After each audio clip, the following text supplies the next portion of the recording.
Good morning, good morning, good morning, Law Nerds. It's a Friday that feels like a Monday on a week that has just been a lot.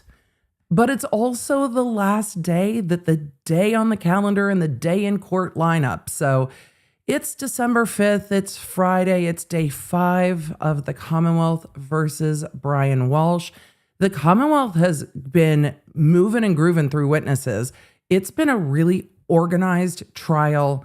It has been nice to see the attorneys working well together, the court working well with the attorneys. There have been just a few sidebars to deal with evidentiary issues that really can't be dealt with in any other way. But it's been really nice to see just how professional and normal this case is proceeding, despite the fact that, well, the facts of this case are anything but normal. It is difficult going through this case as we are having lots of discussions about what does premeditation mean? What does first-degree murder in Massachusetts look like? And as a juror, or as a viewer watching this as a juror, how do you try to decide what someone was thinking when the thought process is clearly so far out of the realm of what most of us would think? When you look at the things that he's pled to that the jury does not know about, and I don't think they will know about it. Yes, he can admit it if he testifies, but they won't know that he's pled guilty to that, I don't think. The court hasn't ruled on that yet, but I don't think she's going to allow it. We'll see. But when we're trying to wrap our heads around, did this defendant choose to do this thing, a murder? And was it a conscious choice? Did he choose to do that?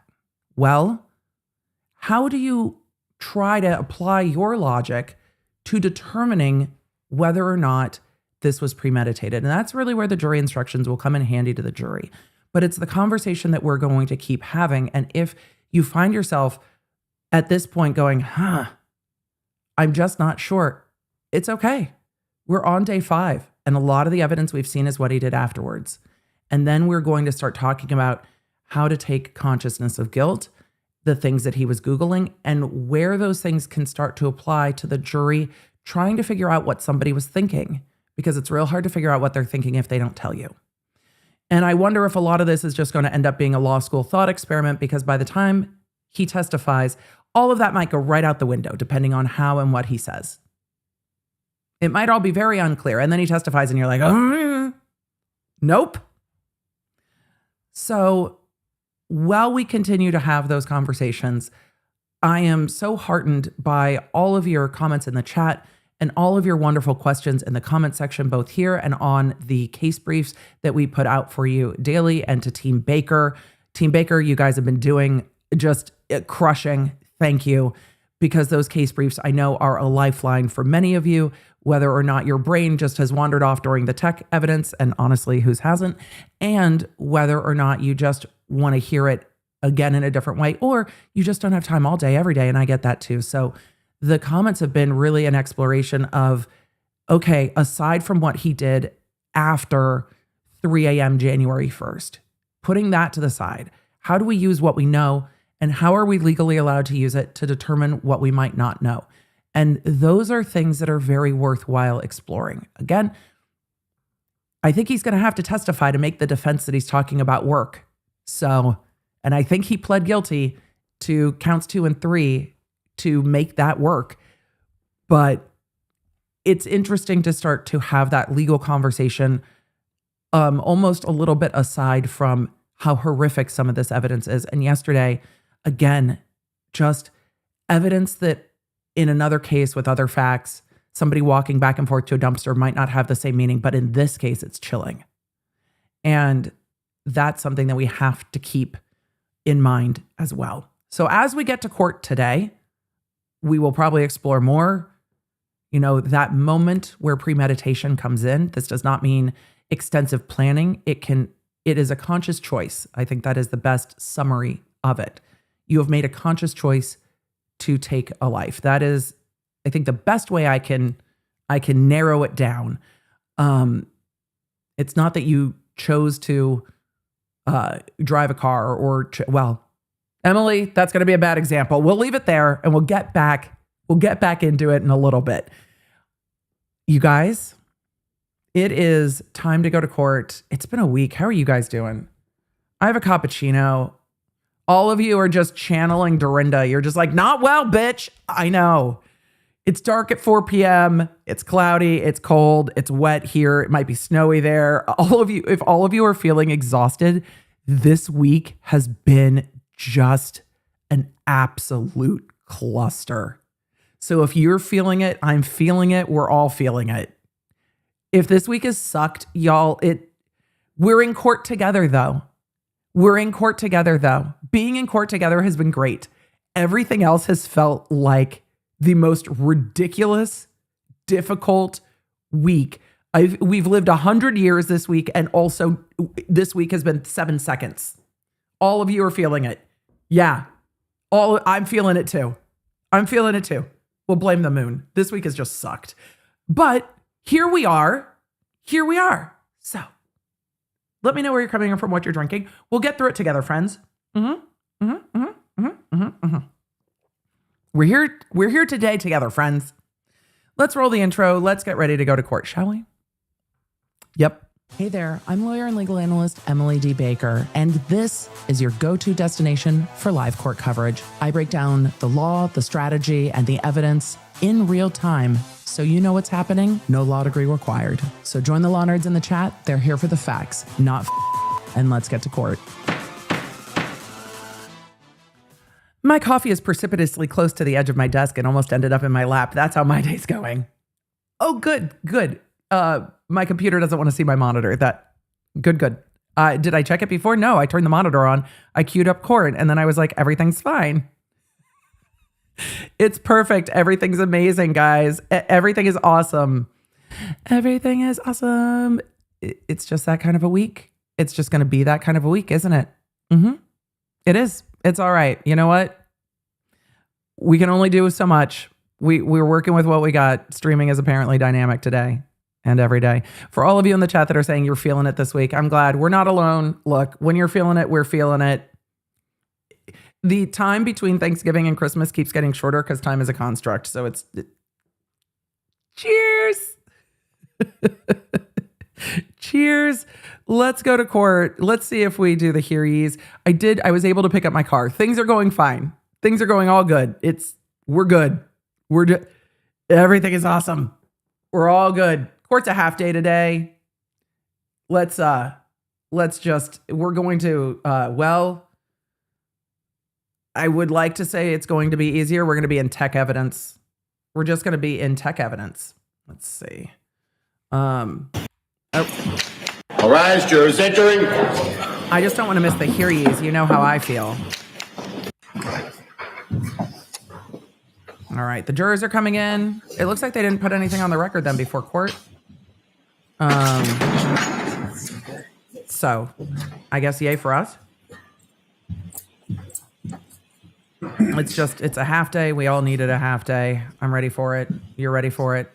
I've got breakfast. Hear ye. All persons have anything to do with the Honorable Justice Diane Fernandez, Justice of the Norfolk Superior Court. Draw near to your attention, you shall be heard. What's in the call of the Massachusetts in this honorable court? Please be seated. Please turn up your cell phone. Sir, you're just like rushing through it. Hear ye. He's just like zooming through that shit. All right, let's get to trial. He's just super fast, right? It's just zoom. All right. I thought we might have some court before the jury came in. We didn't. So let's just fly to Massachusetts. I know. I'm ready. I'm ready for the dramatic hear ye's. Emily, now you're being picky about the hear ye's. Yeah.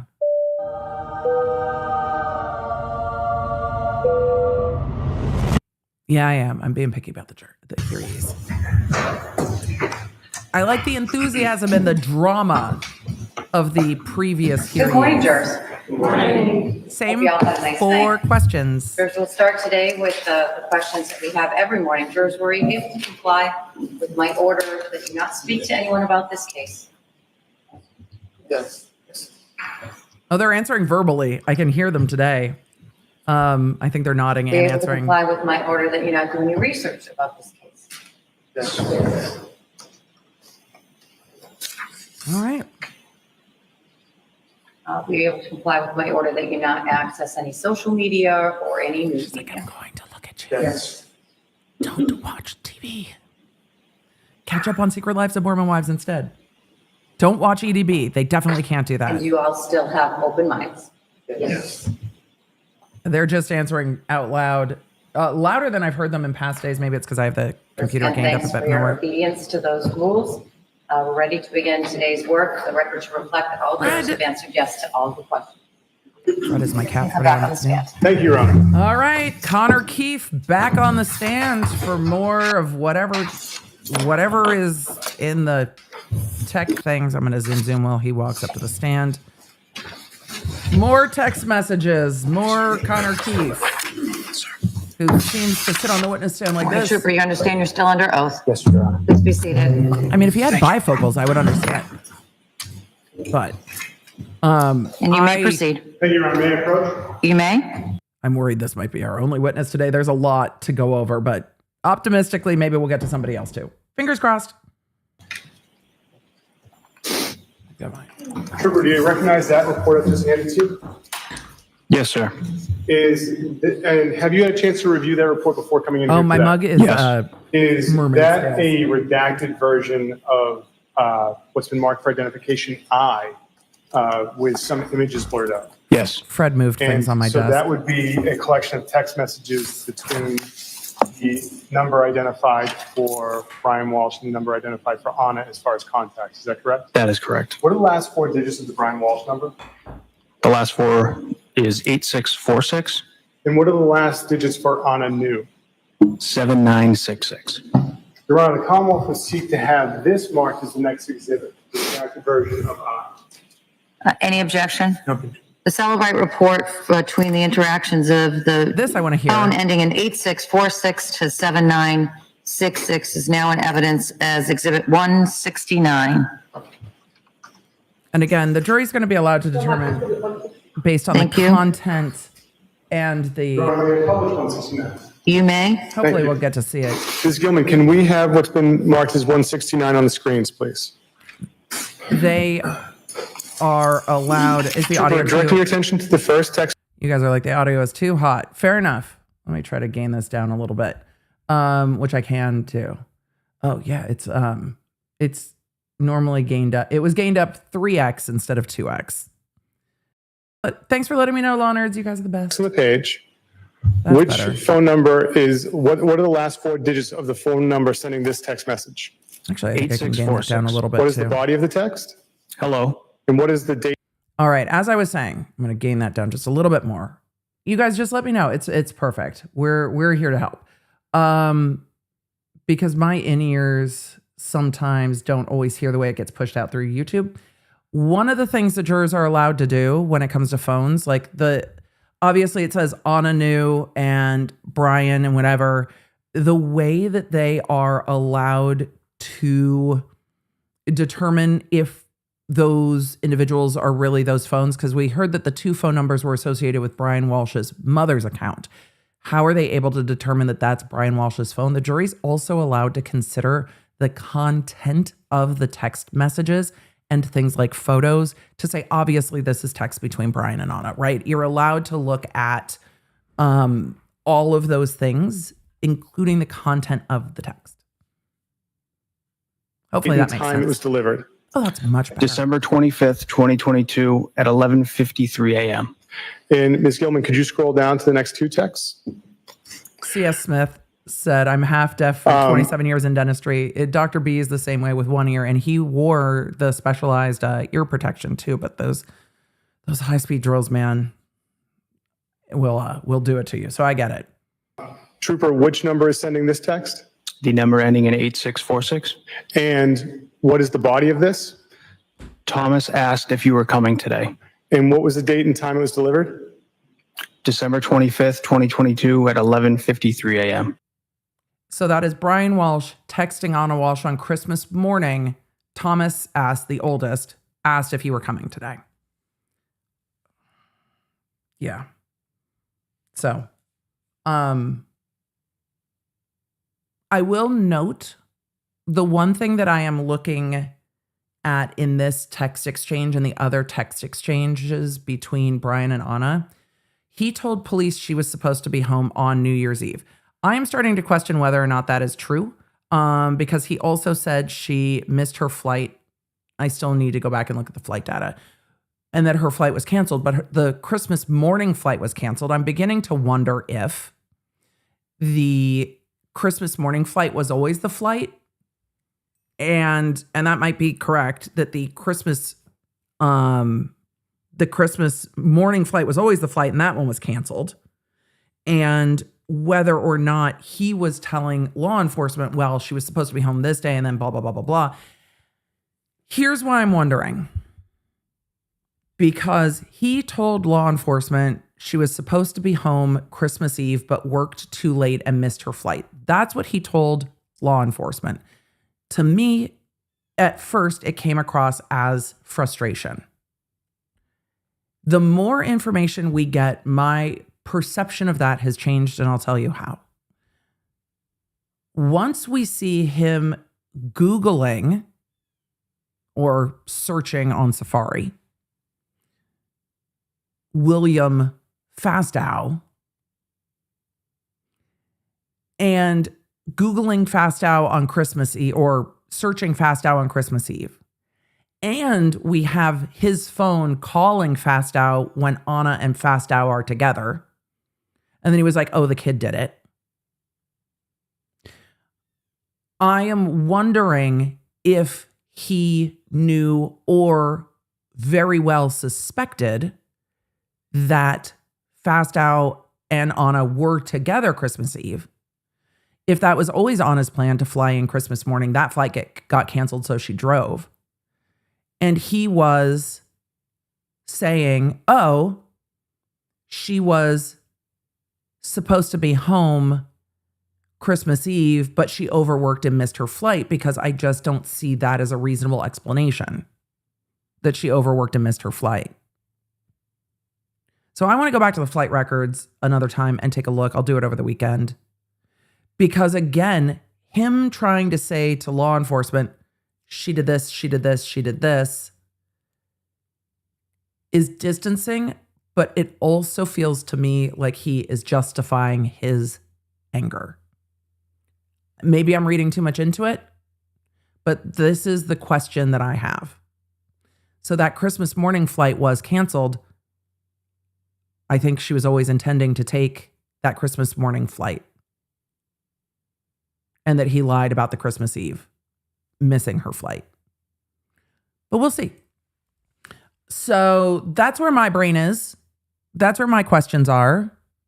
And I'm looking forward to hear.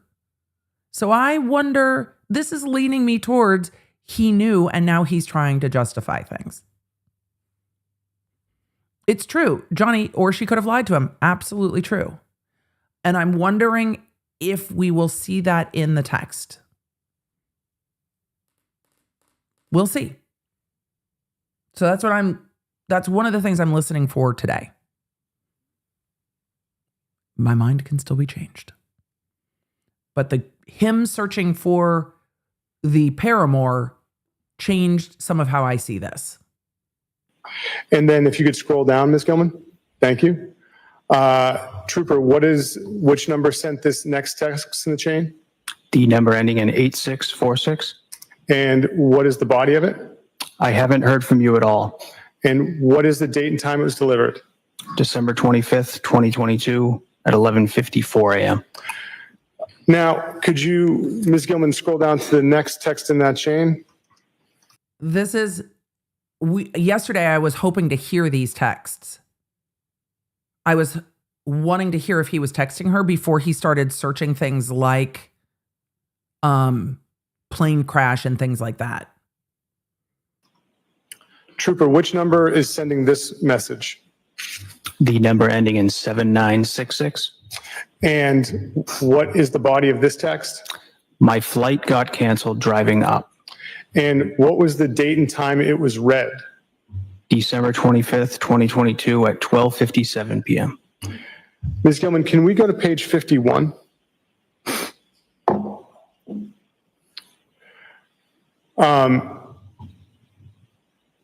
Trooper, this top text on the page, which number is sending it? Could you scroll up a little bit? Yep. I guess you'd have to go all the way up to 50.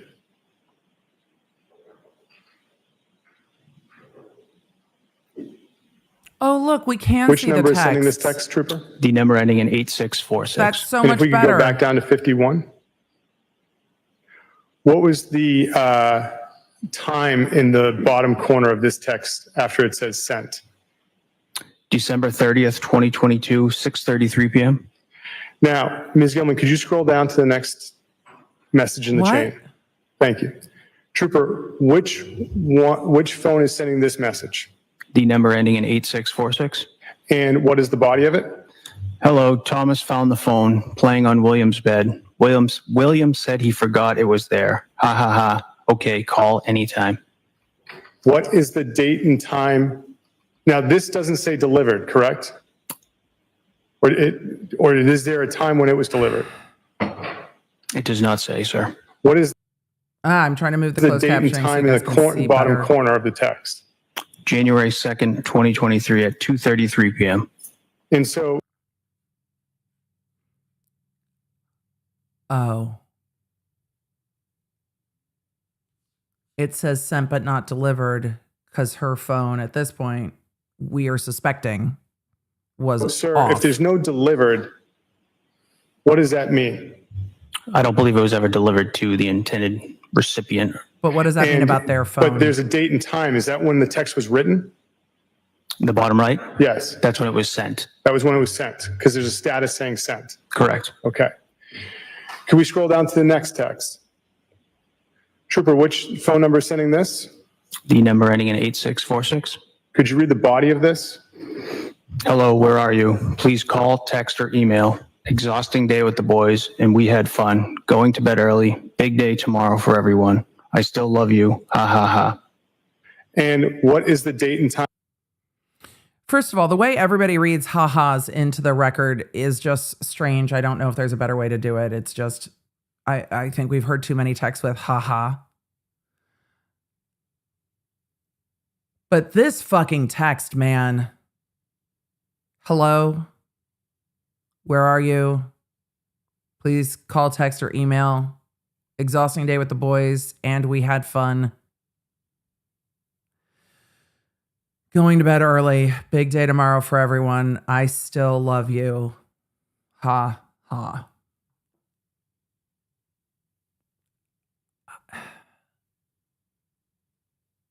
This is January 2nd, 2023 at 7:18 p.m.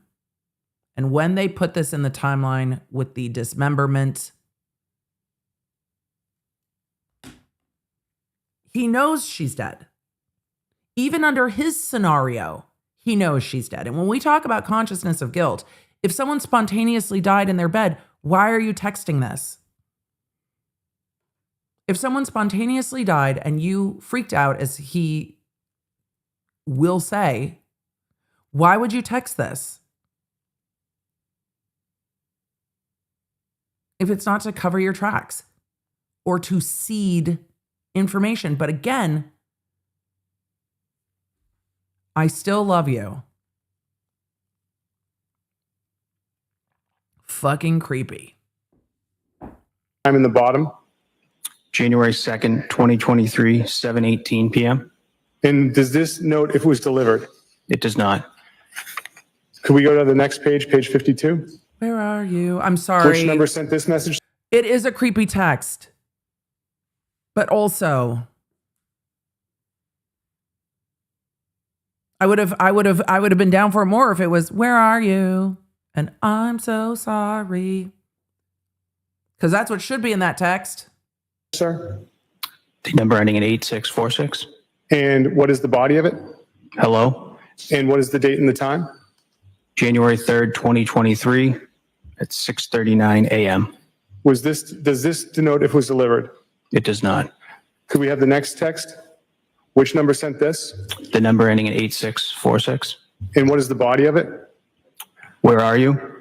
And what is the date and time of this? Emily, don't. I've been triggered. January 3rd, 2023, 6:39 Where a.m. are you? And this has a status of sent? Yes. Could we have the next message? None of these are Which number delivered. sent this? Why aren't they The number delivered? ending in 8646.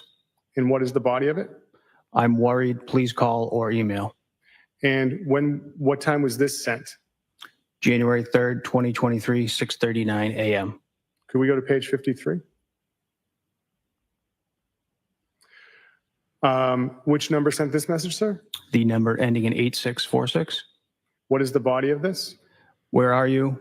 I just called and it went straight to voicemail. Calling you in Viber now. And what is the date and time this message was sent? His defense attorney opened saying, yes, Brian Walsh disposed of Anna Walsh, essentially.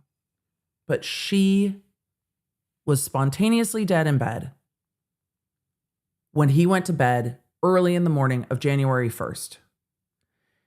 If that's true, why all of this? Why the cover up? Why seeding the text messages? He's already gone to some of the dumpsters at this point. Why? If this isn't beyond consciousness beyond disposing of her, then why?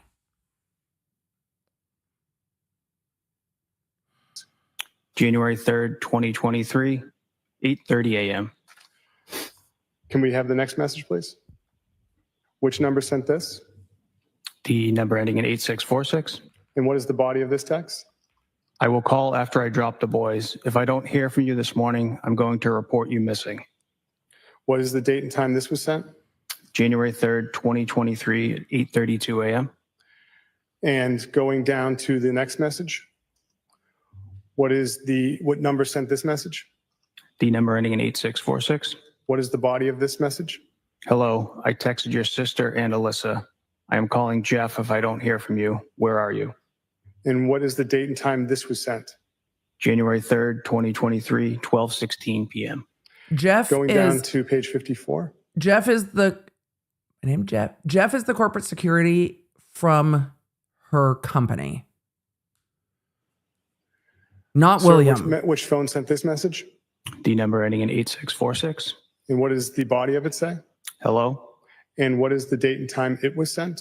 January 3rd, 2023, 7:03 p.m. And the next message, sir, which phone sent this? The number ending in 8646. And what is the body of this text? Where are you? The boys and I are worried. I'm calling work tomorrow if I don't hear from you. He knows exactly And where what is she the date and time this was sent? January 3rd, 2023, 7:04 p.m. Going down to the next message. What is the phone number that sent this? The number ending in 8646. And what is the body of that? Where are you? And what is the date and time that was sent? January 4th, 2023 at 10:14 a.m. And can we go to page 55 for the final message? Sir, I'm really glad that they're showing them on screen today. It makes it so much easier to follow this testimony. I don't know if that's just me. Hopefully it is for you too, but it's sad. what number sent this? The number ending in 8646. And what is the body of it? I am calling Jeff now. And what is the date and time it was sent? January 4th, 2023, 10:15 a.m. For the messages on January 2nd through January 4th None of of them were delivered. 2023, does any of the messages denote that they were delivered? It does not appear that. Your Honor, I have no further questions. Oh, Cross-exam. okay.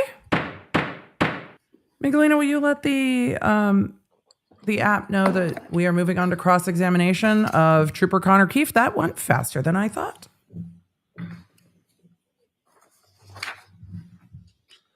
Morning, sir.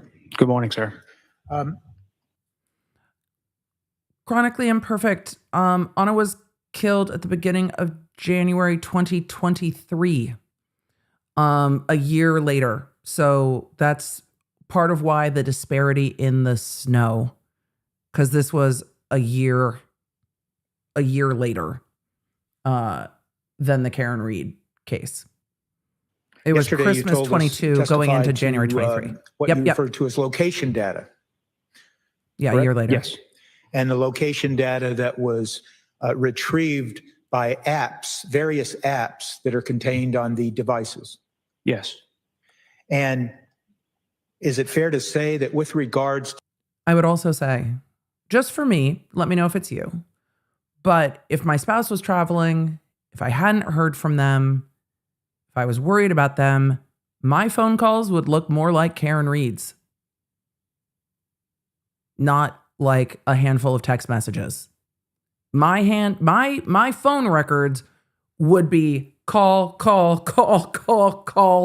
ping, find my iPhone, ping, call. That's what my phone records would look like. I mean, that's what my phone records look like when Dr. B won't call me back when he's at work. Human, answer your phone. Call. That's what my phone records would look like.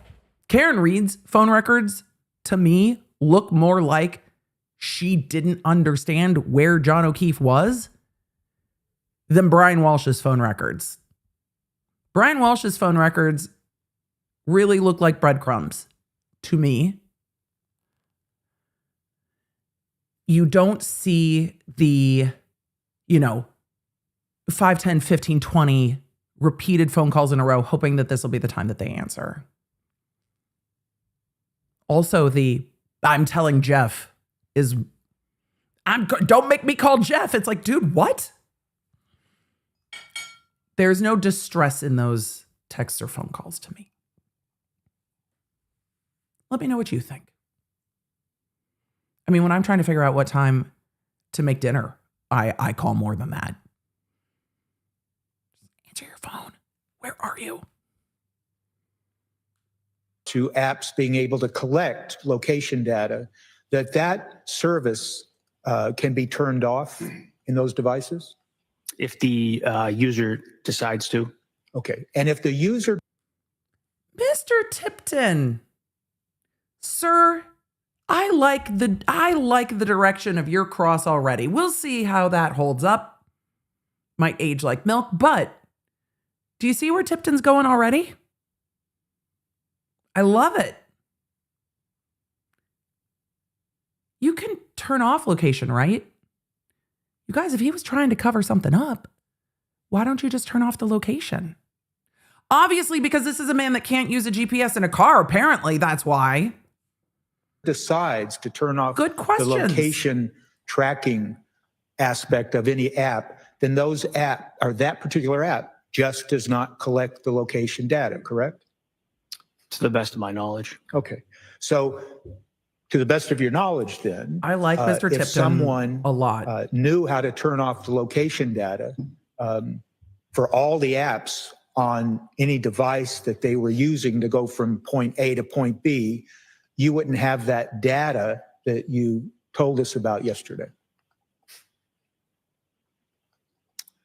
The phone collects quite a bit of data at This- all times. I love pie. This is true. I thought you just answered the second to last question to the best. No, Mr. Tipton, you asked about apps. He's talking about the phone. The phone and the apps are different. Apps collecting location data and your phone collecting location data are not the same. I also saw a number of you in the chat talk about the very human response of when you start to panic, you start to get pissed.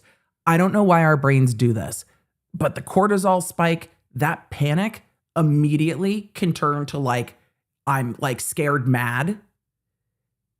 And you don't feel the need to control it because you're scared mad. A lot of you have pointed that out.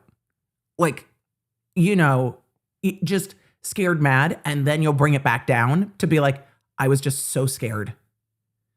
But those two things get so adrenaline. Thank you. Yes. Those two things get so connected together.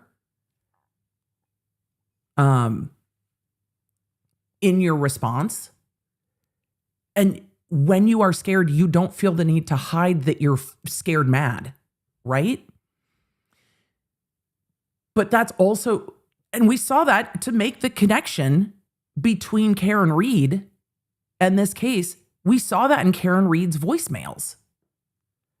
We saw scared mad. We see absolutely calm. There is no panic here at all. And I think he is going above and beyond to suppress any inkling of mad, because he's filtering mad through murderous, not mad through panic. It's an interesting thing. So, and for all of you that know more about how our bodies react than I do, thank you. It's very, very helpful. Thank you.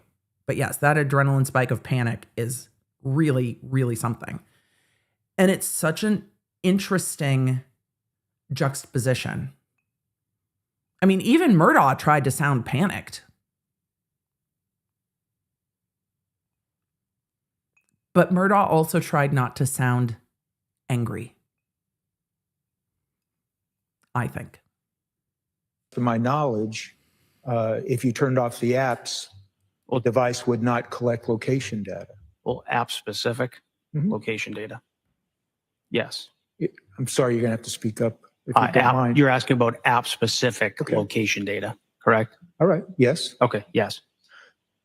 So are you telling this jury that if someone turned off the location tracking aspect of an app, that you would still get location data from other sources? From the phone. There's a possibility, yes.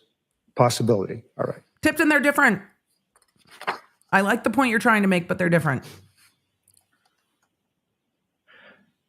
I want to focus your attention now to Exhibit 161. That is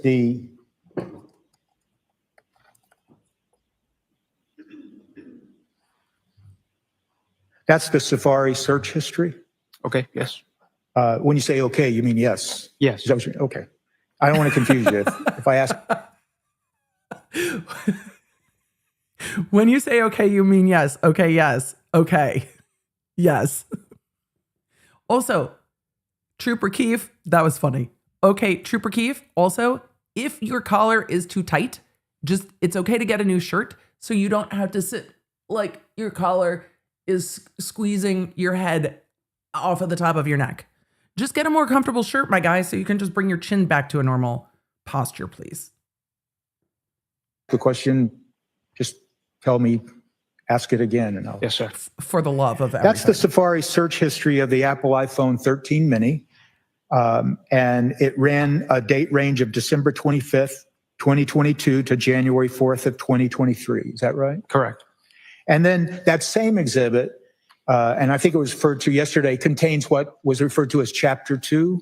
You recall that? And the Chapter 2 is the Safari web history of the same device that runs from December 31st, 2022, from 9:28 a.m. to 9:31 a.m. Correct. Is that correct? Yes. And you testified yesterday that even though the data would be collected and extracted from those two sources, the search history and the web history, that the web history would generally contain additional and more detailed information? That's correct. And who was it that decided then to limit the web history information included in Exhibit 161 to only 1 day for just a couple of minutes? It was a decision by the prosecution team. Okay. And so you told us yesterday that you work for the Norfolk County District Attorney's Office, correct? Yes. So, and you told us yesterday that you're an investigator, correct? Yes. And so as part of your role as an investigator with the Norfolk County District Attorney's Office. All right. Well, he's taking a look at the jury. We're going to take one moment to do other things in the chat for just a moment. Kelly P said, "Hi, everybody, celebrating my last day of radiation. Kelly P, that Law Nerds are going to celebrate along with you. Congratulations. I hope it goes well. Also, thank you to everyone. A lot of you gifted memberships this morning. Thank you for just making it rain memberships in the chat. Welcome to all the new members. Thank you, Tina. I appreciate it. And thank you, the Lauren87, for your incredibly kind super chat.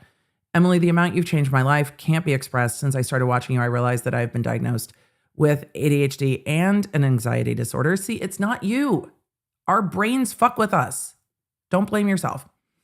I saw this weekend what happens when disorders are not treated. Thank you for everything.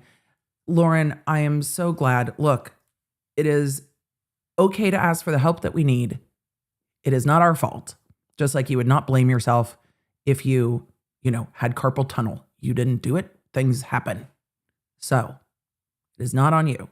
Also, we don't know always what help we need because it is not often presented to us as an option, which is why I talk about it so much, because we don't know it's an option until we know.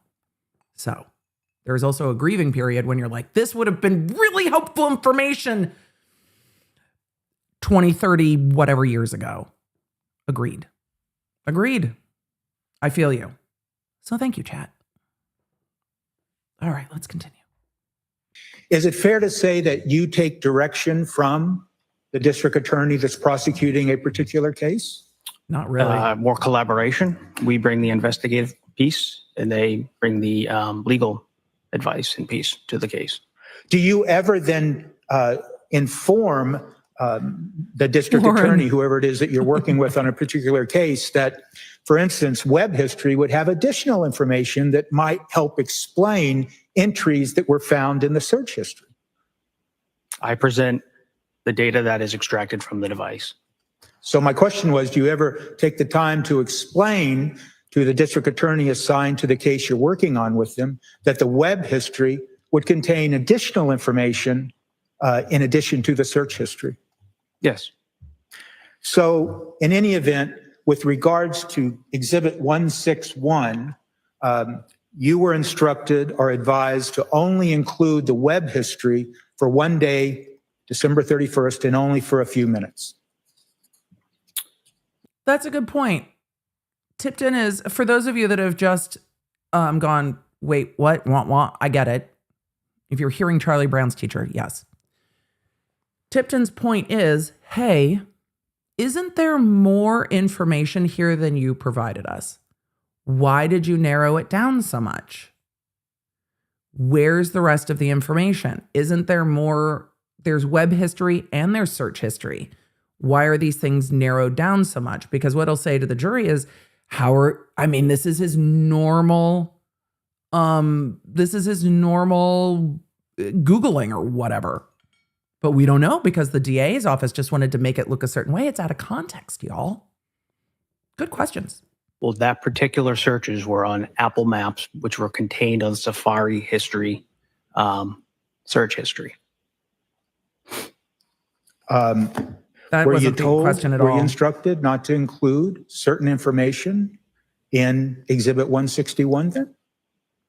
We had the date range of December 25th, 2022 through January 4th, 2023, sorry. And what about the web history? Were you instructed only to limit the inclusion? in He's not Exhibit answering the 161 question. To that one day, December 31st? We only chose to do that specific, those specific searches from 9:28 to 9:31 a.m. Okay. I'm just going to ask, and it's probably Where's me. the rest of it? I can barely hear you. Sorry, I'm sorry. I might be going deaf. that's fine. Oh, Tipton, it's not you. His voice has gotten quieter and he's not answering the question. Are you able to hear? And Right. apologize. That's my concern. But you need to be able to hear him as well. I'm concerned about that. I understand. Attorney Tipton. I will understand. do my best.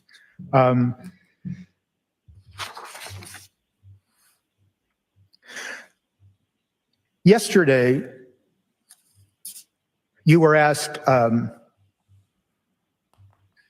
let me ask this. You would agree, wouldn't you, that in the search history included in Exhibit 161, that at page number 1, number 9, there are indications of a search involving Expedia and other flight-related searches. Could you show me that, sir? Sure. Do we have Exhibit 160? Okay. Show me. No, that's tell me why, Emily, not show me. You may. I'm failing on show me songs at the moment. Justine's screen said, where was their son when all of this went down? No, that's fine, sir. I don't want to speculate on that because I don't like what I think that answer is.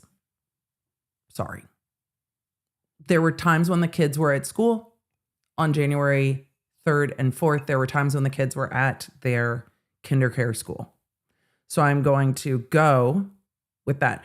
Thank you, chat. Show me the meaning of being lonely. See, I was trying to pull Backstreet Boys somewhere and I missed the mark. So I really try not to think about the kids too much. It really stresses me out. Midnight said going to be replay crew tonight while on a flight to Disney with the family. Disney, the land or the world? Because the land has the Haunted Mansion done like Nightmare Before Christmas, and it was one of my favorite things ever. Yeah, that's So, Trooper Keefe, I want to focus your attention now to page 1 and the entry number 9. Am I correct in saying that that references a search related to Expedia? that's correct. And that search occurred at 12:25:22 at 11:39 a.m. Is that fair to say? Yes. And those searches related to Expedia, they continue through record number 20 at page 2. Is that correct? Yes, it goes from Expedia to Check a Flight to Check a Flight JetBlue. All right. So yesterday you told us and you testified to one entry having to do referring to JetBlue, correct? Yes. There's a number of searches in Exhibit 161, isn't there, that have to do with searches for Expedia and flight information? Yes. And once again, if you were to look at the Safari web history of the same device for this same information at the same time, you would find more information and put context into that search. Is that accurate? Yes, there would be more information. Okay. So why didn't you want more information? But as you sit here today and based on what is and is not included in Exhibit 161, you can't give us more context to any of those searches regarding flight information, can you? No. Right. Yesterday, and I'm going to ask you to turn to page 4. To prevent myself from saying this over and over and over again, or hopefully, I am a more is good kind of a person. So no, if in the search warrant you can extract the entire phone, or if under consent you can extract the entire phone, turn all of it over, every single thing, turn it all over, and go from there. You need full context. That's the job, to give the jury all of the information that they need, unless it is improper evidence. That's my preference. So just that through all of this, unless there's a reason. If there is a reason that they don't have all of that, that was not their choice, then that should be known to the jury too. And that comes up in redirect. We'll see if it does or not. But more, all the context. Yesterday, you were asked questions about an entry on page 4, record number 42. Am I saying that right when I refer to record number 42? Do you understand what I'm talking about? Yes, sir. Thank you. That was a search regarding what? Number 42. Would you like to read the date, time, or just the search term, sir? You can read it anything you want. Yes, to make it complete. Item 42. The search occurred on December 25th, 2022, 12:28 p.m. And the search was Xmas Day plane crash. Okay. Because the defense is going to say, see, And he was worried. those types of searches, and when I say those types, the subject matter that's contained in record number 42, it continues through record number 45 on page 4, doesn't it? Yes. And that is timestamp 12/31/03 at record number 49. Correct. Now, yesterday you were also asked about a specific reference, and once again, page 4, record number 53. And that's the record that indicates Anna Walshe found dead, correct? Correct. And those searches continue through 12:45:58 on page 4, don't they? I think the defense is going to argue if they bring these back Now, up. See, it's fair to say that he was once again, concerned. if He you was had- scared. He wasn't planning to kill her. He was was. afraid. for that particular search, that would give more context into what that particular search is that you just talked about at number 54, record number 53 at page 4. It would give you more information and more context, would it not? It would. Yes. That was me.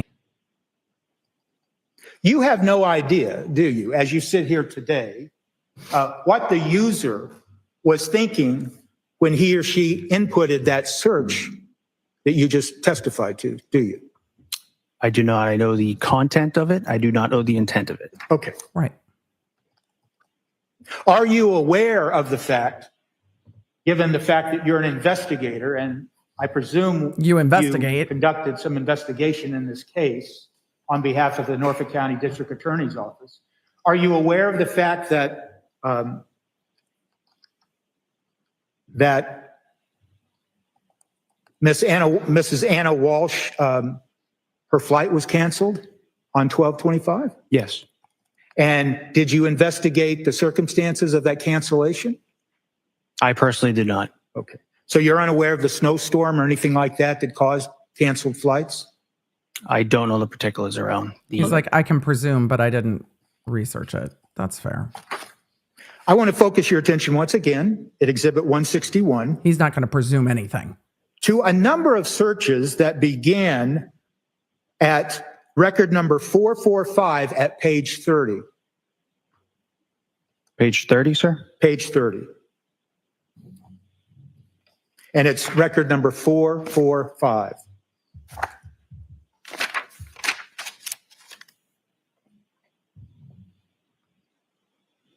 Are you there? Yes, sir. Okay. It's fair to say, isn't it, that in looking at those entries starting at 445 and continuing through record number 495 on page 34, that they involve searches for what looks to be champagne or wine and varieties of champagnes and wines? I mean, do you mind if I take a look? I don't mind at all. No, sir. Okay. Okay. 445 through What was the shopping list? 495. I'm here 495. for it. I'm very curious.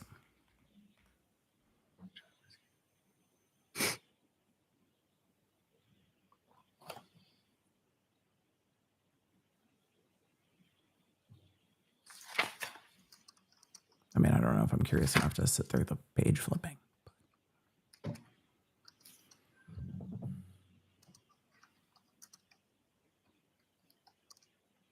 Now you answer. Did you? Sir. Yes, that appears wine and champagne Okay. through those searches. I mean, he doesn't have to be looking at you for you to answer. And it's fair to say, isn't it, that you've carefully reviewed all these records, haven't you, before you testified here starting yesterday? Yes. And if you turn to page 62, beginning at record 924, and I'd ask you to just run through up to page 63 record number 943. Once again, a number of searches regarding champagne or wine or things like that.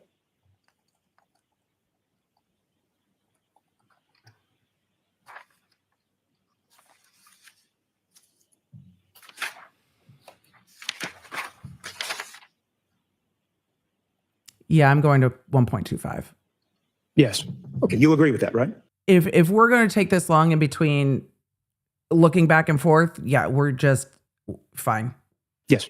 And Fine. we could continue to do this, but for instance, please, let's not. though all of those searches were being conducted on December 30th of 2022, weren't they?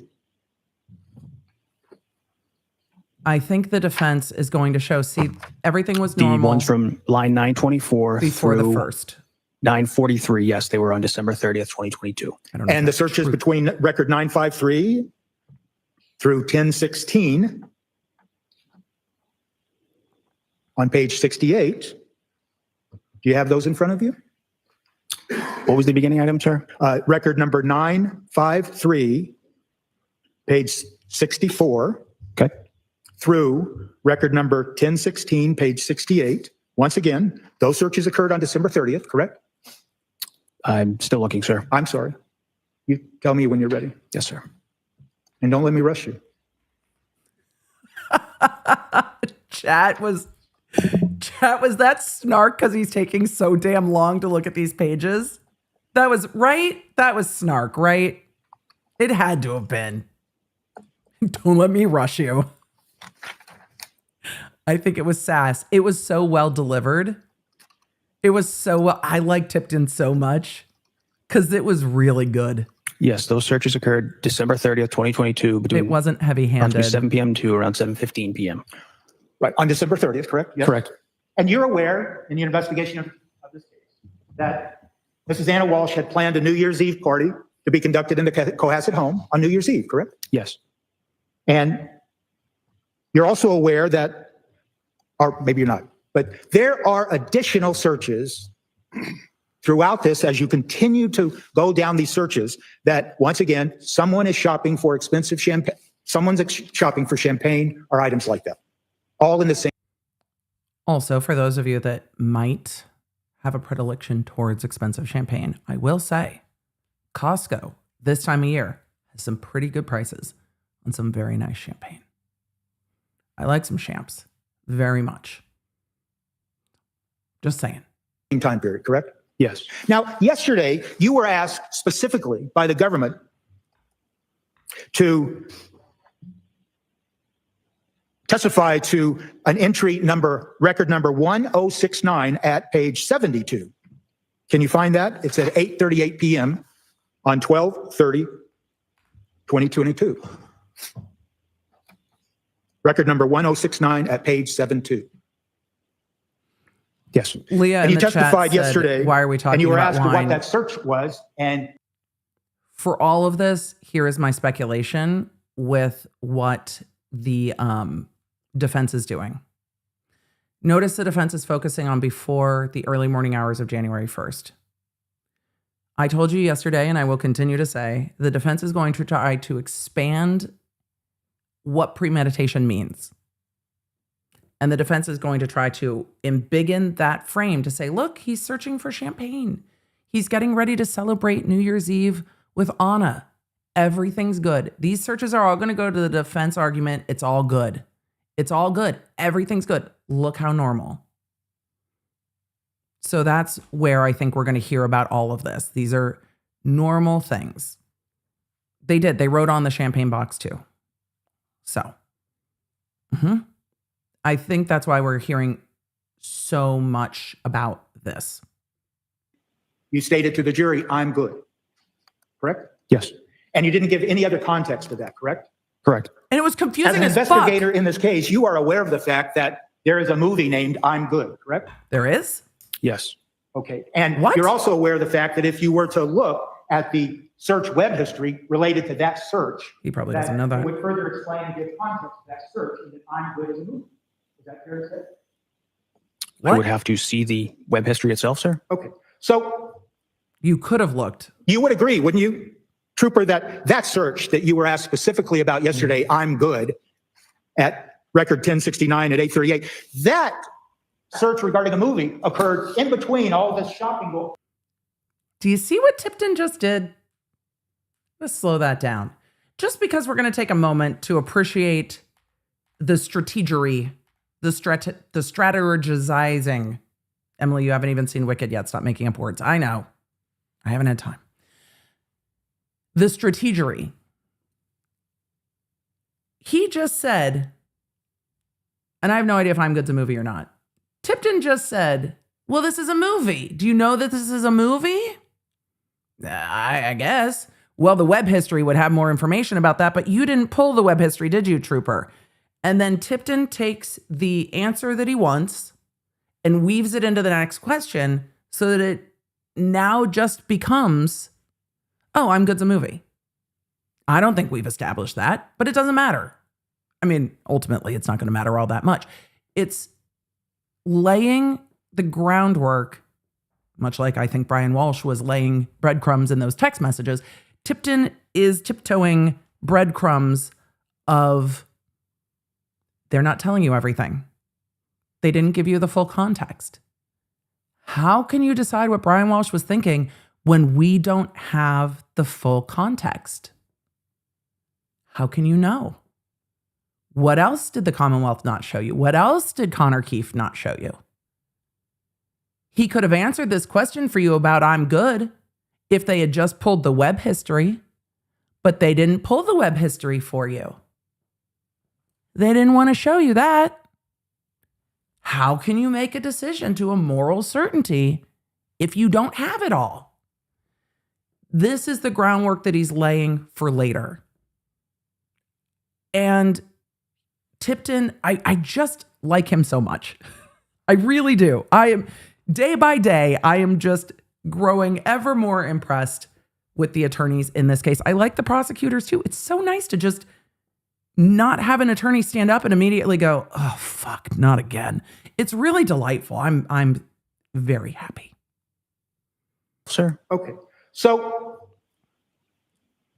you would agree, wouldn't you, Trooper, that search that you were asked specifically about yesterday, I'm good, at record I backed this up 1069 because I at love the way 8:38, he did this. that search regarding a movie occurred in between all this shopping, all these searches going on. So now it's just presumed that search is regarding a movie. And he's just moving on. Having to do with champagne and wine and everything else, correct? This occurred after the ones you had me read prior.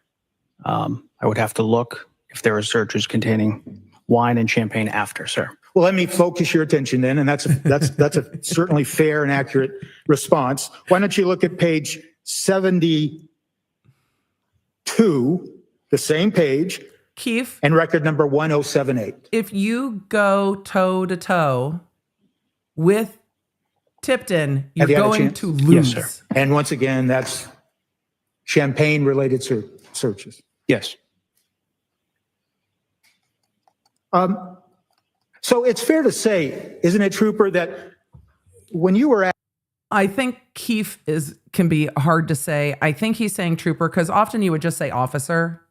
Like, isn't it true officer? Isn't it true detective? Isn't it? It's the appropriate. I think it's appropriate to address them by title.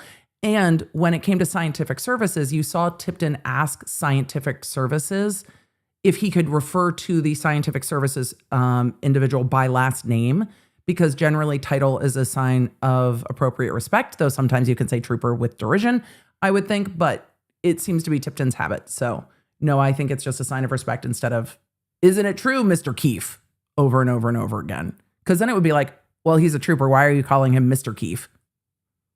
So that would get weird. So that. asked yesterday on direct examination and to specifically refer to that one search at number 1069, I'm good.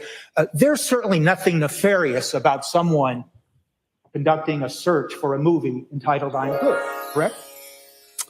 Again, sir, I only know the context of this. I don't. I promise I'm going to stop pausing in just a moment. But y'all, who had Nefarious? Who had Nefarious? There it is. And apparently, Nefarious is not only pronounced Nefarious in Massachusetts. Let's go, Tipton. I don't know the content or the content, I don't know the intent behind it.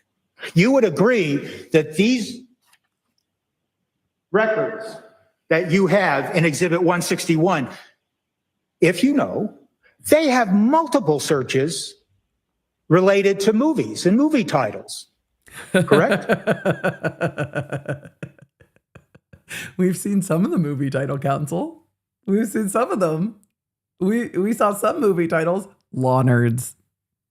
May I digress for just a second, and then we'll continue back to trial. May I digress for a second? Dr. B was at Target yesterday and texted me because the book he has on Audible was at the checkout line at Target, and he was like, this shit's just out at the checkout line. I'm like, yeah, Dr. B, this shit's just out at the checkout line. He's like, oh boy. So members from our last members only live. Yep. Saw the book at the checkout line as he was leaving Target. Everyone else, don't worry. We'll circle back during Q&A about that. But it's a long story about how Dr. B's algorithm led him to believe he was exploring mythology. That's not all that book was exploring. And he was very surprised. I just know the I'm good one that you referenced, sir. Okay. Well, let me just briefly point you to record number 1128 at page 75. If you can go there. Sir. I know Dr. B he's just like, what? Oh, chat, book title, Blood of Hercules. Are you there? Yes, sir. I had to remind Starting Dr. B there, if if the you book could has just start trigger there, warnings, that it's looks probably like a not reference just to a book. movie or a movie clip, correct? 1128 Yes. states tone MOV, TOE-MOV. Do you know what that refers to? I do not. Okay. Just now run through the searches and up to and including number 1147, Yeah, page tell us all the 77. searches. Can you do that? And as you look through those, there are multiple references to movies and movie clips, if you know. Yes, there is, sir. Do any of those searches say it's raining men? Because I'm scarred. And then finally, if you can look at record number 1148 on page 77, Oh boy. now we start some more champagne searches. Is that accurate? Yes, it is, sir. So you're not, as you sit here today, you don't know who was actually searching for champagne and those related searches all during this day of December 30th. I do not. And you don't know who was searching for all those movies and things like that. I do not. And you wouldn't testify to the jury now that there's anything nefarious about someone conducting multiple searches for champagne or movie clips, is there? Could you repeat that, sir? There's nothing nefarious about someone searching for champagne or multiple movie clips during this period of time. No. And based on your investigation of the case, you did carefully look at each entry of the searches, correct? Yes. Now,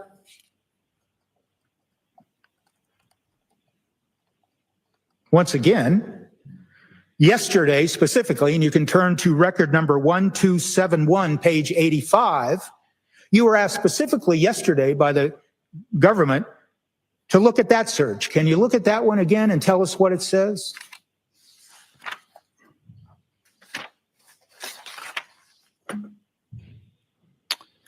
Line 1271, dated January 2nd, 2023, 6:42 p.m. And the search states, I'm good. So you testified to that yesterday, I don't know why we're still on this point, chat. and you gave no context to it. But once again, it's a reference to the same I don't know. I'm good that we saw had been searched for back in December.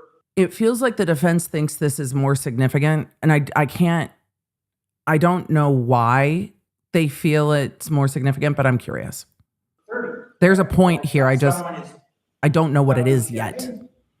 Because we're clearly not to the Yes. point just As you yet. sit here today, then, you can't tell the jury that there's anything suspicious about or nefarious, that's my word, about this search you were asked about yesterday that was conducted on January 2nd of 2023 at record number 1271.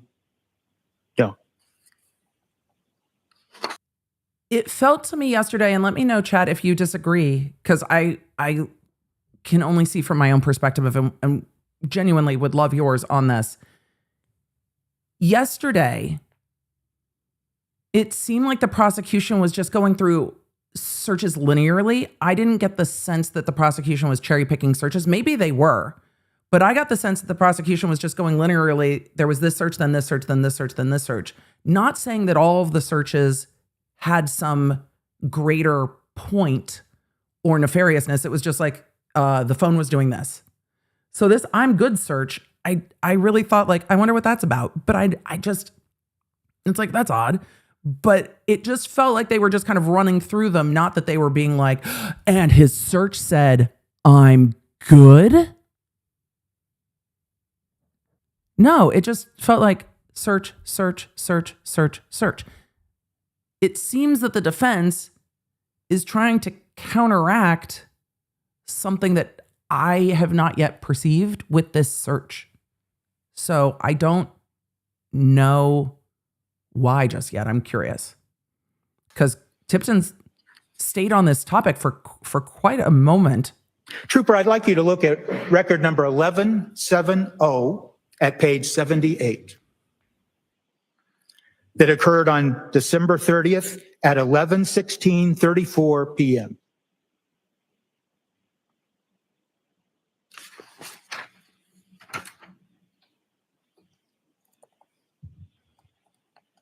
$11.70, sir? Yes, sir. Okay, You have that? I do. What does that search? Search occurred on December 30th, 2022, 11:16 p.m., and it states nightshade. Okay. Now, you're an investigator assigned to the district attorney's office. We didn't hear about You that. worked on this case. Is that correct? Yes. And what is that nightshade referring to? He doesn't know. Would you like me to explain the searches below? I believe it's related to what you're asking. Absolutely. If that helps. Yes. It says nightshade noodle bar. Okay. And those searches go through record number 1175 through page 79 regarding nightshade and noodle bar and things like that. Yes. So tell us, Trooper, what is nightshade or nightshade noodle bar? What is that? I believe it's a restaurant. Okay. And where is that restaurant located? I am not sure. I am not sure, sir. He's like, I don't care. You're not sure. If I told you it was located right on the town line, close to the town line of Marblehead, Massachusetts and Lynn, Massachusetts, would that sound accurate to you? Is it near one of the phone points? It would be interesting if it was near one of the phone points. I would have to search it. Okay. So you haven't searched it. No. In the context of this case, you have, as you sit here today, you have no idea of then the context of that search regarding nightshade, do you? It appears to be a restaurant, sir. That's All right. all I can say. And are you aware of the fact that in your investigation of the case that Mr. Walsh actually made a reservation for a New Year's Day dinner at the Nightshade restaurant? That was me. That's odd because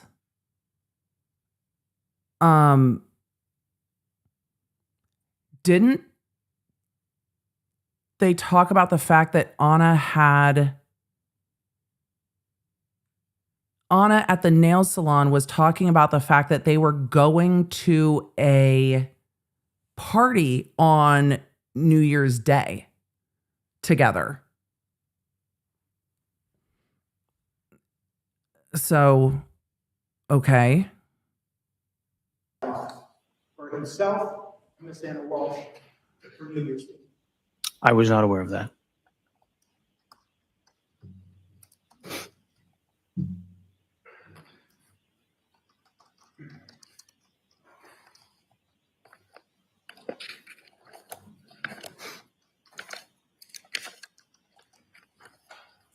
Oh, some of you were saying it was dinner. Okay, that makes sense. That they had dinner plans for just them on New Year's Day. Because they were having dinner at her house on New Year's Eve, but then there was something on New Year's Day that they were doing too. But for ideal. Sure. So I'm not sure where we're going Anybody with want to this. show it to me? That'd be a good idea. The court, can I get some of whatever you're talking about? So they're approaching at sidebar. I think Attorney Tipton has earned my trust at this point that he is working towards a point that he is going to make, but it does feel like we are a bit in the weeds, if it were, with all of this. And it's harder when he knows where he's going. He has been incredibly strategic. We just don't know where you. he's going yet. Yes? Sir, you all set with this? You leave this here? Okay. LHR in the chat said, wasn't his house arrest limited to childcare? He seemed to be out and about. Have you ever seen that before in your examination of the iPhone?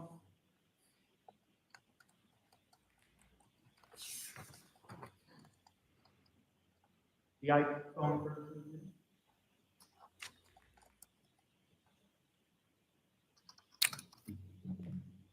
I reviewed the messages. I don't specifically recall this one.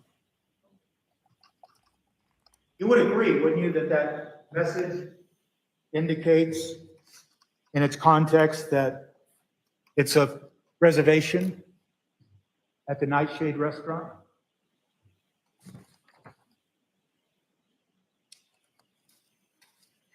Yes, sir. And what is the phone number that it was created from? The phone number ending in 8646.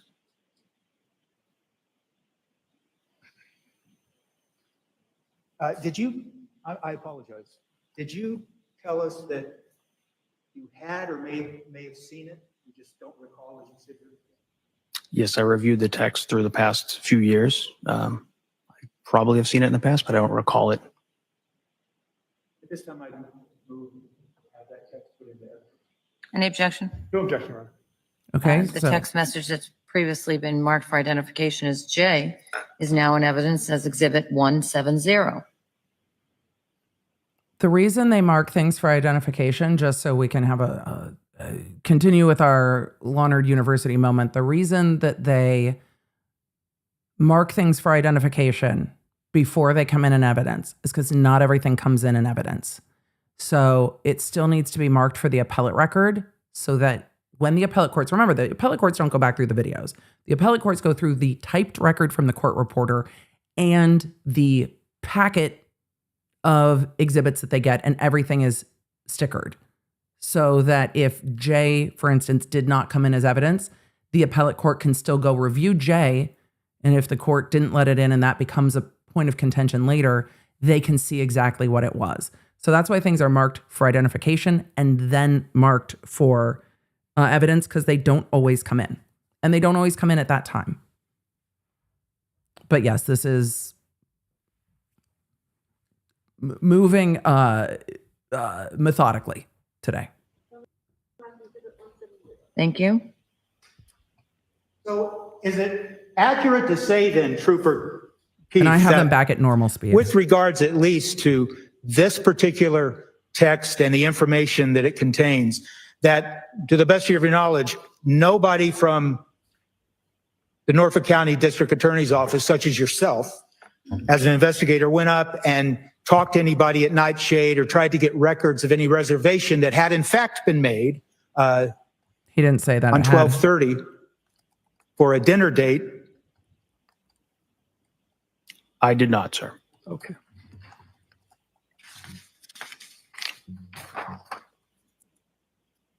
Trooper, I'd ask you to look at Exhibit 161 at record number 1250 at page 84. Okay.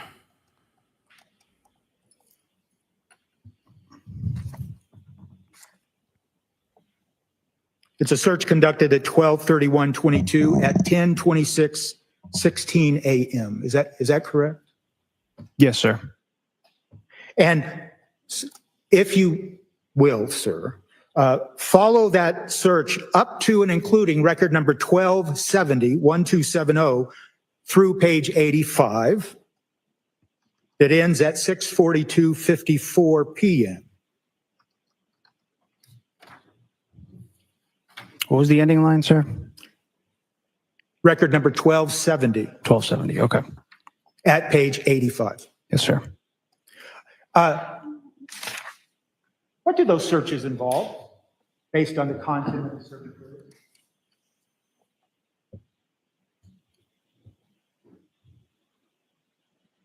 These searches appear to be kids' play places, how to file for a charity, can you donate your lottery winnings, how to file a 501c3 for a church. Huh. It's fair to say that those searches involve queries about charities and how to file charities related to a church or things like that, based on the search queries, correct? Yes, And do you know what a 501c3 is? I believe it's a nonprofit charity or organization. Yes. Did you or anyone from the Norfolk County DA's office, to the best of your knowledge, investigate what that charity search involved? I did not, sir. Counsel, I really appreciate that even in everything they were doing in this case, counsel is trying to find all the little areas to say, see, they didn't investigate that. See, they didn't investigate that. You don't have the whole story. For all of you sitting there going, okay, but why would they though? I can't say I disagree with you. But when you have little to work with, you got to work with something. And I think Tipton does a really good job of finding something to work with, even in this case. And notice he didn't do this with some of the other officers from Cohasset. And that charity search was conducted on December 31st, New Year's Eve. I don't think the charity search is relevant at all. That's the search at record 1250, page 84. Tipton's trying to point out that they didn't investigate it. He's poking holes. He's not saying he's poking holes. Well, 1250, sir? Yes. 1250 is, can you donate your auto winning tax free? Okay, I'm sorry. It doesn't specifically include the word charity. So It does not. Thank you for correcting me. As you go down to the next search, auto winning? Because there were some gambling sites in there too. Can you take gambling winnings and donate them to a charity tax free? Is that the question? Huh? searches, 1252 on, it specifically starts talking about charities and 501c3s. 1256 begins the searches for Okay. filing a charity. Thank you for correcting me. No one went and tried to find out what that was about. I did not, sir. Okay. Yesterday, you were asked specifically, sir, to tell the jury what was a search at record number 193, page 14. Can you turn to that? It's page 14, number 193.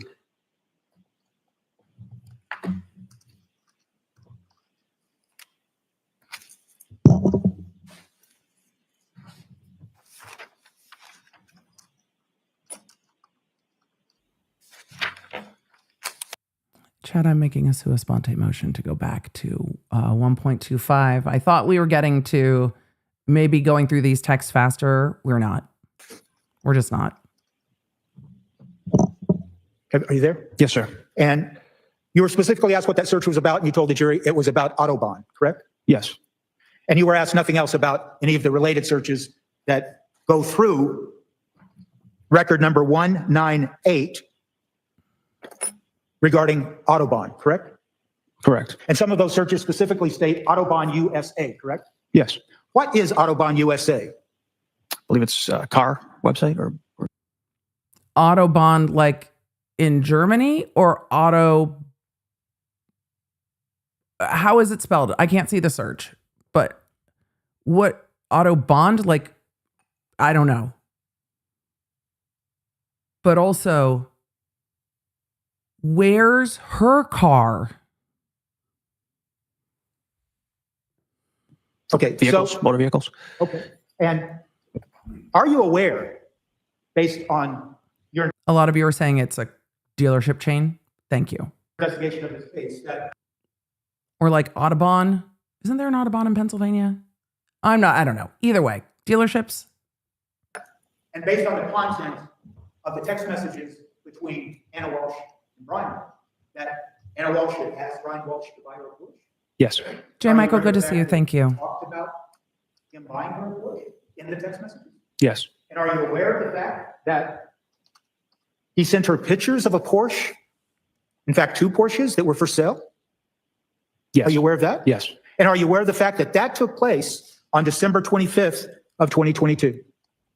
Yes, sir.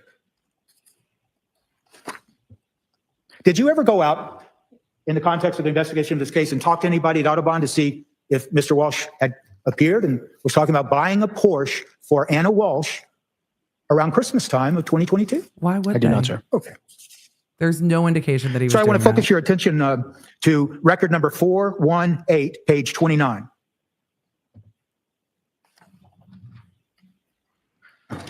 And that is a search that was conducted on December what I was 27th thinking. of 2022 at 6:17:23 a.m. Am I right about that? Yes. And the related searches to that, they go through record number 438, correct?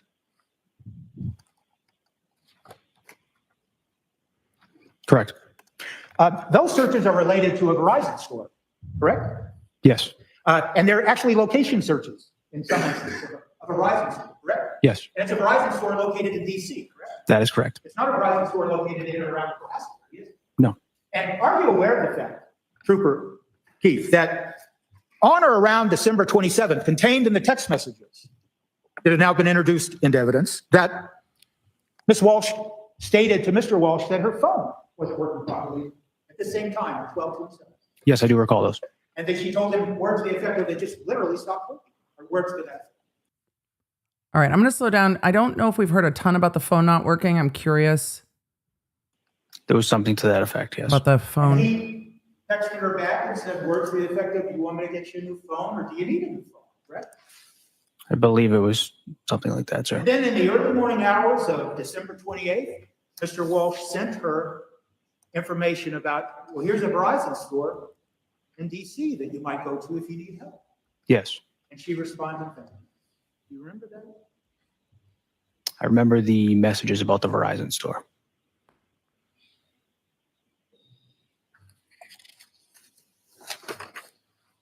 Yesterday, specifically on direct examination, you were asked about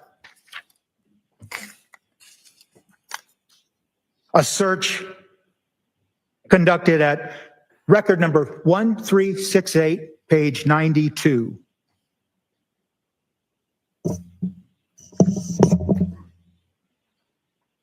And that search was conducted on January 4th of 2023. I regret everything. The jury has to sit through all of this. It is a lot. Sorry, sir. What was the line again? I just got to the page. I'm sorry. Record number 1368, Because I am sure that they are page 92. Okay. You were asked about that yesterday. tired. Yes, I was. And you told this jury it was about the Mazda building. The crossing building. Oh, the crossing building. Yes.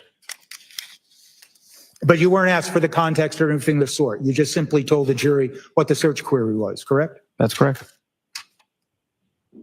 I want to ask you now to go back to record number 804 at page 54.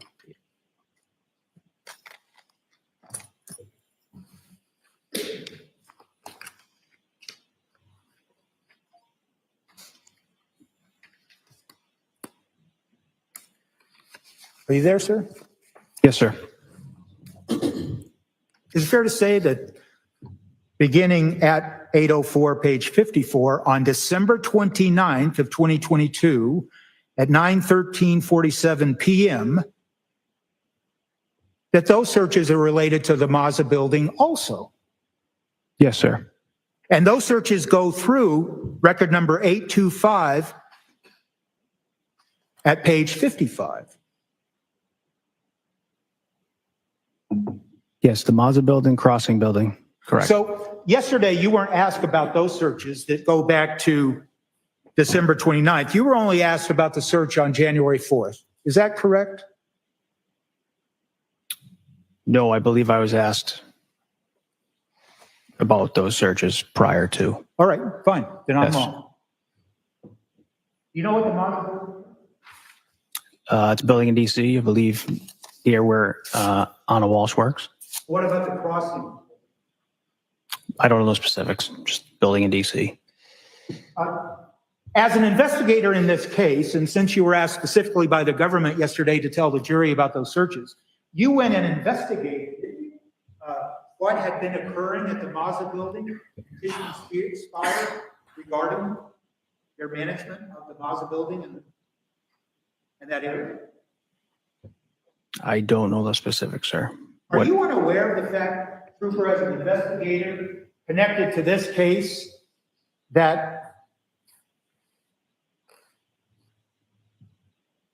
there was a Legionnaire disease outbreak? What? What? Did you just say there was a Legionnaires disease outbreak at the building? What?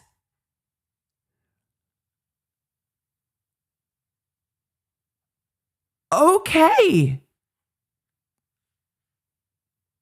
Chet is saying facts. Okay. All right. October of 2022, of those properties that were managed by Tishman Spire? I was not aware of that. Are you aware of any letter that's contained, or let's strike that, that's not fair. Are you aware of any letter that was issued by the DC Department? Notice how much information the defense is providing via cross-examination. I hit the wrong button there. The defense is providing a lot of information, even though the questions are not evidence, but providing a lot of information through this cross. He knows that Trooper Keefe is going to be like, no, I don't know. No, I don't know. No, I don't know. Nope, no idea. But he's throwing possibilities at the wall to see what sticks. They didn't investigate all of it. Now, we've gone on a bit long, but he's Department of Public Health, doing his job. specifically to Ann Walsh in her capacity as regional general manager. Maybe this was the emergency at work. Legionnaire disease outbreak. Objection. Sustained. Maybe this was the emergency. Did you investigate and ask anybody at Tishman Meyer about anything occurring in October regarding the building? No, counsel, they didn't care what was going on in the building in October. Mm-mm. They were managing, specifically that Anna Walsh. Yeah, they didn't care what was going on in Objection. October. I'll see you at the side of the bench.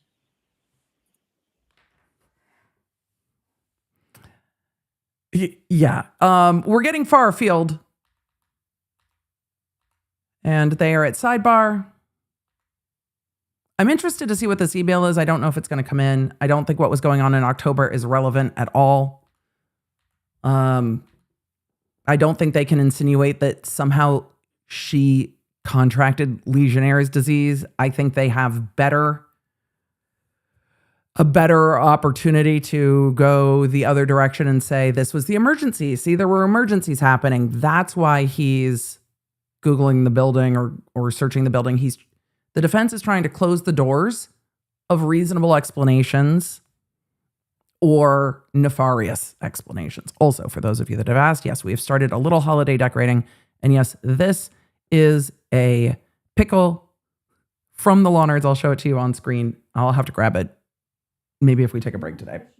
But if we don't, I will grab it and show you. That was a gift from a Law Nerd last year. So the pickle is with the trees. While we get through this sidebar. All right.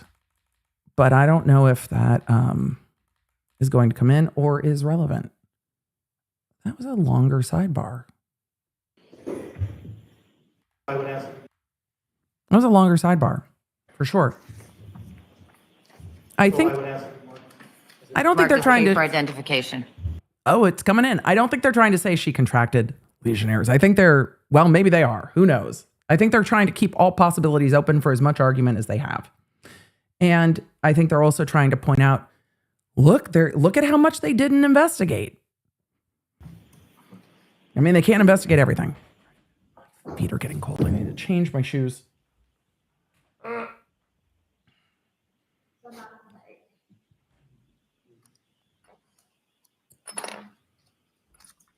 So they're marking that for identification. We'll see if it comes in. But yes, however, I think that her being at... Based on your review, Trooper Keefe.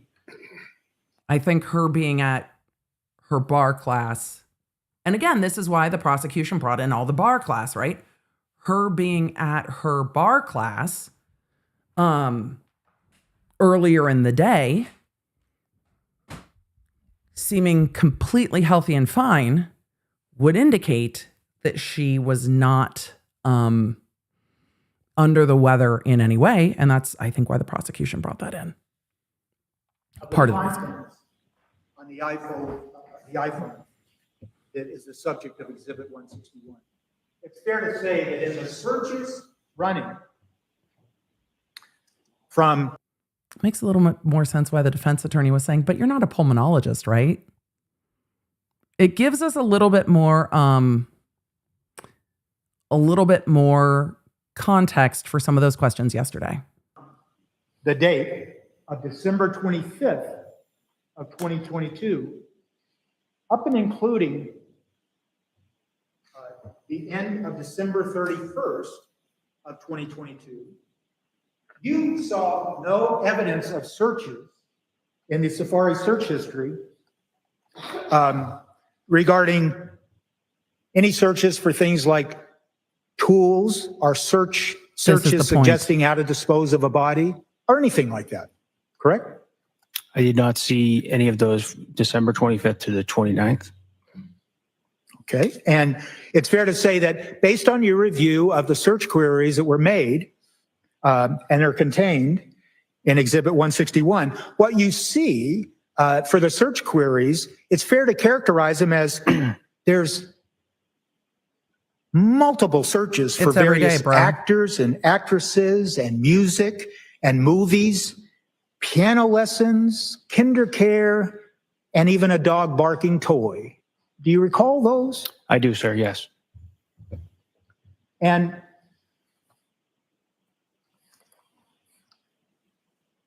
you were asked something about yesterday, and I'm sorry I don't have the citation, and that's my fault. But you remember telling this jury about a search that involved something called My Exes? Yes. All my exes. Once again, I apologize, I don't have the citation. But I think you were asked on direct that it also had something like a reference to a song, correct? Yes. But you weren't asked to give context to that at all. You just told the jury what the search was, correct? That's correct. And that it was a And song. you would agree with me, wouldn't you, sir, that once again, there's just nothing nefarious about someone searching for what turns out to be a country western song, correct? Correct.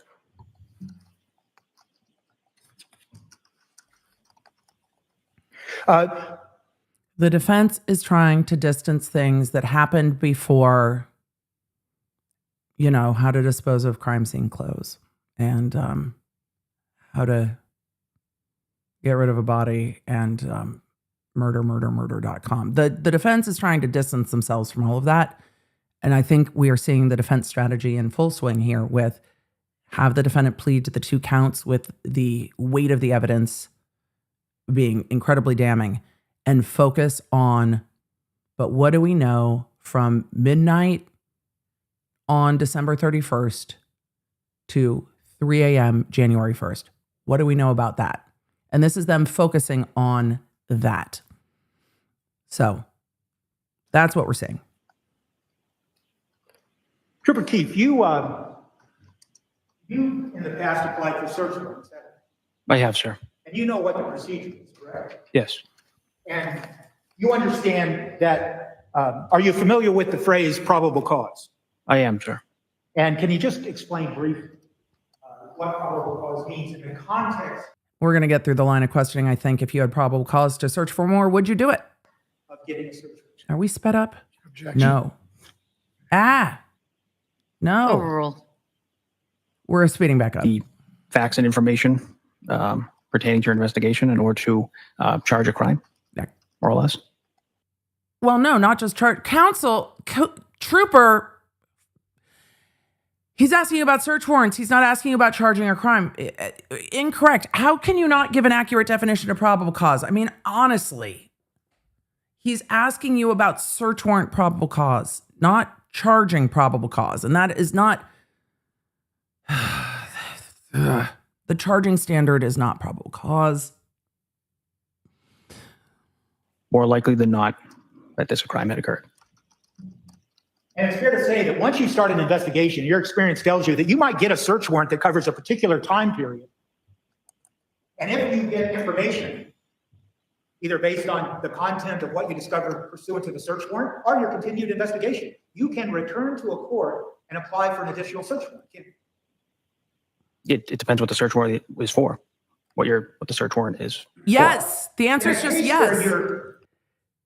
Counsel, Trooper, the answer is just yes. The defense's point, and you should be able to see it from a mile away at this point, the defense's point is going to be, you did not go back and expand the search warrant because you did not have any information that led you to believe that he was searching for things related to committing a murder prior to the date. Just answer it. There's no gotcha there. You did or you didn't. Did you have probable cause to expand the search warrant? No. That's it. That's just facts, dude.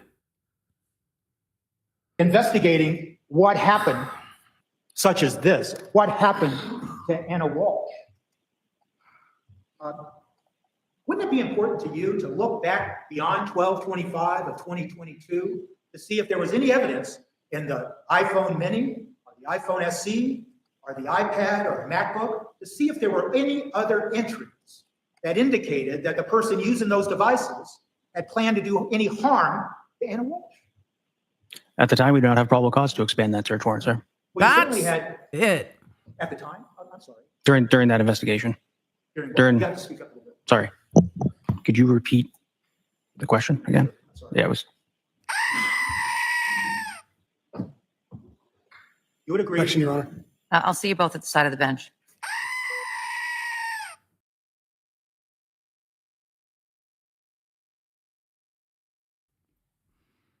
I don't know why this is so hard today. It seems that everyone's having the kind of week we're having. All of us are having the kind of week. All of us are having the most Monday week ever. The attorneys are tired. Everything, the rails have just kind of, the wheels have come off a little bit. And it is fair. It's just not quite as smooth, but I see where the defense is going. Trooper Keefe is trying to figure out the implication instead of just answering the question. Just answer the question. Just answer the question. You know we're working on there and discussing a lot of evidence. And here comes the court to apologize to the jury. It's the first time we've seen the court apologize to the jury about the sidebars or the side of the bench conferences. The very first time. Ladies and gentlemen, we are working here. We are doing our best. So the court, it doesn't feel smooth to the court today either. Everything just feels a little clunky today. Issues, but you can get up. It's sort of tight because it's a lot of doing that. But you can get up and stretch and move around. You can even step up, like right there, if you're lucky enough to be on an end seat. And just keep yourself alert, comfortable, all right? Thank you. We're still at 1.25. Yes, sir. Who was the Mass State Police officer designated as, quote, the case officer? Uh-oh. Did y'all hear Tipton? We're going back to normal speed. Who was the MSP officer designated as the case officer? I don't think we know this yet. Who was the Mass State Police officer designated as, quote, the case officer in the investigation of this case on or around January 8th of 2023? That would be Trooper Michael Proctor. Fuck!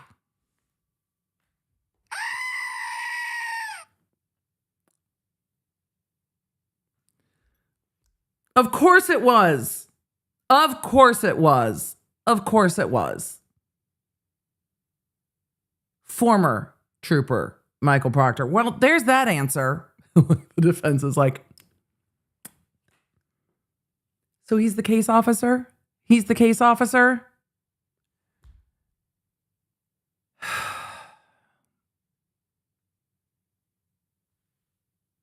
I hate that fact for them, but it is what it is, right?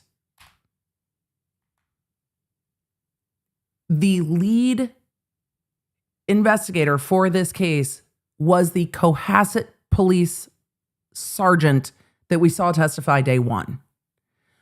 But because MSP was working with Cohasset, because this didn't start as a homicide, this started as a missing person, Cohasset was lead, but Proctor was the point person for MSP because of fucking course he was, which makes sense because he was at those interviews asking questions.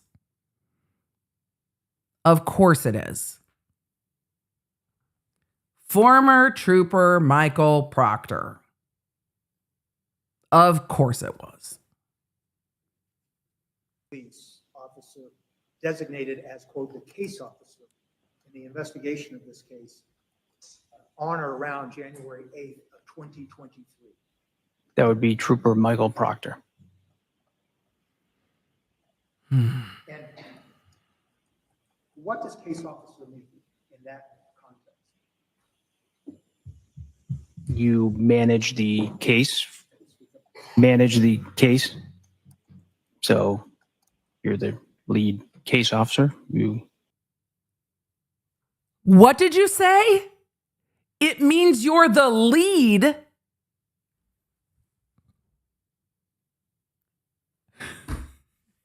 Shocking. Oh my God. Delegate tasks and things that need to be done throughout the course of the investigation. So you manage the case and you oversee the Yes, investigation. Those are your words, right? Yes. And it was Michael Proctor. Yes. Oh boy. And it is fair to say, it's accurate, that you in fact you signed off on and applied for some search warrants in this case. Tipton, I have days and days and days of chat and comments and case briefs saying, why is he yelling at me? And now all of a sudden you have gotten to talking about former Trooper Michael Proctor, and you have wandered away from the microphone and dramatically lowered your voice. So the entire jury, well, maybe not if they have no idea who Proctor is. So the entire chat is going like this. Tell us more. And he has all of a sudden gone, so tell us more about Michael Proctor. Tipton! What are you doing? I hope this is Yes, I louder did. now. And I tried to gain it up.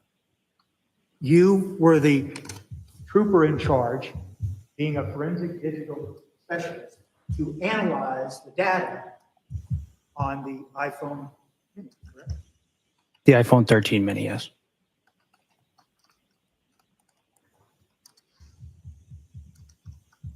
But you yourself then, just yes or no, you yourself you never applied for any further search warrant to look at more data on the iPhone 13? I did not.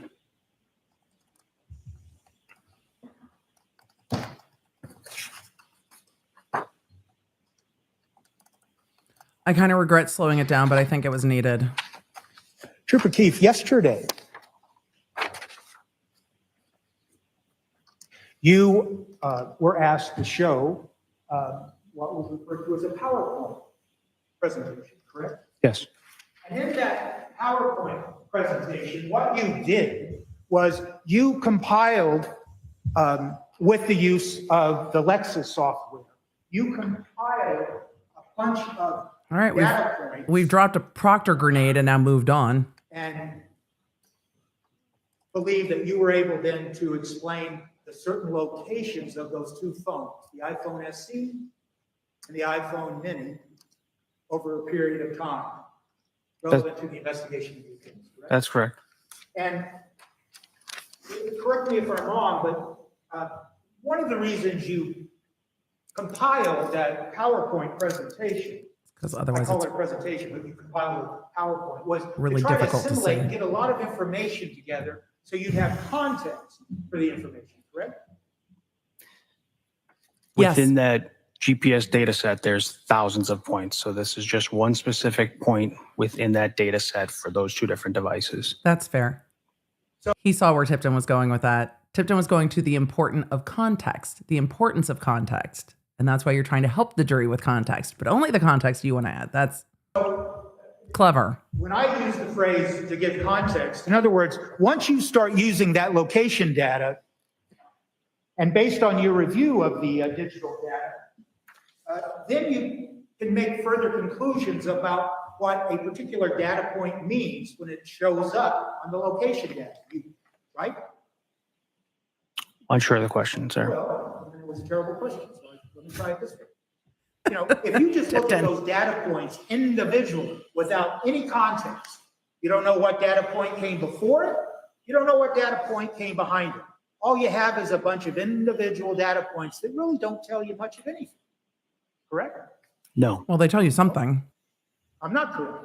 no. Once you put together all those single independent data points, you begin to better understand what the location data is telling you. Once they are uploaded using the mapping software, it's an interactive map, and you can look at the thousands of data points day by day, time, specific dates, times, and they'll map out specific dates, times of the events of the location. So it helps you better understand what the events were over a period of time. Yes. So did you ever put together in the investigation of this case the information that was taken out of the iPhone 13 mini? And did you ever take it and put it in some format where you compared it to the other digital data, for instance, that was taken off the MacBook Gray, device number 3? You'll have to specify data. I don't know what data you're talking about.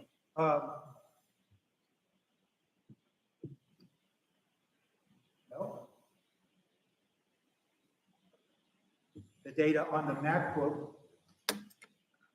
about There's included the activity that was gleaned from the MacBook beginning on or around December 25th up to and including January 1st of 2023.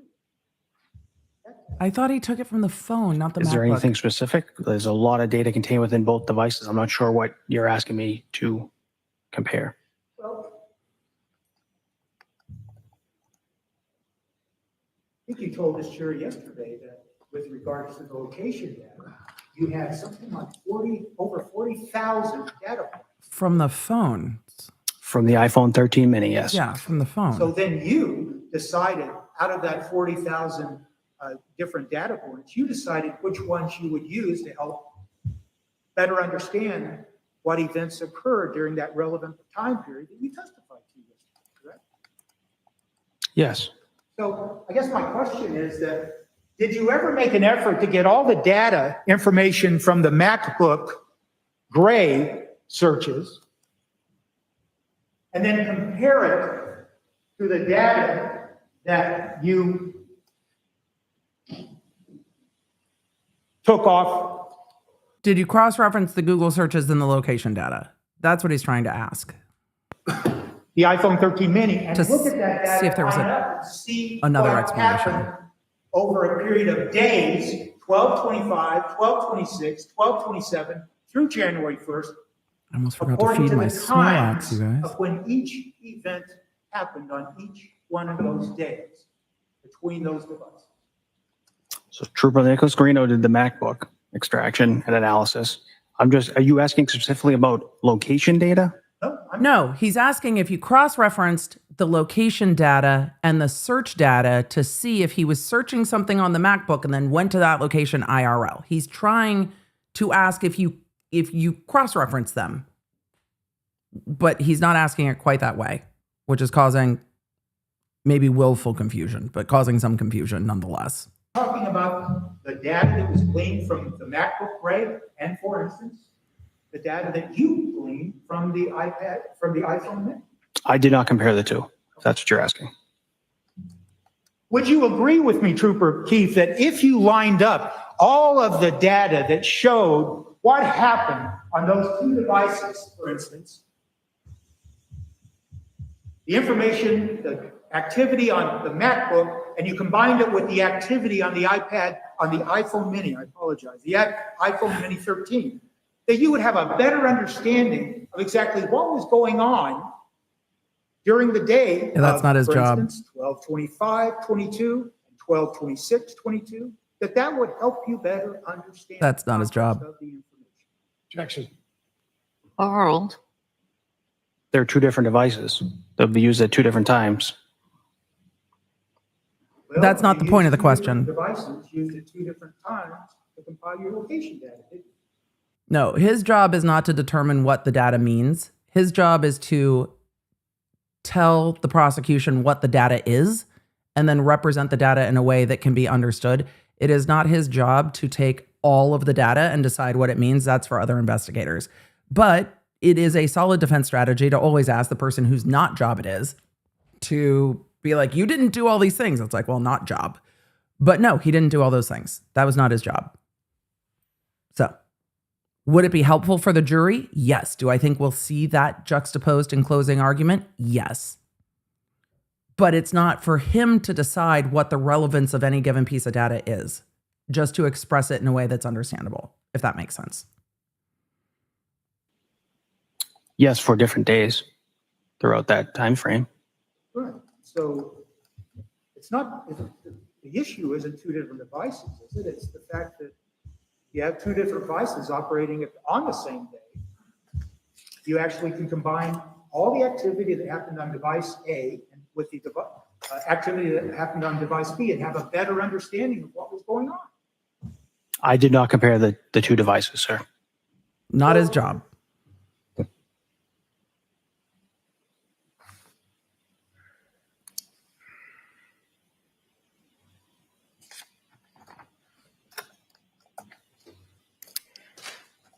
I hate to do this, Judge. Yes, Can we come to sidebar? you may.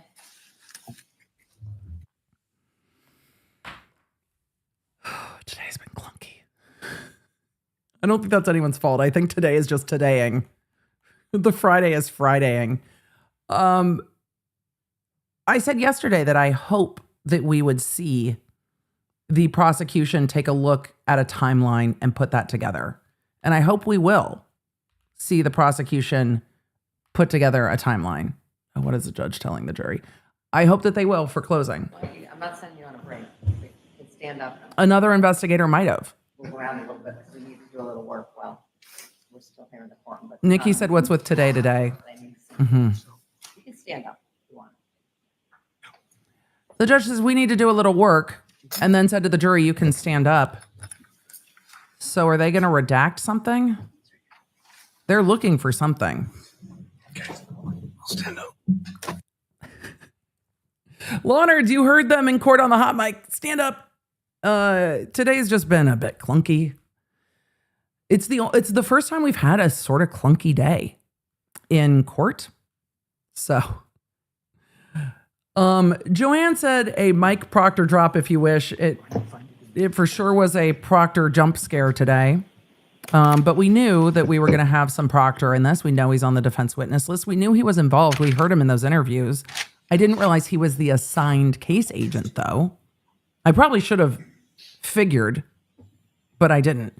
Proctor's not a nothing burger. Proctor is, again, laying the groundwork for whether or not they're going to bring Proctor in later and say, see, there wasn't enough of an investigation. However, the questions Tipton is asking of Trooper Keefe and saying, but you didn't investigate this. In the Reed case, there were times where I'm sitting there going, yeah, why the fuck didn't you investigate that? It sure would be nice to have some answers. In this case, I'm like, okay, but why would they though? Also, Cohasset was leading this more than MSP. Trooper was coordinating the MSP assistance, but Cohasset was really in the driver's seat. Proctor was maybe in the back seat. So I think that it's not going to be as impactful because Proctor is not the one making the decisions about how this investigation goes. He's helping. So all he has to do is really follow directions. Oh, there you go. Oh yeah, it was a We're all supermoon. set. It was the biggest supermoon. It was great. But yes, supermoon.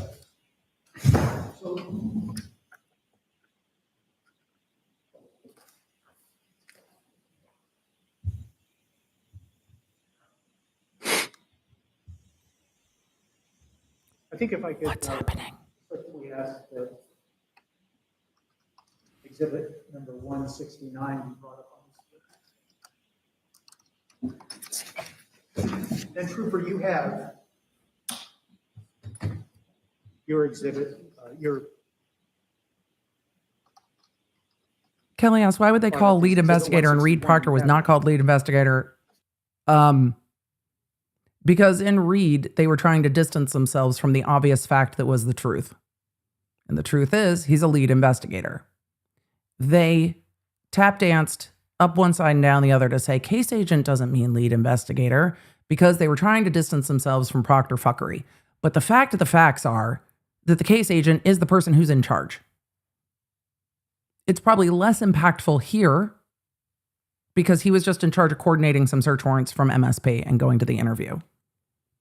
But in Reed, him being in charge was hugely important, bigly important. And Connor Keefe was just like, I don't really know how to explain this other than to say he was the lead, because that's the truth. Yes. now we need to call.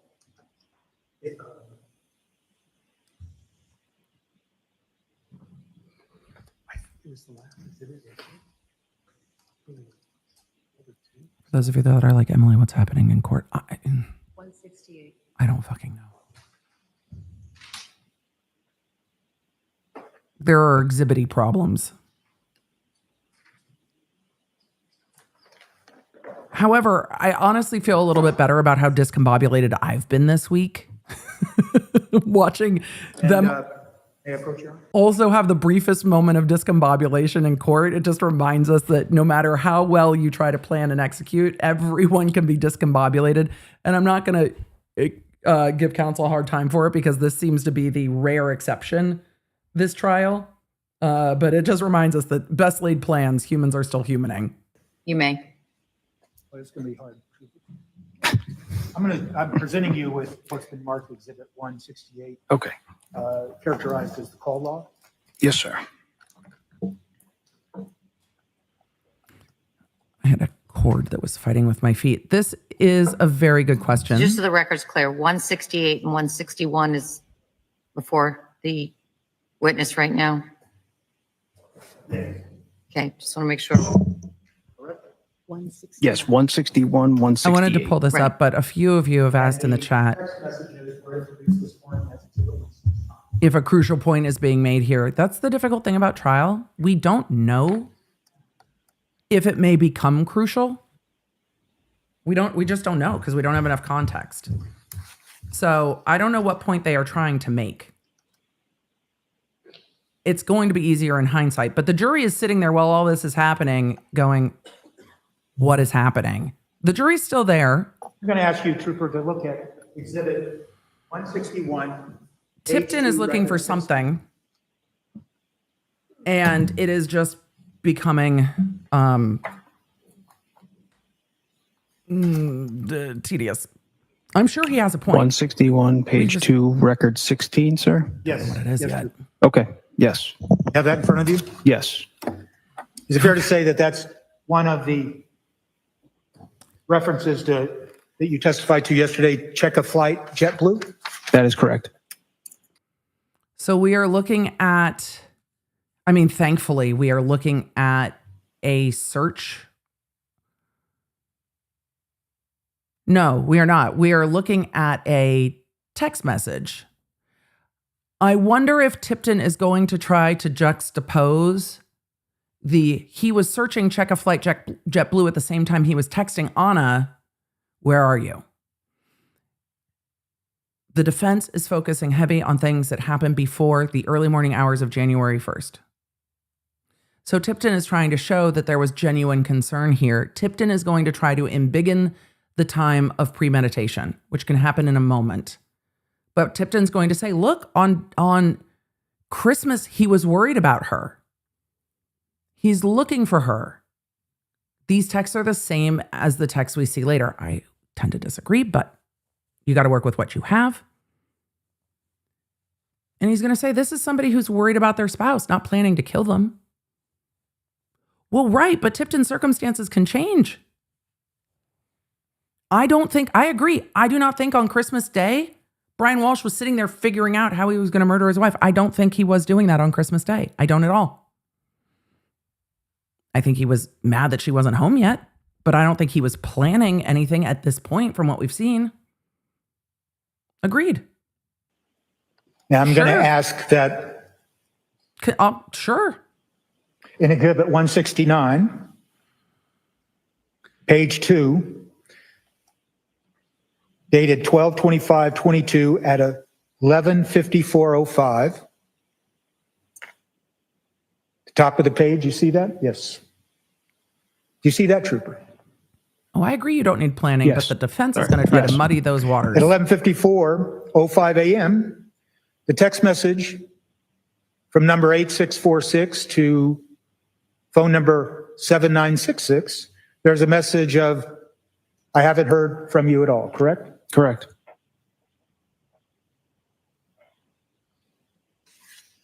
And then I'm going to ask that, Trooper, you look at exhibit 161 again that you have, and look at page 2, record number 21.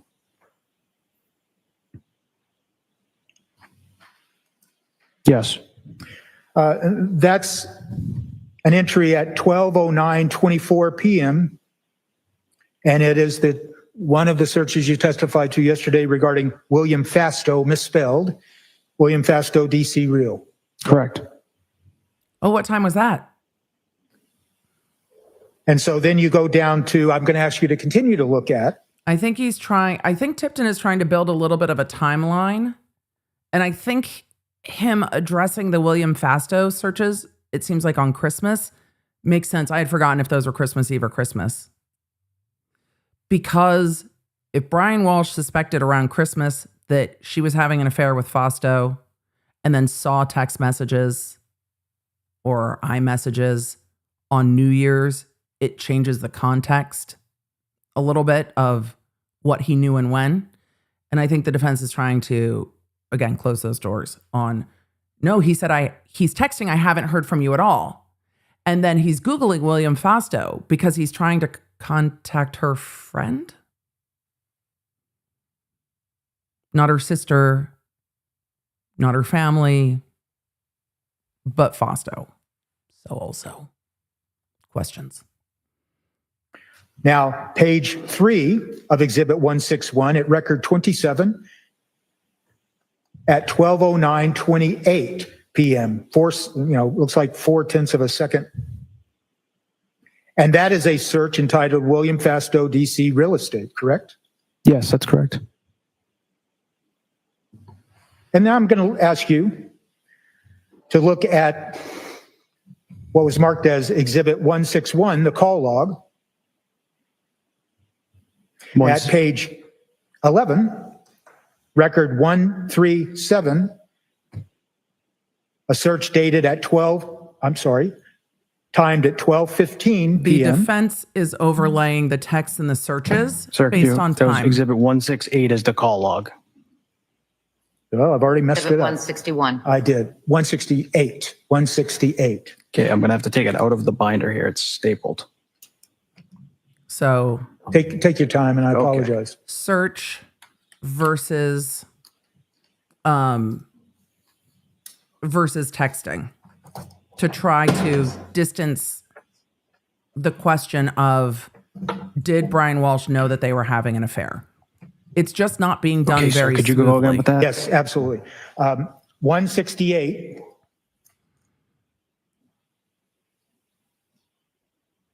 At page 11, I'll call it record 137. And I'm not speeding this up because I actually do want to. I want to see what Timestamped. point counsel's making, and it's hard 12:15. sped up going back and forth between all these Yes, timestamps. 137. It timestamped 12:15 p.m., correct? December 25th, 2022, 12:15 p.m. Yes. And that, from the call log, that indicates some interaction between the two devices, and that Exhibit 168 has to do with phone ending in 8646 and phone ending in 7966, correct? Assigned to Brian Walshe and Anna Walshe, correct? Yes. And there is a 1 minute, 23-second call between those two phones. Yes. Yes. We don't know the content, do we? I do not. Okay. And then as you continue to proceed, So Tipton's building the timeline of what Brian Walshe is searching, what he's texting, and what he's doing on the phone, the calls he's making. in this relevant time period, you go to Exhibit 161 again at page 3, record 35.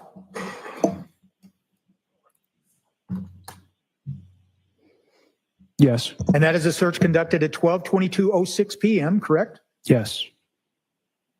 And the search is Anna Walshe, Tishman Spear. Is that right? Yes.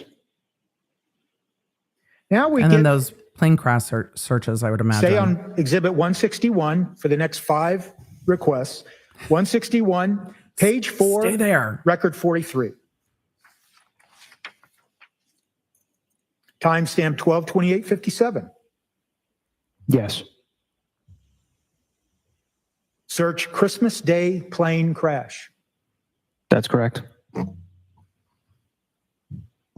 Same exhibit 161, dated 12/25/22, same time period, page 4, record 50. Yes, defense could just make this chart in closing. I'm sorry, record, But I'm right, record 50. they don't want the jury to wait 3 weeks for that or 2 more weeks for that. They Would you want like the to read the jury to content, see sir? the Yes, go ahead. Number behavior. 50, December 25th, 2022, 12:31 p.m. Jeff Chad Tishman Spire. Right. Cyper. For those of Now you just that are keep going zoning down. out, Exhibit 161, 12/25/22. it's okay. You can come back later. We'll summarize it. The defense is taking the searches from the MacBook, the text messages, the searches from the iPhone, and the call record log, and trying to put them in a timeline to show what Brian Walshe is searching on the laptop, searching, texting, or calling on the phone. And I think down the road, they will probably say, look, the search for William Fastow on Christmas is not because Brian knew that they were together and was pissed. It's because he was trying to find Anna Walshe. He was trying to piece together who to call. And that's why he's also searching for Jeff. And that's why he's also searching for plane crashes, because he hasn't heard from Anna and he doesn't know what's happening. That's going to be the argument down the road. And the defense is trying to build that across 4 or 5 different exhibits and 3, it looks like, different binders, and trying to grab all that together in real time, which is not easy to do. So that's where we're at. With the defense trying to point out that there's all these different things. A few of you are like, well, why search for Jeff? Isn't Jeff head of security for Tishman? So if you're worried that you haven't heard from Anna and you're looking for different people to contact to find out where she is, and you think she might have been working, then you're contacting work. If you think she might be with Dude, then you contact Dude, and Dude is William. Yentl said, but she told him she was driving. I'm stuck on that. She didn't tell him she was driving yet. That text didn't come in until a little bit later. We're not to that text yet in time. We're before she told him that. But now that they spoke on the phone, she should have told him that then. But he didn't ask if it could have been a voicemail, because he doesn't want it to could have been a voicemail. Page 4, record 53. Anna Walshe found dead. 12:45:47, correct? Yes. And once again, I think you just told the jury, Anna Walshe found dead. Correct? Yes, sir. And as we continue to go down, the next is Exhibit 161, page 5, record 57. Forgive me, Chad. I also zoned out on what time that was. I just wanted to know what time that was, because that's before she texted him, I think. 12:45:40.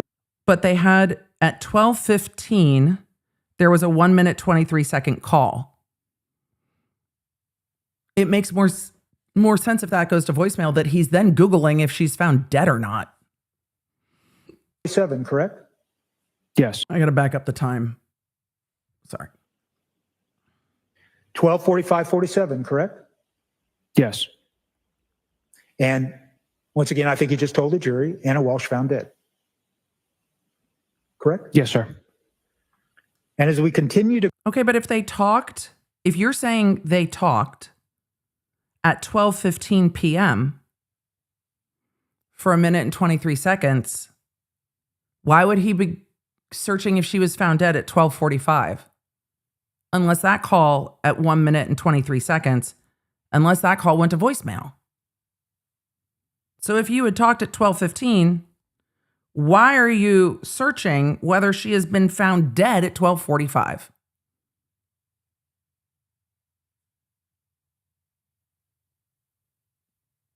I don't know if the timeline's helping him at this point for me, go down, but we can pause and talk about it and the jury can't. the next is Exhibit 161, page 5, record 57.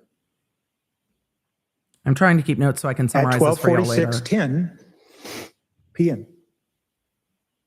Yes. And it's a search for Jeff Chod, C-H-O-D. Correct. Now, I'm going to ask you to look at Exhibit 168 at page 11, record 132.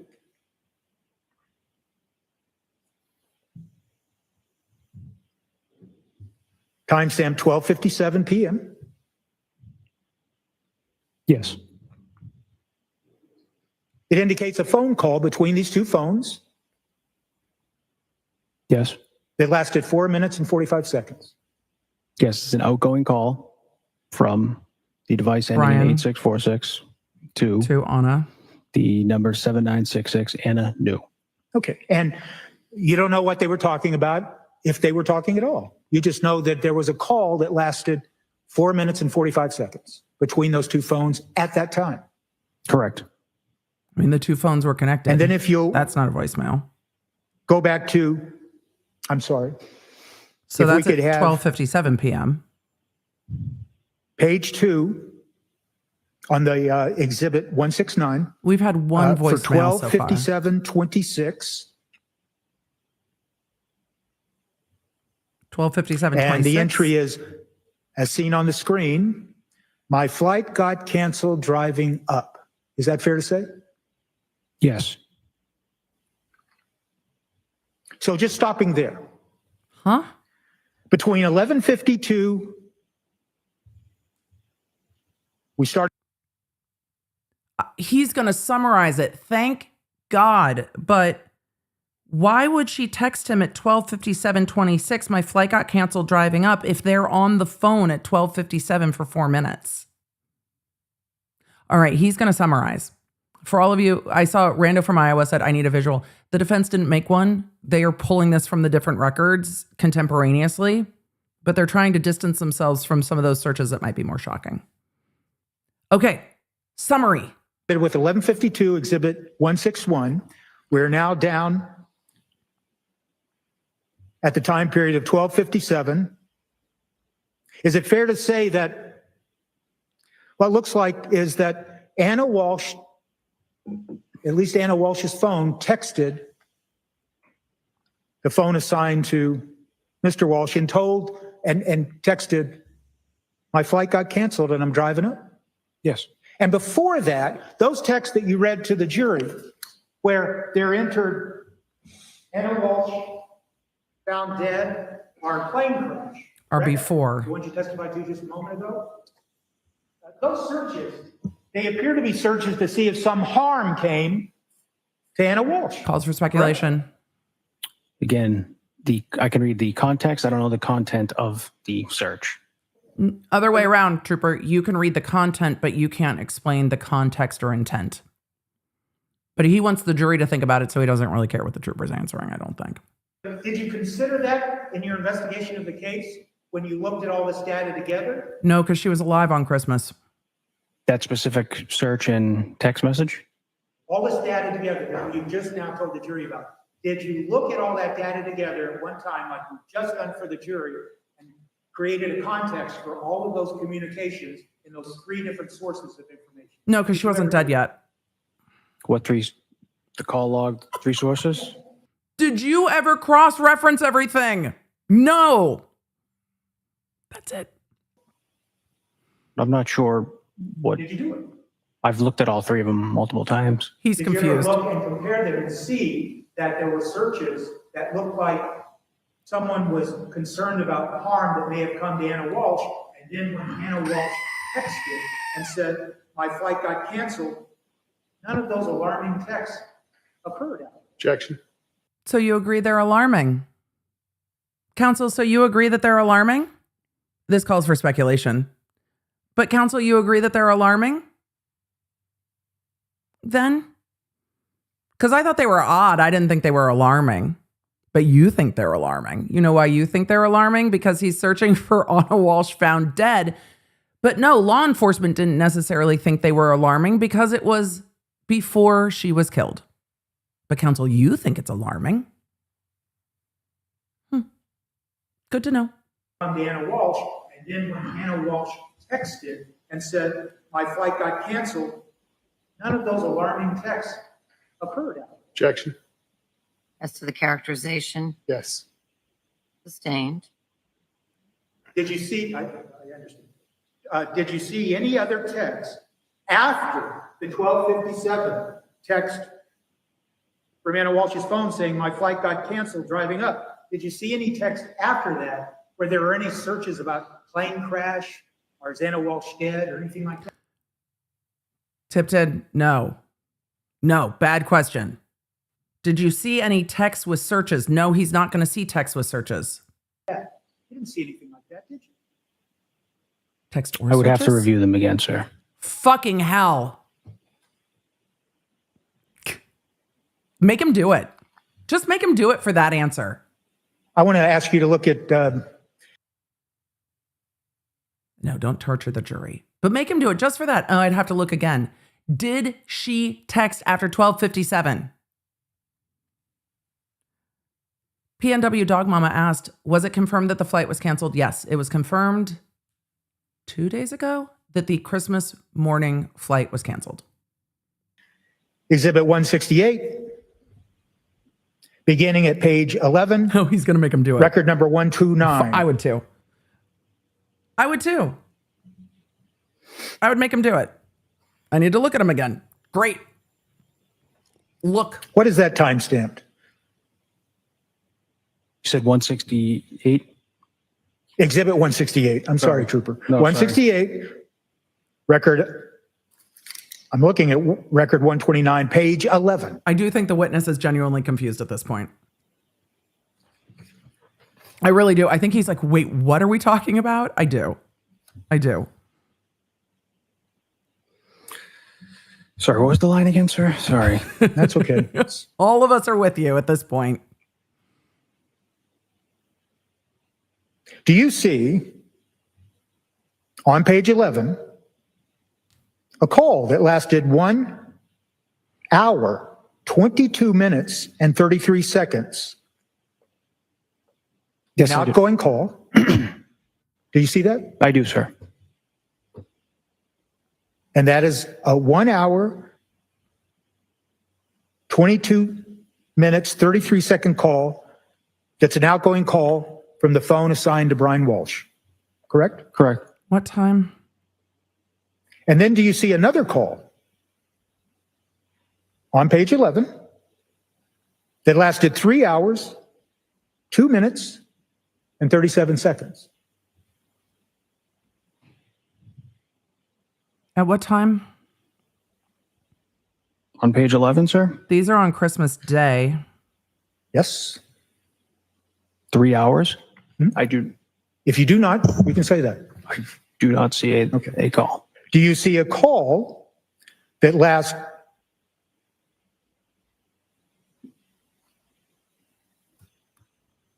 6 minutes and 5 seconds? On page 11, Yes, I do.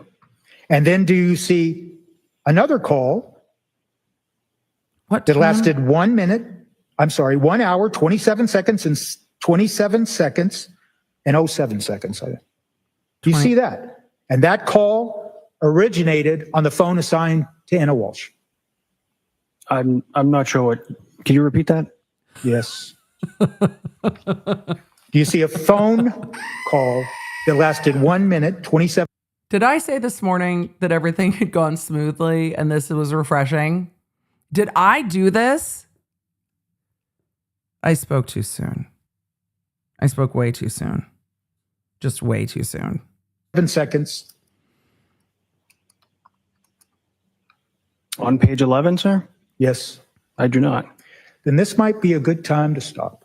Okay, we'll take a break. Fuck, I totally jinxed it. Have a nice morning. All rise, please. Close your notebooks. Damn it. Follow me. Janet. Anyone in the chat named Janet, I'm not talking to you. I definitely I definitely jinxed it.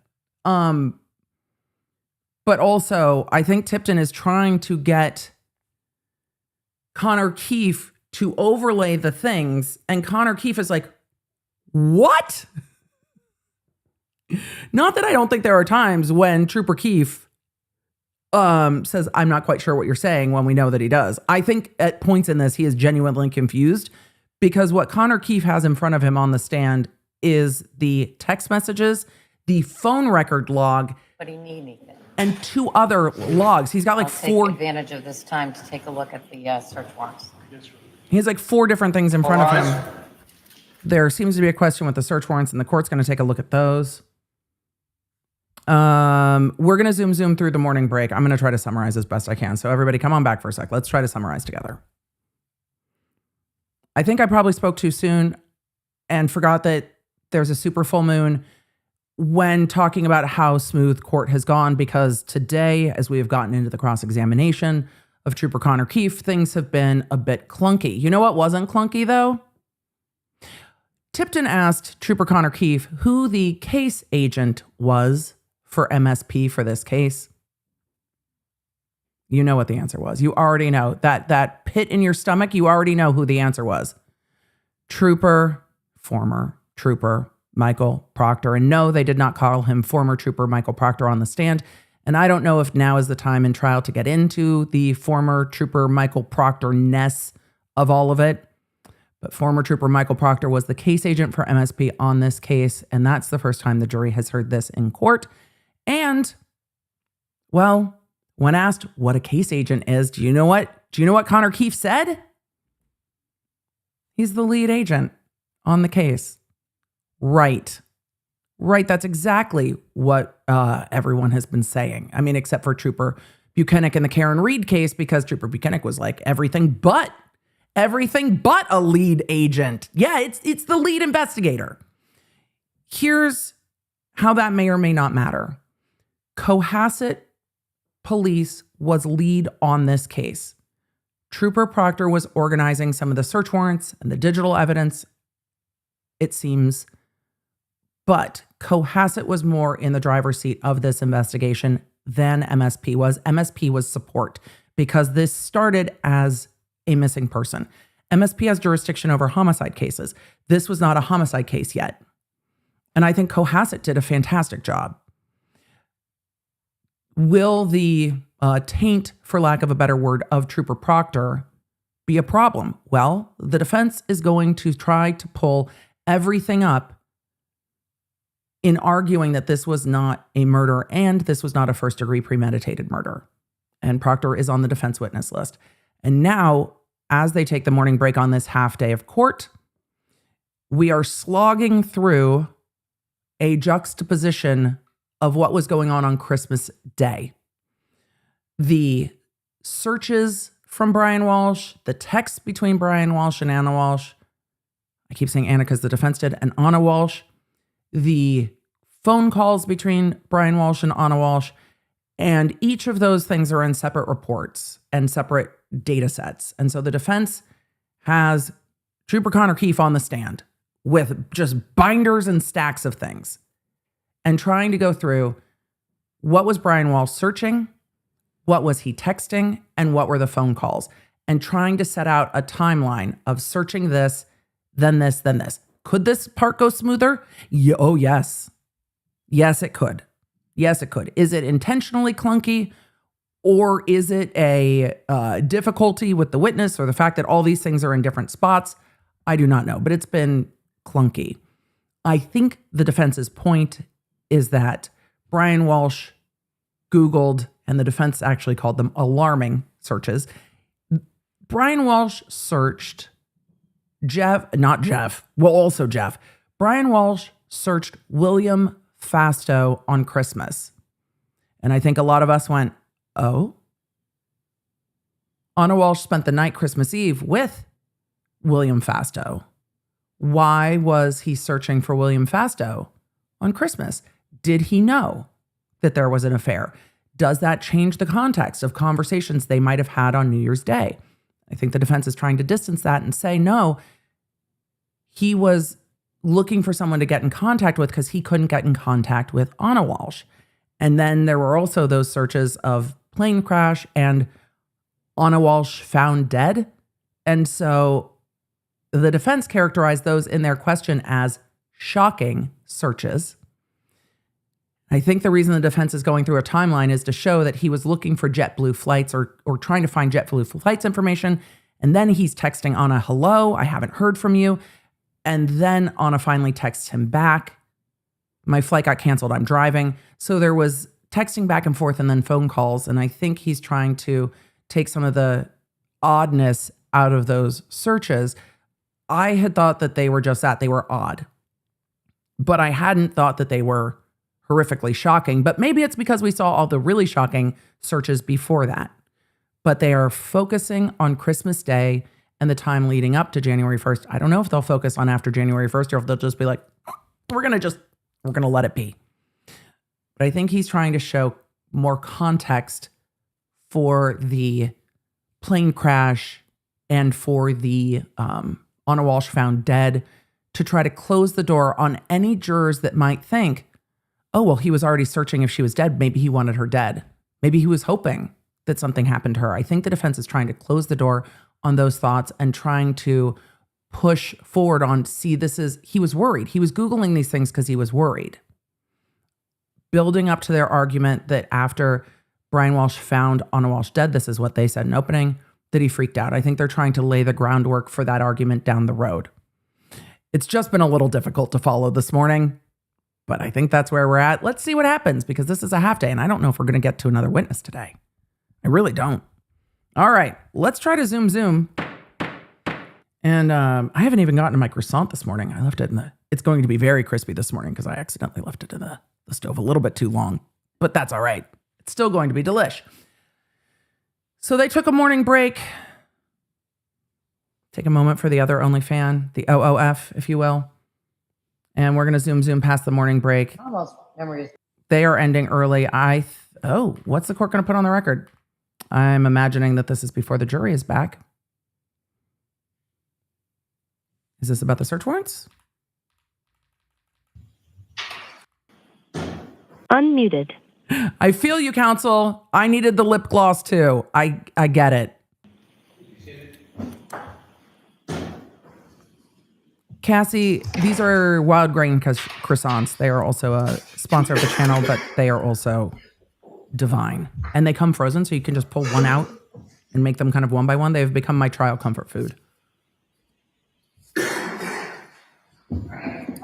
I just had an opportunity. I know it's maybe not relevant to the Jury's not in. The court was thinking about a matter. Let's see what it is. inquiry that's going on right now, but Attorney Porges, your records are good. Shit, the judge does just not have a microphone. Hold on.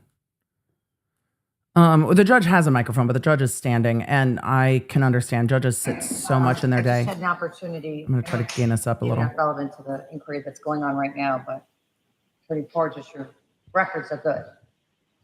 He wrote. The court said, and it's still hard to hear, but the court said, I have given some thought to the inquiry that's going on right now. And Attorney Porges, your records are good. So this is the court on the record after the break. 76, 85, 119, and 136. Almost memory is correct too. They all go to Verizon or AT&T records, so we can talk about that more later. Anybody need anything before I bring in the jury? Does that mean I can explore it more with them? No, it doesn't. It just puts the record more precisely as to why, but there may be others that you can explore that with.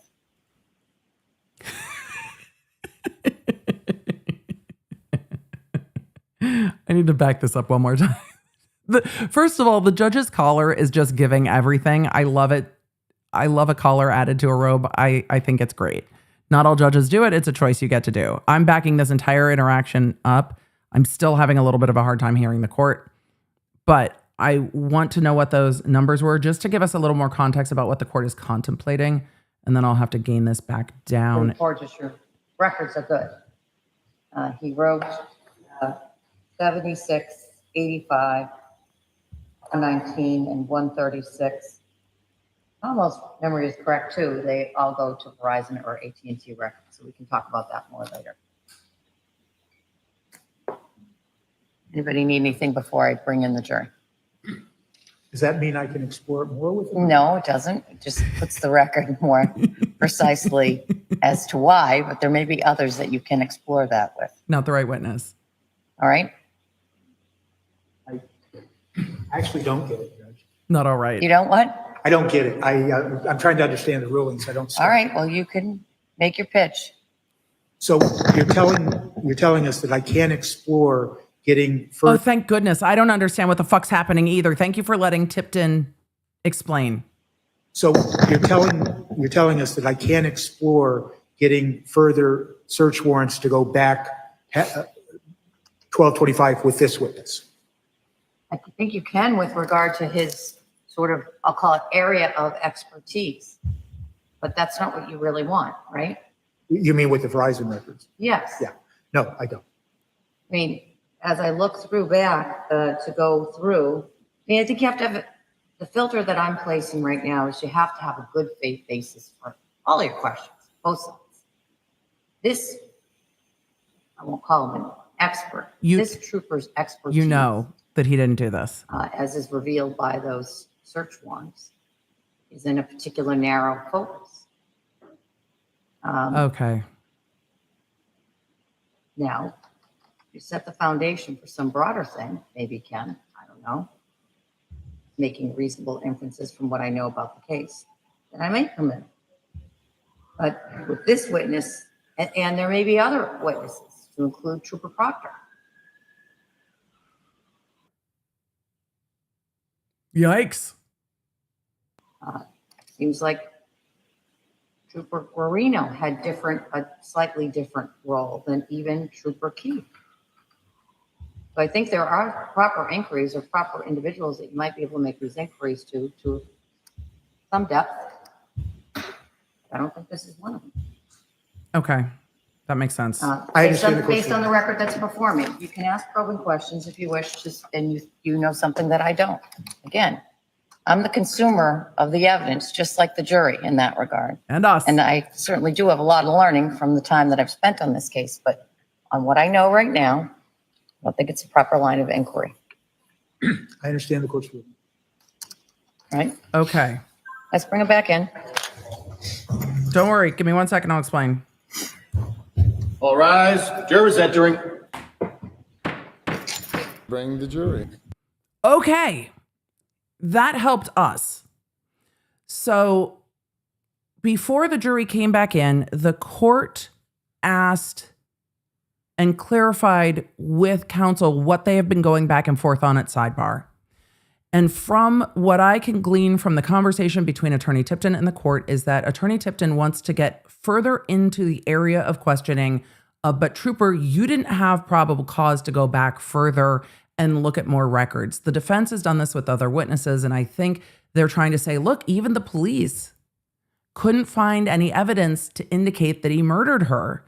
They couldn't look for more information. They didn't have enough to go back further in time. Now, they had enough to go to Christmas Day, and I don't know if they need to go back beyond that. But the court said and reminded counsel, you need to have a good faith basis to ask the question. And if you know that Trooper Connor Keefe did one search warrant with regard to searching the iPhone 13, you cannot ask him if he had probable cause to get more Verizon records. He didn't get the Verizon records. You know he didn't get the Verizon records. So you can't ask him why he didn't go back and get more Verizon records, because that wasn't his job. So you can't ask him that question when you know that he wasn't the one in charge of it. And then the court said, there might be other witnesses you can ask about this, including Trooper Proctor. So I appreciate the court for clarifying. It makes it much easier for the watching at home audience. And also it narrows down the line of inquiry with Connor Keefe. And the court said, look, you have to ask Connor Keefe about the shit that he did or didn't do, but the shit that he didn't do with regard to his role. He got a search warrant for the phone. You can ask about that. But if he didn't search warrant the computer or the phone records, you can't ask him about that. So you're going to have to wait. And she said, so she narrowed it down to focus on asking this witness about their narrower role in this case. They're not the lead investigator. The lead investigator could ask more, because the lead investigator is kind of overseeing everything. They're not the lead investigator. And Proctor's on the defense witness list. And I think for this reason, we have now seen kind of some foreshadowing that Trooper Proctor will probably be called to at least talk about maybe the Verizon records. All right, let's continue on. That makes things much more clear, at least about what they've been going back and forth at sidebar about. So let us continue. The jury's coming in. I very much appreciate that. Could Proctor plead the fifth? Probably not. Because it's going to be about Verizon record search warrants, and he's already been terminated. So probably not.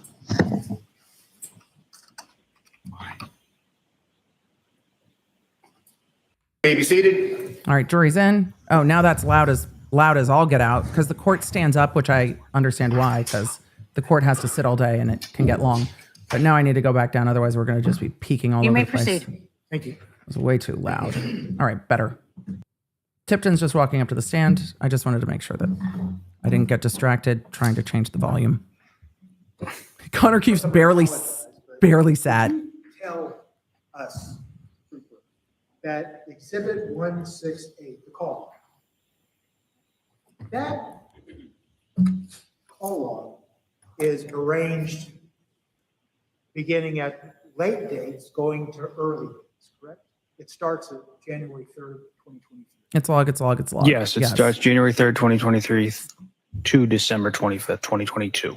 And all of the other two documents that we're using, the Exhibit 169 and 161, those all start with the earlier dates and proceed, correct? Yes, those are in ascending. This one looks like it's descending order. Okay. So now that I understand that, hopefully I won't confuse you. So here we go. So now, starting with Exhibit 168 at page 11, record 129, occurring at 1:40.10 Tipton found the mic, p.m. so that's good. Do you see that? Yes, sir. That's a call that lasted 1 hour, 22 minutes, and 33 seconds, correct? Correct. And it was a call that originated on the phone assigned to Brian Walshe. Yes, it was an outgoing call to the number ending in 7966, Anna New. Okay. Staying on that document, page 11, record 126, time stamped at 3:02:37 p.m. There's a call that lasted 6 minutes and 5 seconds. Correct. And once again, it originated from the phone assigned to Brian Walshe, correct? Correct. Now go to page 10, record number 124. An event happening at 4:11:06 p.m. There's a call that lasted 1 hour, 27 minutes, and 7 seconds. Correct. Now that call originated from the phone assigned to Anna Walshe, correct? Yes, that is an incoming call. Are you aware of the fact, based on your involvement in the case, that Anna Walshe, her flight was canceled and she wound up driving up from DC to Cohasset? On December 25th, sir? Yes. Yes. Yes. And would it be accurate to say that during this time frame that we've just talked about, these 3 calls, that's when Anna Walshe is driving from Would have been DC driving. to Cohasset? Yes, that could be inferred from that. That logically So tracks. it appears from these records that during this time frame, that after her flight's canceled, her phone is texting, the phone is signed to Brian Walshe saying, my flight was canceled, I'm on my way.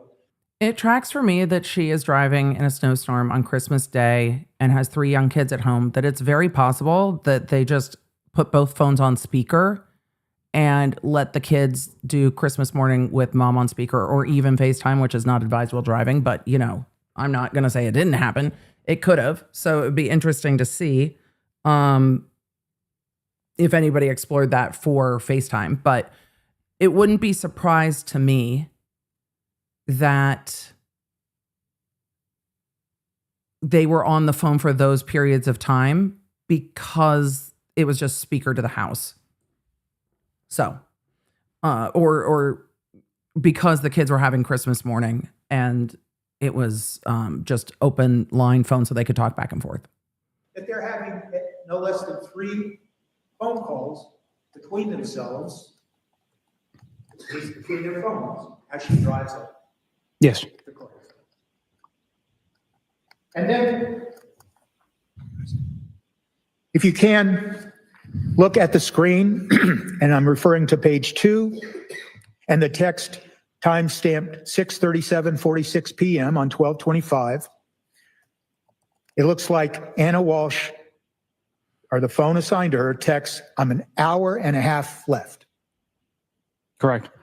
And then as you continue. What time? On Exhibit 169 at page 3, time stamped 7/26/02. Oh, good. We're going to get to see it. Thank goodness. It appears that that phone texts an image of a car to Brian Walshe, correct? Correct. Or at least the phone assigned to him. And the photo looks like it's a photo of a Porsche. Yes. And now if you So that's from Anna to Brian.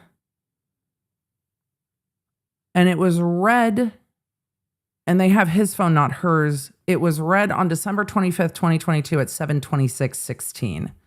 No idea when it was sent. Hopefully she's not. Is she the one driving? I think she's driving.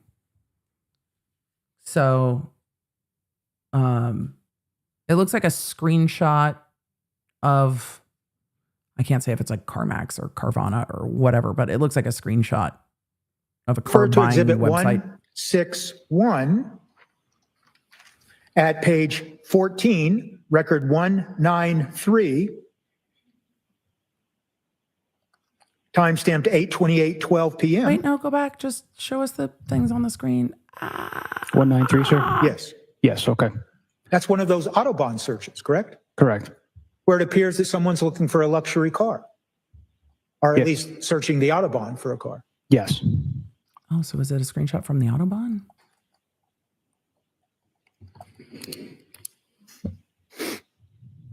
If we go now to Exhibit 169, and we're looking at page 3, we see a text that timestamped 10:34:50 p.m. Yes. and it involves a property listing at Zillow. Correct. And if you scroll down 1, 2, 3, 4, 5, 6, 7, 8 texts, all of those texts encompassing page 3, 4, 5, 6, and 7, they continue to be texts regarding Zillow postings for property, correct? Yes, they all appear to be text sent from the number ending in 7966, assigned to Anna Walshe, to 8646 about properties. And those properties are all situated in or around the greater DC area or Baltimore, correct? Yes. And do you know, officer, from your involvement in this case, about what time Ms. Walshe arrived in Cohasset when she drove up from DC? On the 25th? Yes. I do not know. If I told you that she arrived sometime around 8 or 8:30 in the evening, does that sound accurate to you based on your review of all the data? Sounds reasonable. So it would appear that all these Zillow listings we just referred to that are occurring sometime around 10:30 p.m. on 12/25 through 10:58, it appears that he's already home. Anna Walshe is already back in Cohasset, and she's texting on her phone to a phone assigned to Brian Walshe all of these listings, correct? Yes. Okay.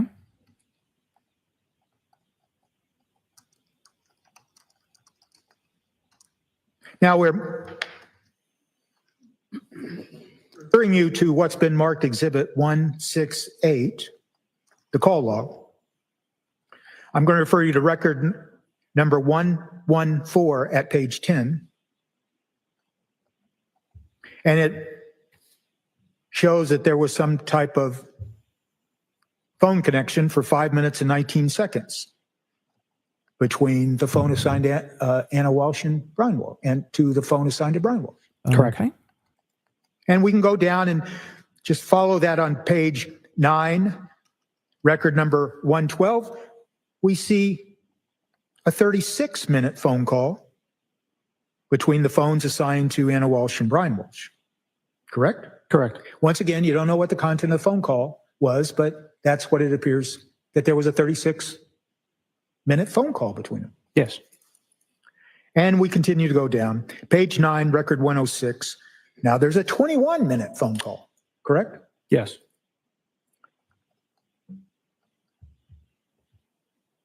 Now we're on Exhibit 161. Now we're on a different date. We're on the next date. December 27th of 2022. I'm going to refer you to record number 316, page 22. You recognize that entry on Exhibit 161? What was the page number, sir? Sorry, I put the 168 down. That's fine. Page 22. He's got like 3 binders record number going. 316. So page and record number. Okay, You see that? I do. It occurred at 6:57:46 a.m., correct? Yes. That's that reference you were asked on direct examination yesterday. That reference to all my exes, correct? Yes.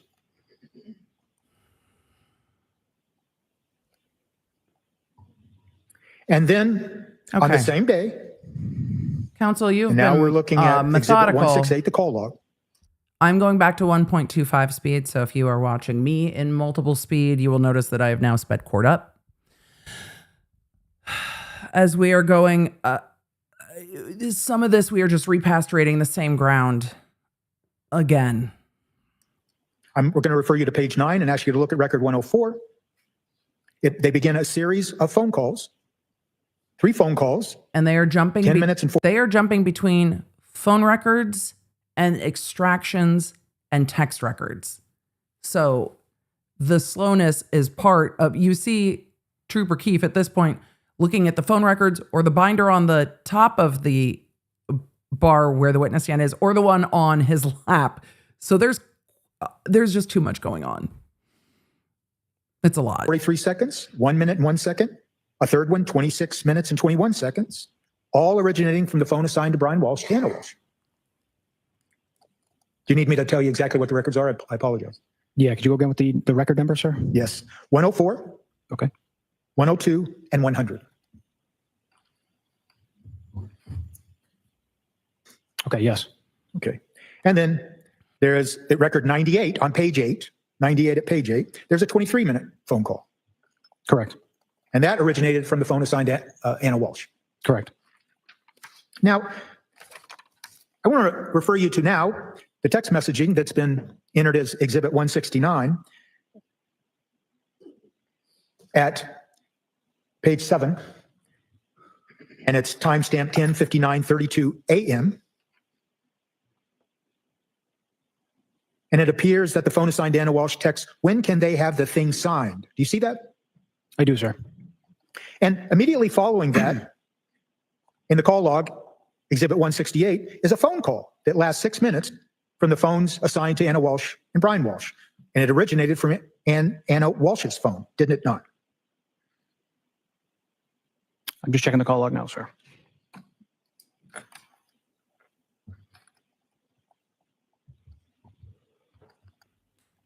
Monty asked, don't they have to stay within the scope of direct? This is within You the see that? scope of direct. I see the text, but I don't see the specific call you refer. And there's a lot of latitude on cross, but they did stay within the scope of direct because the phone records came up, the text records came up, the extractions came up. This is just going a bit deeper into all those records. To in the call log, sir. Okay.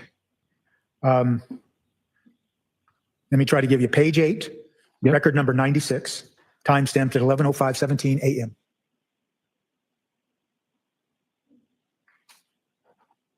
Page 8, 98 on this one has a different time and date, sir.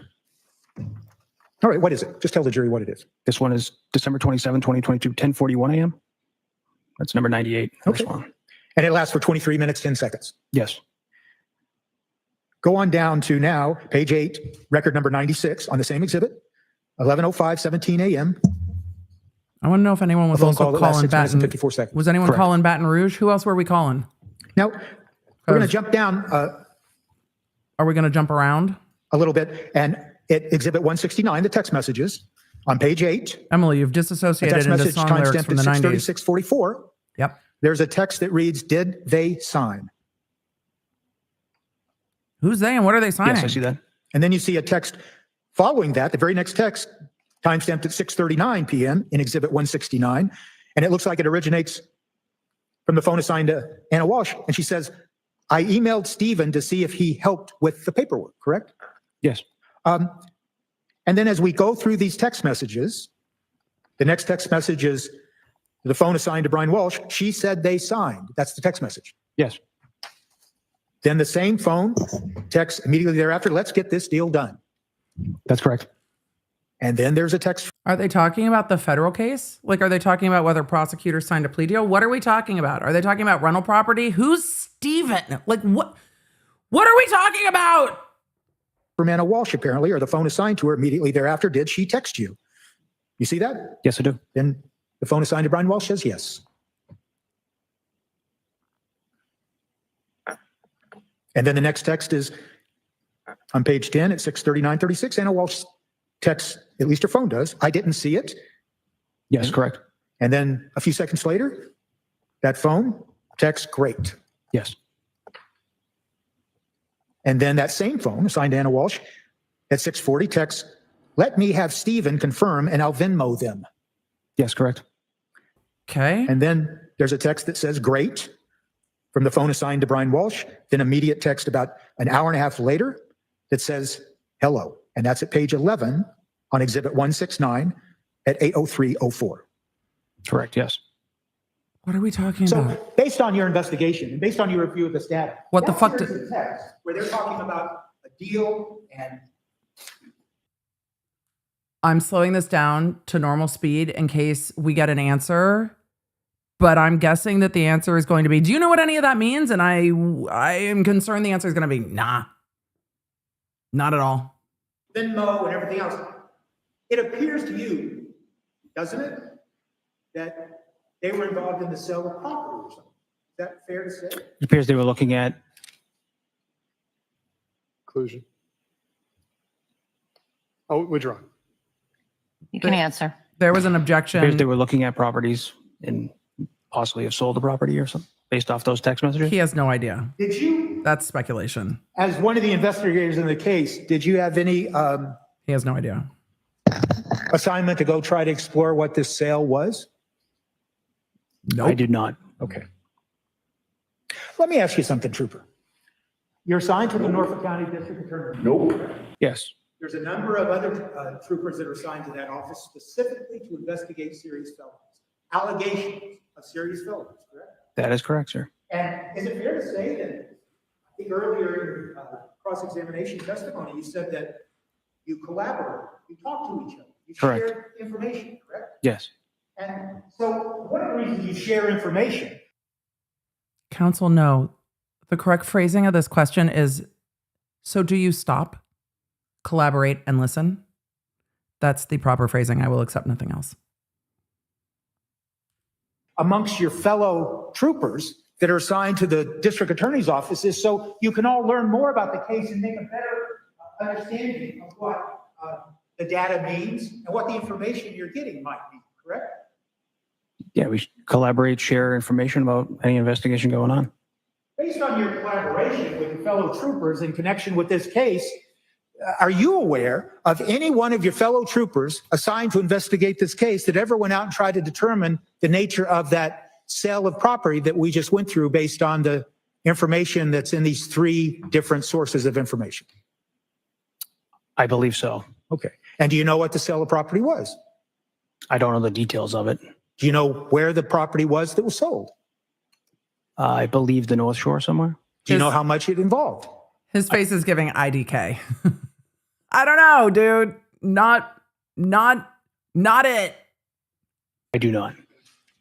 Do you know whose name that property was in? Counsel, is this in I do not. contested? Do you know where the proceeds? Is this in contention? It's clearly not his job. He extracted a phone. He clearly doesn't know. I don't think this is contested. If there was a sale of a property, there would be documentation. Why are we doing this with this witness? Tipton, my guy, what are we doing with this witness? The proceeds of the sale went. No, sir. Okay.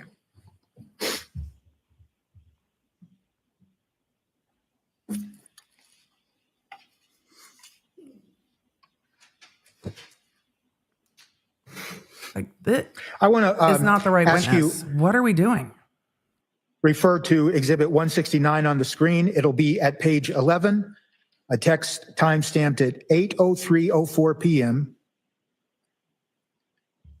And there is a text coming from the phone assigned to Brian Walshe that says, hello.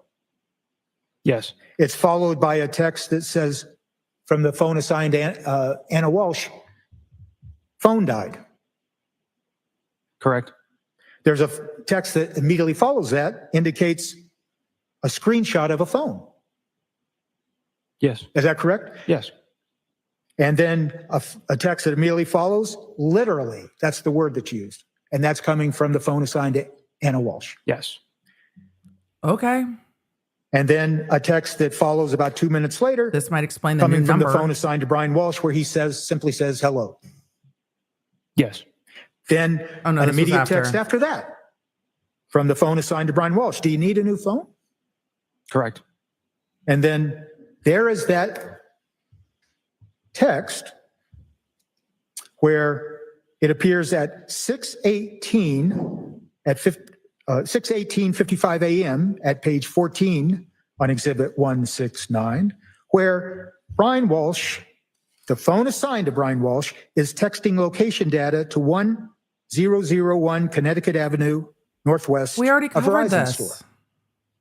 Yes, it appears to be an address to a Verizon store. Okay, and that's what we talked about a little bit before, right? Right, yes. But now we have it in context, don't we? We realize that there's text going back between these phones of Anna Walsh's phone seems to not be working right. And then Counsel, I don't know if you are limble enough for the stretching that you are doing at the moment. That we are way too far afield for they're hiding context. Okay, counsel. I'm going to stretch over here. the phone assigned to Brian Walshe finds the location of the Breathe. store and sends it. We're going to Yes. and breathe. And if you just keep going down those texts, Reach. Continue. the next text, the phone assigned to Anna Walshe, she says, thank you, right? Yes. Okay, now we're changed to the next date. To the other 12/28/22, side. we're looking at Exhibit 169, and there's a series of texts that began at 7:10:59 a.m. on page 14, and the phone assigned to Anna Walshe says, will work from home today, correct? Correct. Old stuff And then said, why isn't the Commonwealth there's a objecting? No. Text that follows 3 minutes later. When opposing counsel's digging a hole, you let them just keep digging. Just keep going. Also, there's nothing legally objectionable. They're going line by line through the evidence. There is nothing objectionable. That evidence is in. There are no legal grounds. And boring the jury is something you let the opposing counsel do. He is trying to say, look, this was a happy marriage. He's helping his wife get a new phone at Verizon. Look, he's trying to do everything's normal. Shit can go from normal to not normal in seconds. From the phone assigned to Brian Walshe says, feel better. Correct. And I mean, from reading those texts, it would suggest that Anna Walshe wasn't feeling well and she was working at home, correct? Yes. And then there's a text immediately thereafter from the phone assigned to Brian Walshe saying, let me get the boys ready. Correct? Yes. As we scroll through these texts, the text at page 16, timestamp 7:15:15 a.m., there's a text comes from the phone assigned to Brian Walshe says, love you. Correct? Could you scroll down a little further, please? Page 16, timestamp 7:15:15 a.m. Yes, correct. And then immediately thereafter, there's a text, page 16, immediately following that text coming from the phone assigned to Anna Walshe, and she says, the phone says, love you too. Correct. The phone assigned to Brian Walsh says, I will get you a plunger, correct? Yes. Next text from the phone assigned to Brian Walsh, and a Porsche. Yes. The phone assigned to Anna Walsh says, haha. Correct. Then Anna Walsh phone says, thank you. Chad, I'm going to need you to help me.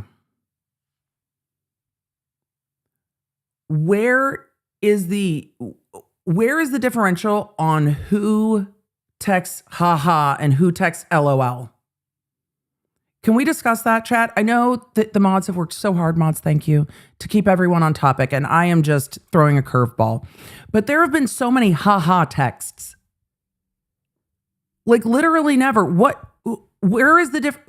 If you are a haha texter versus a LOL texter, can you all explain where are the ha-has versus the LOLs? Because in the Karen Reed cringe text series, there were tons of haha texts. Does LOL feel disingenuous? Is like haha no, I'm actually chuckling? Is LOL different than a haha chuckle? Is haha a chuckle? And LOL is a full what is the differentiator? Where is the differentiator between haha and LOL? Can we discuss? Thank you. I appreciate it, chat. Thank you very much. Because we saw so many ha-has in the last text and in these texts. It's a lot. Yes. The phone assigned to Brian Walsh says they both start with P. Correct. Do you think that phone is referring to the Porsche and the plunger? Yes, sir. Penis. Sorry, what? And then Anna Walsh, the phone anyway, responds, I'll take care of the plunger. You just get the Porsche, correct? We had gotten full OPP. And then there's a couple of texts back and forth saying, ha, ha, ha, ha. Right? Yes. Immediately thereafter, at about an hour and a half later, same exhibit, 169, page 20, at 9:26:13 a.m., from the phone assigned to Brian Walsh, there's a screenshot of a Porsche, correct? Yeah, it appears to be a vehicle. I don't know if it's a Porsche or not, sir. Okay.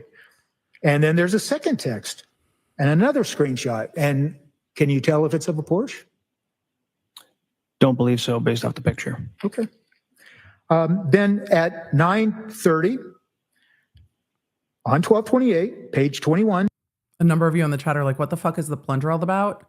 I think they are bantering. I think they are just joking between each other because obviously they're not buying her a Porsche right now, right?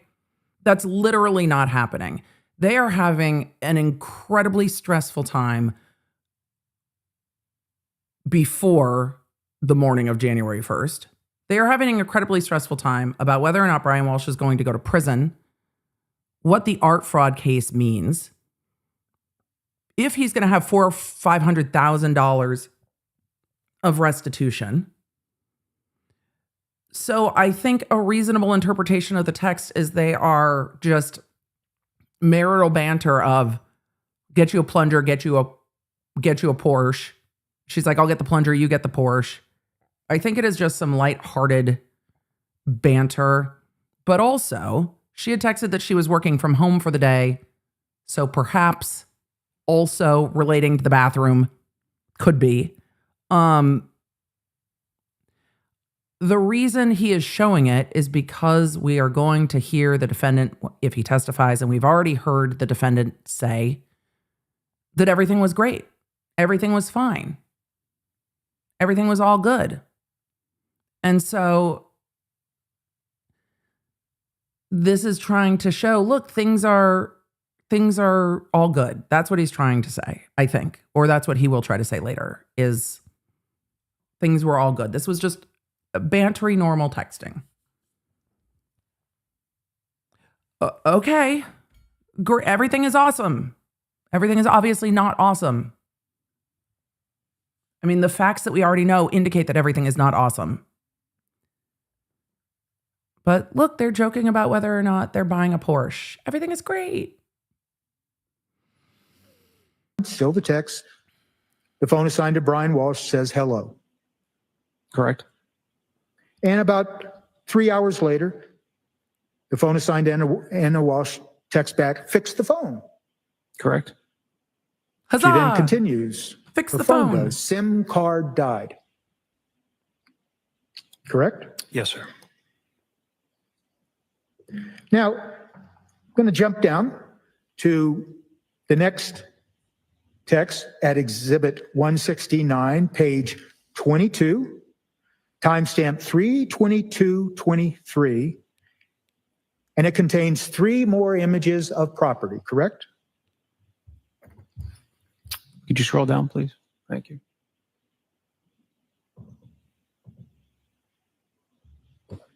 Yes, sir.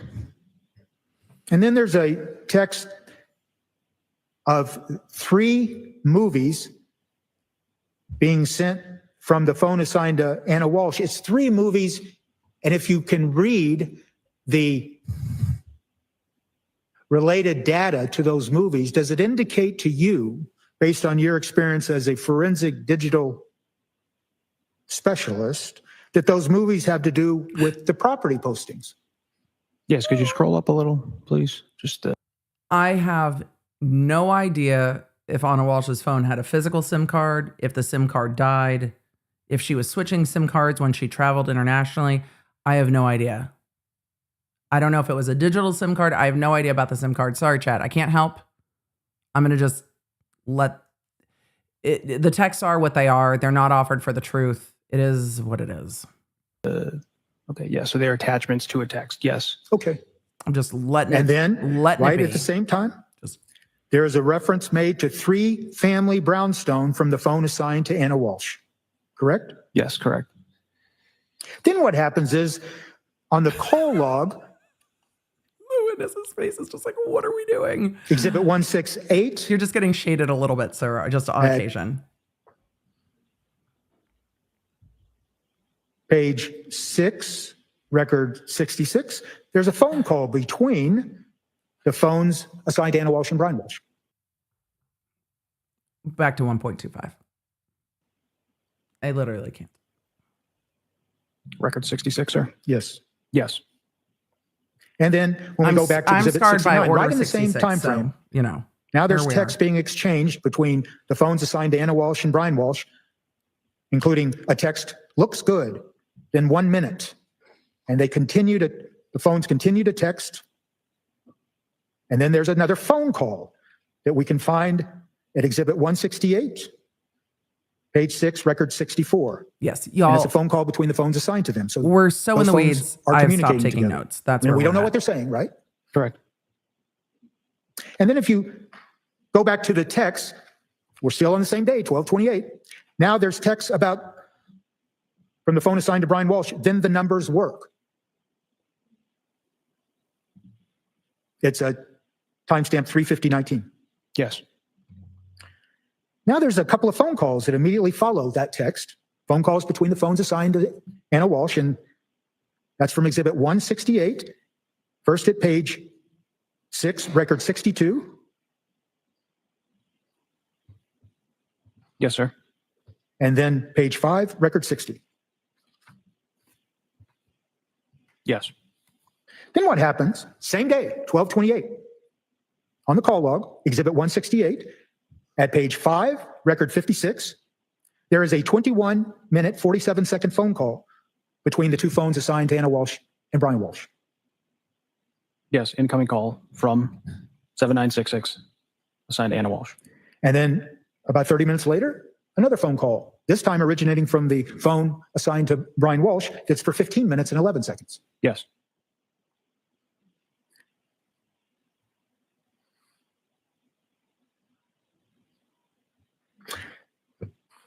If you continue to scroll through the text messages that are contained in Exhibit 169, Must we? Must we continue? and I want to refer to page 30 and the text message timestamped 11:18 a.m., 11:18:10 a.m. Okay. You see the text coming from the phone assigned to Anna Walsh that said, it's incoming soon at 199K. I do. That's probably about the sale. And the next text is, had 2 bathrooms, good shape. Yes. Good shape. Next text from the Oh. phone assigned to Anna Walsh. That Offer sounds like a 195K. Yeah. Sounds like a potential purchase. Offer 195. Response from the phone assigned to Brian Walsh, probably. Do you see that? Yes, sir. Then immediately thereafter, a text that says, let's see what TJ says. Yes. Okay. And then there's a series of texts that immediately follow. Okay. Then there's another Zillow posting. We're now at page 32 of Exhibit 169. And then there's a specific reference from the phone assigned to Brian Walsh. They paid $80,000 in 2015, correct? Yes. And there's a second text, assessment at 4. What's Okay. that text say? At 11/21/31, page 32. Assessment at 120K, 120K. Thank you. You're welcome, sir. It sounds like the communications going on between these two phones is talking about the possible purchase of a. Counsel, you know that you can't ask him to interpret the text messages, because if the prosecutor got up there and said, sounds like he was trying to murder someone, you can't ask to interpret the text. The jury can make that determination for themselves. But you can't ask him to speculate. Imagine if the reverse happened. Sound like he was trying to figure out how to dismember a body. Like, no, you can't ask him to speculate as somebody's state of mind in these texts. No. The jury can make that determination. New property, right? Yes. And that Zillow reference in Exhibit 169 at page 32 at 11/19/54, that Zillow reference is a property in DC, isn't it? Yes. That's what it says. And then scrolling down to page 33, 11/21/50, we see a text. However, I'm really glad the pool camera is at least showing us what they're looking at. That's fantastic. Zesting at 175K. Is Yes. zesting a And phrase what for does zesting mean? Do you have any idea? The estimate of the property. Okay. it And is? then the next text is our unit is really 1820 square feet. Correct. I thought it was like you had to get a little zester and like a fruit rind or something. No? I've never heard of zesting. Zillow estimate? Okay.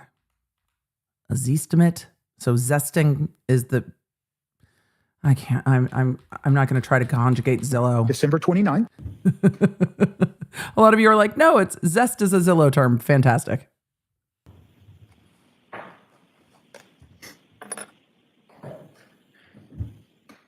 As we continue with this series of texts, now we're on December 29th, page 33 of Exhibit 169.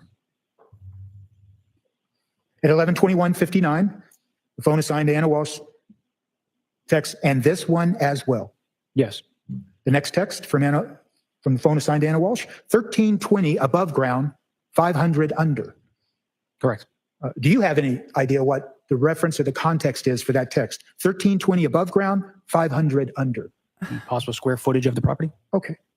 And then the next text coming from the Actually- phone assigned to Brian Walsh. Let's see how much work it needs. Actually, Trooper Keefe, that kind of makes sense. Because there are people that live in places that have like basements and shit. That actually kind of does make sense. It all calls for speculation. The prosecution could object. They're not. Because why? Because why? Because tell me see why. Yes. Then there's a text. Are they renting it out? I just haven't finished my Yes. croissant, so I'm going to do that. Then the next text makes sense to take it down hard. What are y'all working on Correct? today? I see that. Yes. And then does it sound like to you, based on doesn't- your investigation in this case, It that doesn't matter what it sounds like to him. there's a discussion going on about possibly buying a new property in or around the DC area? Yes. I want to I love seeing what you Go guys forward are now working to on. Sushi, diamond Exhibit painting, 161. I love I'm stained going to glass. focus you to page 54, record 804, occurring at 9:13:47 p.m.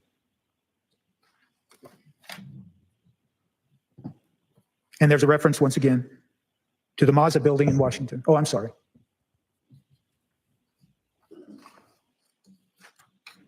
804, sir? Yes, record 804 at page 54. Yes. And exhibit 161. Correct, yes. Then returning now to the text of exhibit 169 on 12/30, page 40, a text occurring at 6:01:24 a.m. from the phone assigned to Brian Walshe. Flight on time? Question mark. Yes.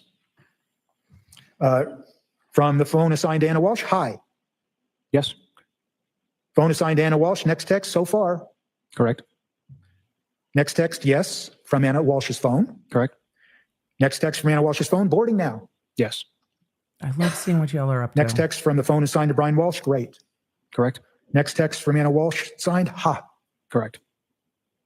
Then the next text immediately following that from the phone assigned to Brian Walshe. Did you get test? And then the next immediate text that follows is the word rest.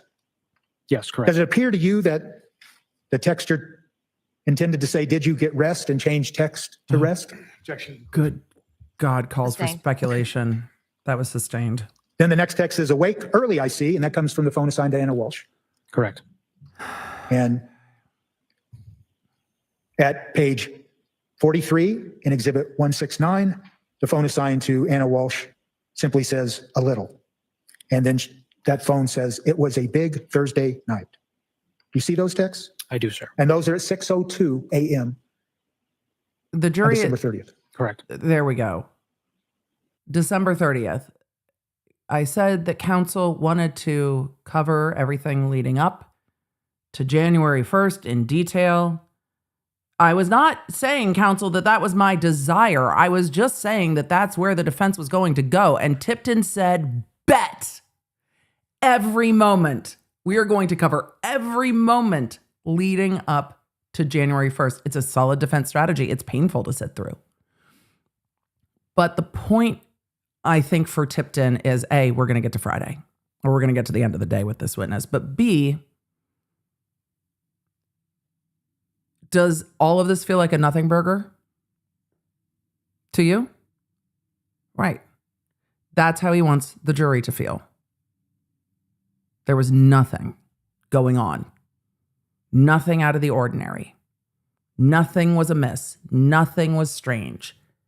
It's all so blah.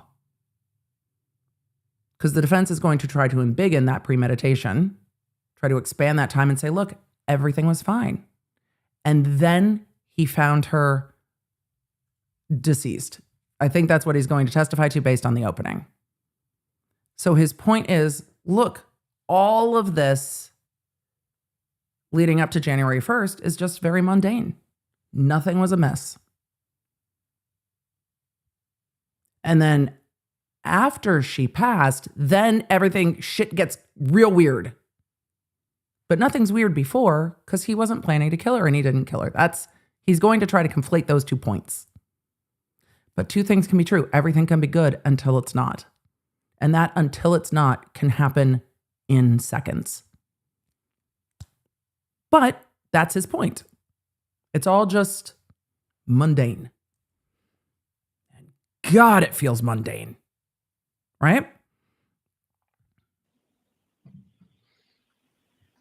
As you scroll down He's got to work with to the something. text dated 12/30/22 at page 46, a text at 12:07 p.m. There's a text coming from the phone of Anna Walshe, and it includes 2 photographs, correct? Yes. And I believe the photographs are blurred, but based on your review, do these photographs include pictures of a female and a young child? They did. And the response from the phone assigned to Brian Walshe says, looking good. That's correct. Then immediately thereafter, I should say not immediately, but 3 minutes later, a text coming from the phone assigned to Anna Walshe, and it includes another photo of, if you know, a female and a young child. Correct. And then a text from the phone assigned to Anna Walshe, hanging out hard. Correct. If we move down to the text at 49, page 49, timestamped 1:26:49 p.m., there's a text coming from the phone assigned to Anna Walshe, and it appears to be a movie. Do you see that? It's timestamped 1:26:49 p.m. Hold on one second, sir. Sure.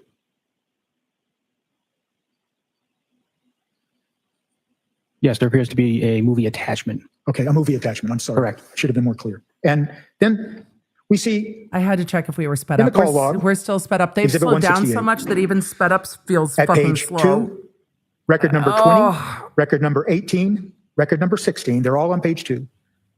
We see a series of phone calls between the phones assigned to Brian Walshe and Anna Walshe. Do you see that? It's all on page 2, records 20, 18, and 16. Yes, I see those, sir. Okay.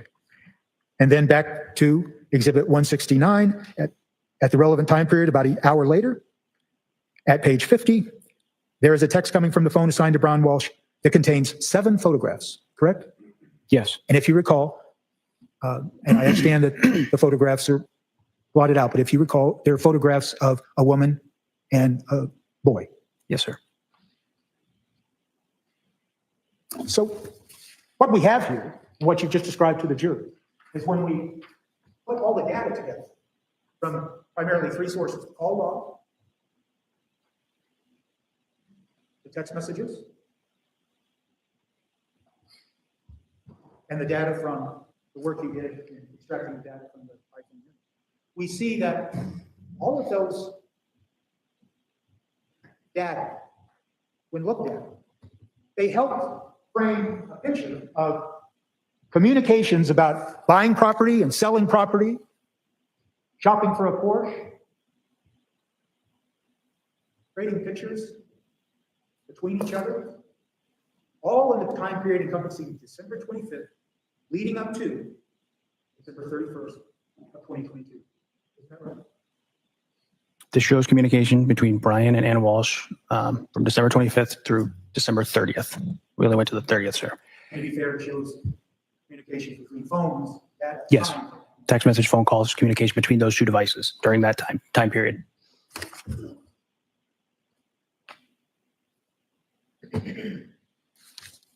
Trooper Keefe, you would agree with me, wouldn't you, that there's no such thing called iMessenger?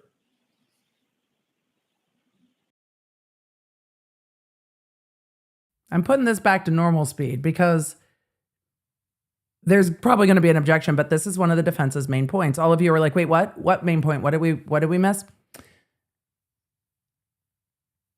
I think there is a reasonable inference to be made that perhaps Brian Walshe, based on his testimony to or his interviews with law enforcement, was seeing Anna Walsh's iMessage communications. Now, what's unclear is whether her communications with William were in fact iMessage communications. That's not been made clear. But the defense is trying to say, no, Brian Walshe really meant Messenger, like Facebook Messenger. And the prosecution's probably going to say, no. He meant her text messages, her iMessages. And those 2 things are not the same, but I digress. So we're back to that fight, and he's the tech guy. He downloaded the phones. It's a proper question for him because he's the tech guy. What do you mean? Fucking hell. He means, is there a thing called iMessenger? Called iMessenger.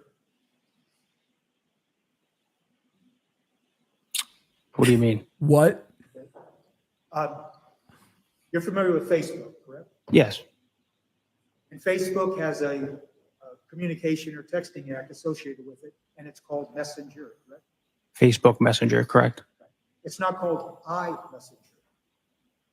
Not that I'm aware of, sir. And then you're familiar with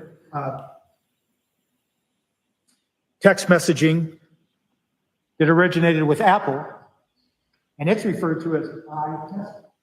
Yes. And it's not referred to as iMessenger, is it? Not that I'm aware of. And it is possible, isn't it, to receive Facebook Messenger postings on someone's phone from someone's Facebook account if that person, the holder of the Facebook account, permits that person to see their Facebook Oh, Messenger objection. communications. Depends where. Here's why I would object.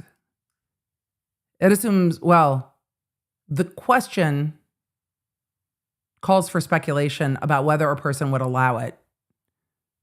And of course, the defense wants that. The prosecution's not objecting. It doesn't sound like. I think the cleaner question, and of course, the defense wants that insinuation. The cleaner question is, if a phone is logged into a Facebook account, can you receive Messenger on that phone? I think you would have to get a lot more into Facebook because I don't know if there's still separate apps for Messenger and Facebook and blah, blah, blah. But he's getting to, if someone allowed, did you hear that? If someone allowed their account to be logged in, it's adding in permission, consent, and intention that we don't know exists, which is why I would object. But the prosecution might also be numb at this point. If that person, the holder of the Facebook account, permits that person to see their Facebook Messenger communications. Depends where you got the data from, sir. Okay.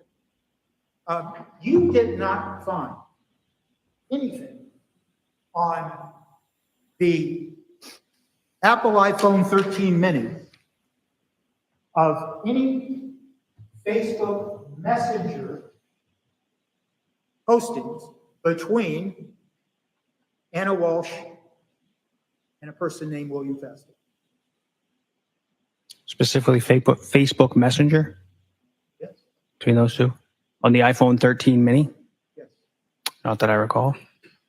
You did see, didn't you, a Facebook communication on that iPhone between Anna Walshe and a man named Michael Redmond on December 25th of 2022. Didn't you? I would have to see the documents here. I bet he would. The witness's eyebrows are in his hairline. Why don't we go? He has shifted. The eyebrows cannot eyebrow any further. And to sidebar.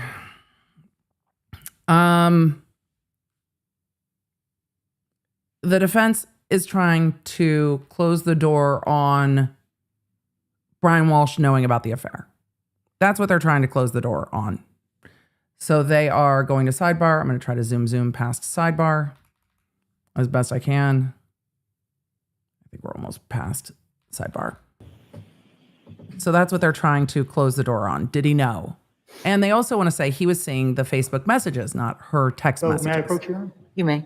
And the jury will have the text messages between her and William, and I wonder if some of them might be considered incendiary. I was going to ask you, Trooper, have you seen that in your examination of the iPhone Mini 13? I have no idea what he said. iPhone mini, and then he walked away. If you haven't, that's fine. I can't tell what device this was extracted from, sir. So it is fair to say, though, that when you examined the He said, where is this iPhone from? Mini, you never saw any communications involving Anna Walshe and William Fasto, correct? On the iPhone Mini, Any communication whatsoever under between the two of them. specific application? This was the iPhone 13 mini. At all. Can you clarify? I'm not sure what you're asking. Did you see any communication between Anna and William in the extraction of the iPhone mini, period? Any at all? On the iPhone That's what he's asking. that we've been talking about today. And I thought you just answered it. You did not see any communications between Anna Walshe and William Fasto first, let's say with croissant on my Facebook desk. Messenger. Not that I recall. And of course, one of the, well, before I ask that question, so you don't He said he didn't recall. This what you just handed me? I can't. There's an objection pending to asked and answered. I didn't hear the court's ruling. He's continuing to answer. And authenticate where this came from. I don't know what device it came from. I can't speak to that. Then at this time, I'll just have it marked by- We'll mark it for identification. Are we at K? No. Oh, geez. All right.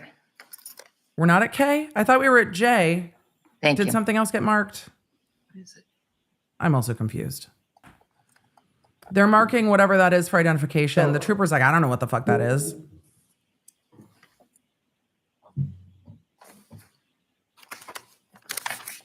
Now, look, you said, in my KM, question, you said there is an iPhone mini in play in this. There's also an iPad mini. Yes, it is. There is also an iPhone mini at play. There's an iPhone mini and an iPhone SE and an iPad mini.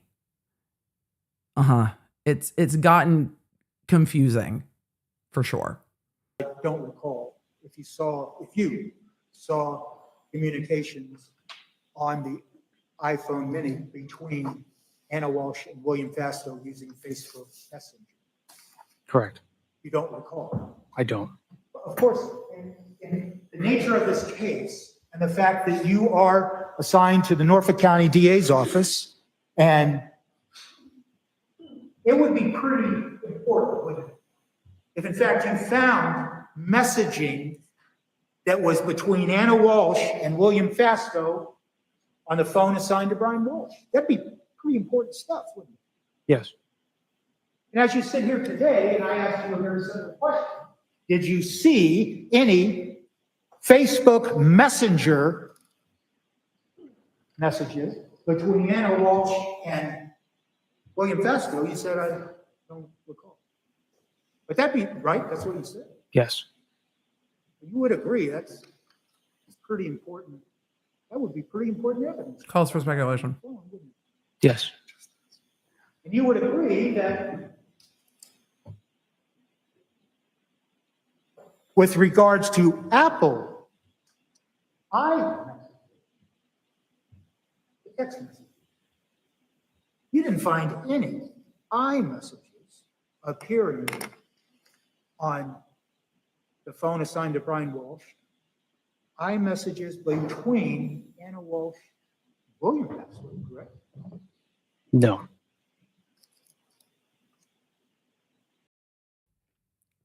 However, we also don't know if Brian Walshe saw Anna Walsh's phone, and we don't know where Anna Walsh's phone is.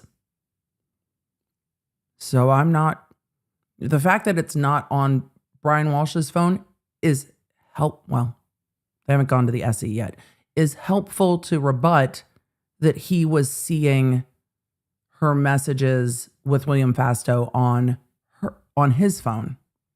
It doesn't mean he didn't see her phone, wherever that is.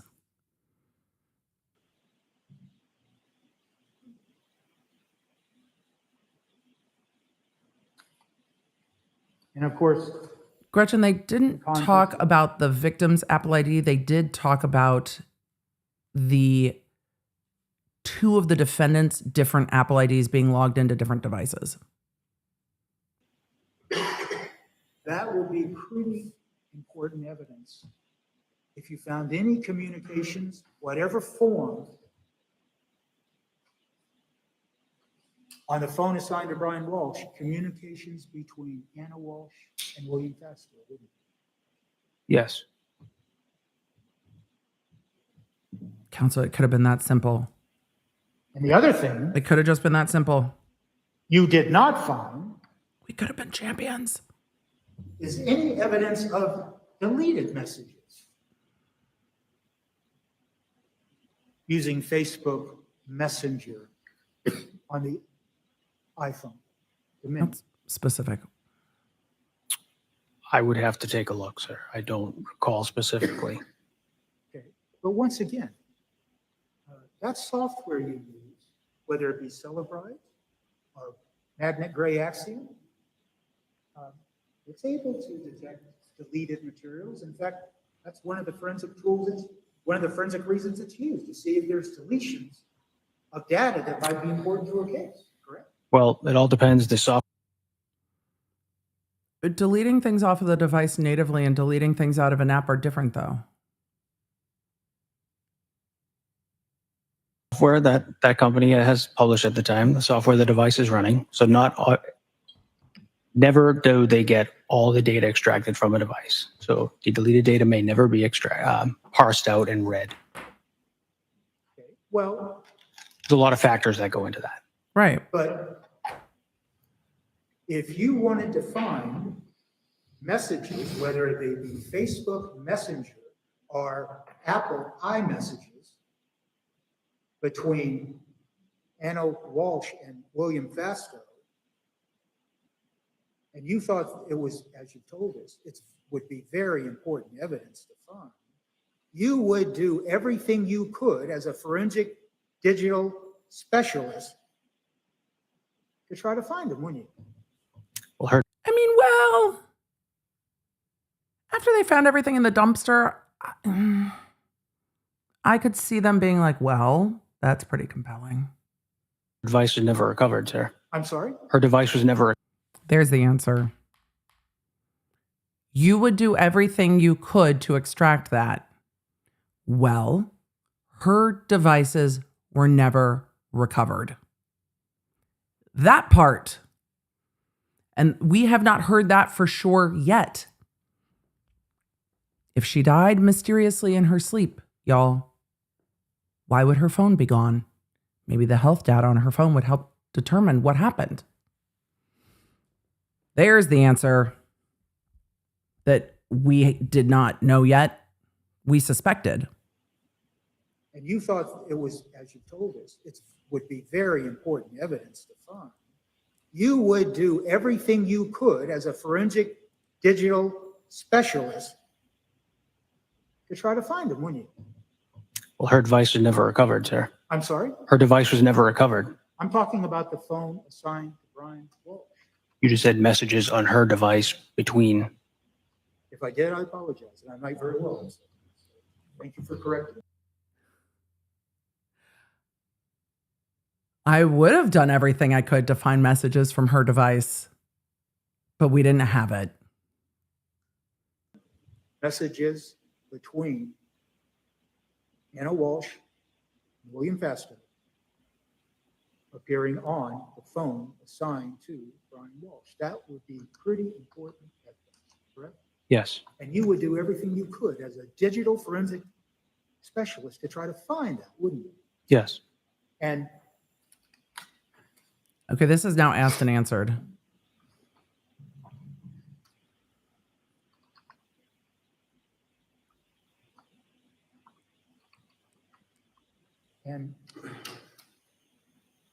just a minute. You're done? Just a minute.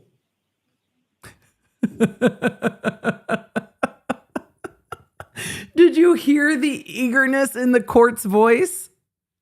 May I have a moment, Your Honor? You're done?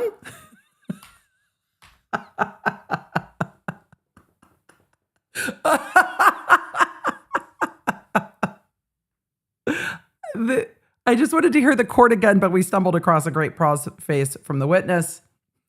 May I have a moment, Your Honor? You're done?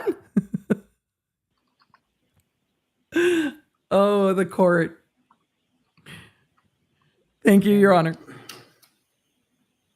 Just a minute. You're done? Just a minute. You're done? You can feel it at the court. You're done? We're done? Are we done with this? Good. Finally done. Thank you, sir. Thank you, sir. And we are, in Redirect. fact. No, Your Honor. Bold move from the prosecution. I like it. Any redirect? Nope. We're letting it ride. Nope. When they don't redirect, chat, when they don't redirect, what does it say to you? What vibe does it give you? Because I think the prosecution hopes that the vibe is none of that shit mattered. It doesn't matter. Doesn't hurt our case. None of it matters. Why would we bother? Let's just keep it moving. Who cares? Who cares about any of that? Let's continue. Yeah. Why redirect it? There's nothing to clarify because all of that was whatever. The witness may step down. Thank you, Your Honor. Yeah, no Do you wanna redirect leave is this stuff here? Yes, the lawyers will take care of that, but thank you. Your Honor. leave it all there. The no redirect was a solid strategy. Let the mess lie. And it leaves the Almost jury. recall its next witness. Commonwealth would call Heather Sullivan. It leaves the jury with her device was never recovered. It looks like court's got less than a half hour left. One more witness, I think, for the day. You solemnly swear or affirm testimony you'll give in the cause. This will be witness number 22. So help you God. Thank you. You can see it. There's binders. I see binders. I see binders. Ma'am, my gray hair loves your gray hair. Good afternoon, Judge. Good Here for it. afternoon. I'm still trying to grow out You some may proceed. Thank you, Your Honor. Could you please state your name and spell your last name for the record? lingering color. Yes, sir. Retired Trooper Heather Sullivan, Sullivan. And you say retired. When do you retire? In July, And how long were you a Congratulations. state police trooper? 20 years. And what can you just tell us your Did you take a look at everything that was going down and went, I've met my retirement days. Fuck this shit. I am out. I'm not dealing with any of that. path through the state police, where your assignments? Sure. I was on the road for the first 7 years of my career. For the last 13 years, I've been in crime scene, 7 of which I worked at the crime scene office that's attached to the medical examiner's office. In the last 6 years, I worked in the crime scene services in Danvers. And what were your Do you get to work with Dr. Scorty Bello? Do you guys get to go to lunch? Is it fun? Can we talk about that? Please? Have you guys gotten to go to lunch and talk about Proctor? Heather, just between us. We're just curious. We won't tell anyone. You know, it's just you, me, and 20,000 of our closest friends on the internet. It's fine. But I'm really curious. responsibilities of the crime scene services in Danvers? We'd just like to It know. was my responsibility to go to any homicide, suicide, unattended death, any crime scene where I would need to collect evidence, process it for fingerprints, or document any items of interest. And what type of training did you need to obtain in order to get into that unit? I didn't speed it up. We had They have on-the-job sped themselves training, up, but it was years thankfully. and years of training. Every year we have some sort of class, proficiency tests in crime scene, videography, documentation, evidence collection, tire track, footwear, and fingerprints. You say proficiency tests in those areas. Did you pass your proficiency tests? Yes, sir. And are you familiar with competency tests? Yes. Did you pass your competency tests? Yes, sir. Now, I think we could still I'd like do to it. ask you some questions about January 9th of 2000. Oh, no, now we're going right to the search. Excuse me, Mr. District Attorney, sir, for the Commonwealth, can you tell your colleagues that background training and experience can be that quick? Can you just tell everyone else in your office that that's really fine?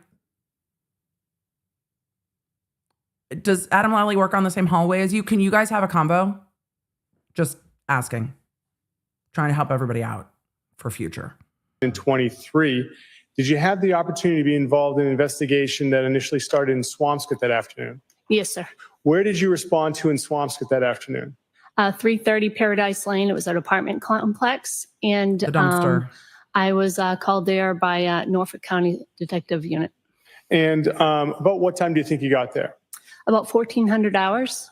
And Ms. Gilman, can we have what was marked as Exhibit 90? I was going to wait for him to photograph? ask Forgive to me, I don't have the translate file number in front of me. 1,400 to civilian time, but he did not. Do you see this photograph? Yes, sir. Do you recognize it? Yes, it's one of the 2 trash receptacles I was responsible for documenting. On Exhibit 90, it says HAS. Are those your initials? Yes, sir. And could we have Exhibit 91? Do you recognize this image? Yes. What is this? It's a trash compactor at the same location that I also documented. Now, what was done with those 2, the trash compactor and the dumpster? I'm just going to take a moment to highlight the juxtaposition here of what we have seen. Crime Scene Services came out and photographed the location of a dumpster and a trash compactor that they were going to seize. They did not know if they would find anything in it. I think they were optimistic that they might, based on the cell phone data from Brian Walshe, knowing that he was there, but they did not know if they were going to find anything. And what witnesses have we heard about this? We have seen witnesses that now photographed it before anybody touched it and moved it. I'm sorry, I think there was actually crime scene tape around it. They do, in fact, possess crime scene tape. They have crime scene taped it off. They have photographed it before anybody fucking touched it. They photographed the other one before anybody touched it. And then they brought in somebody else and got an escort to put these things on flatbeds, escort them to another location where they laid down paper and went bag by bag and numbered the bags to see if there was anything relevant in it and photographed that whole process too.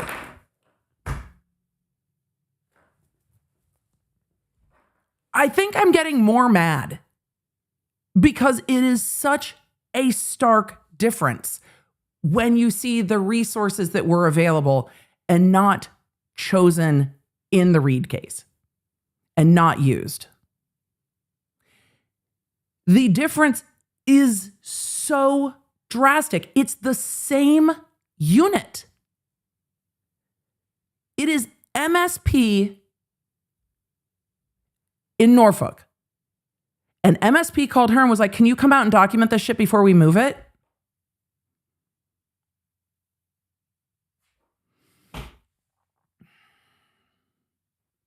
Now, what was done with those two, the trash compactor and the dumpster? It's so telling about both cases. Like I said, I documented it with photographs all the way around, and then we were going to search it at a different location. And did you go to that different location?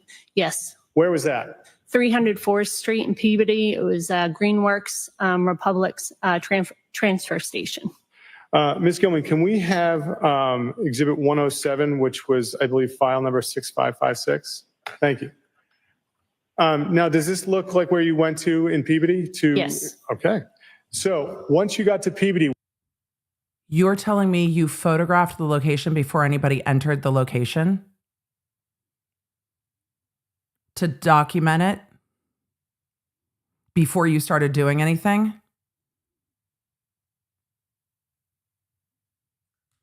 What was done with the two dumpster? What was done with the dumpster and the compactor? I'm sorry, I didn't hear you. Oh, no, my bad. What was done with the contents of the dumpster and the compactor once you got to Peabody? They were separately transported to this location, 304th Street, and they marked off an area. I documented it before they dumped the trash, and then individually, they started with one of the trash receptacles, dumped that, and spread it out so we could go through it and search it. His pronunciation of Peabody is how I've heard it pronounced. I've not heard as many people say Peabody. I've heard Peabody, spelled Peabody, but that Massachusetts. Worcester is Worcester. Like you don't have a chance until you have to find a local and be like, okay, help. So, and who did that process? Who dumped it out and searched it? So the company who transported the receptacles, they're the ones who dumped it, but they put it in a location where we could go through it methodically. The CERT team, which is a special emergency response team, there's about 10 of those individuals who were there to go through the individual trash bags. And what was the conditions like while everyone was doing this? As far as they were inside the weather facility. Oh, it's January, so it was very cold. It was outdoor location. It looks like it's indoor, but it's half indoor, half outdoor. And so when the CERT team would get to a bag, would they open several bags at once, or what? How would they do it? That sucks. So they did it methodically. So they each, kind of tacked it together. They went through each individual bag, looked to see, we actually had a meeting about what we were looking for. So they knew what to look for. If they found anything that they possibly thought was of interest, they would flag me down. I would photograph it. And then, Yeah, CERT team does a great job. Which begs the question, if more was to be found at 34 Fairview, why didn't the CERT team ever go back out? We're in a different case, Emily, I know. CERT team does a methodical job. If it was something that the detectives wanted to collect, we would collect it and spread it out so we can document it further. So could I, at this point in time, Ms. Gilman, could we have Exhibit 125? We're going to probably get into some of those more difficult photos. Joanna said, how do they decide what to look for? Based on the information they would have in the investigation. They knew, speculation on my part, but I think that at this point, seeing his phone data and what trash compactors he was near and the phone searches for things like dismemberment, I think they probably were at least wondering if they were going to be looking to recover body parts and not intact remains. And so I think that they were looking for clothes that could have been hers, anything that was bloody, tools, and also any partial remains is what they would have talked about looking for in this search. They did not recover any remains. They recovered they recovered, from what we know so far, they recovered tissue. They recovered lots of things that had blood on them. We haven't got to the blood tests, or we haven't gotten to the scientific test of blood and DNA. We're here because it must be her blood and DNA. Otherwise, we wouldn't be in a murder trial. They recovered tissue. They recovered hair. They recovered clothing, but they did not recover any remains. Do you recognize this image? Yes, sir. Is this one of the bags, contents of the bags that you had to spread out and do further documentation of? That was some of the contents in one of the bags, yes. And what's this? Bless you. Does somebody need a Kleenex? What are we doing? What is the significance of the yellow placard? That tells me, so as I was spreading things out, each bag got a placard, and then we would know which items came from which bag. Because they numbered each bag. When items were packaged up and brought back to the lab, did they all go to the same person, or did different people enter them into the LIMS system? So I entered any evidence that we collected for crime scene services, which would be specifically for fingerprinting. I would collect that evidence, and then the detective unit collected anything we weren't actually processing for fingerprints or DNA.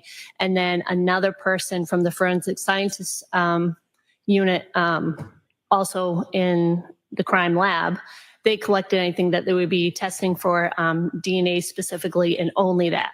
Okay. And so these items here, were they tested for fingerprints?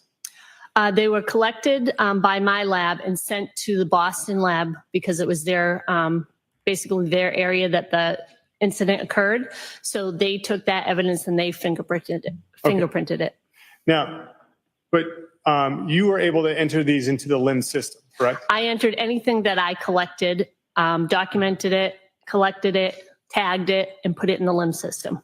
What did you collect, though? Yes? I'm going to gain this down because the other scientific services individual that we saw also tagged things into the LIMS system. Oh, counsel has wandered over to the evidence bags with gloves. Okay. So we were going to cover what... I do. We're going to cover what she bagged and tagged versus what he bagged and tagged. I don't know if they're going to show those to the jurors today, but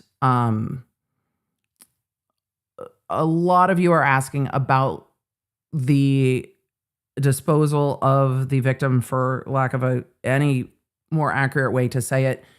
We will link down below the coverage of when the defendant pled guilty to that count that is not before the jury for consideration.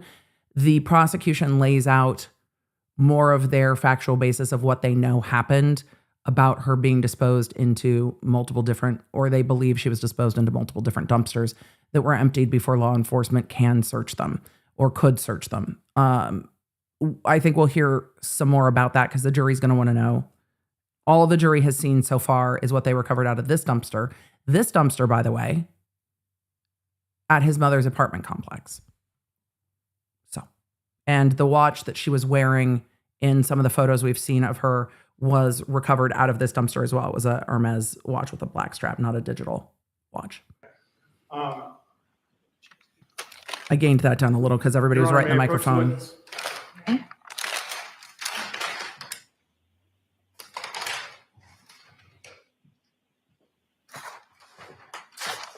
For the record, I'm bringing you some parchment paper just in case you need it.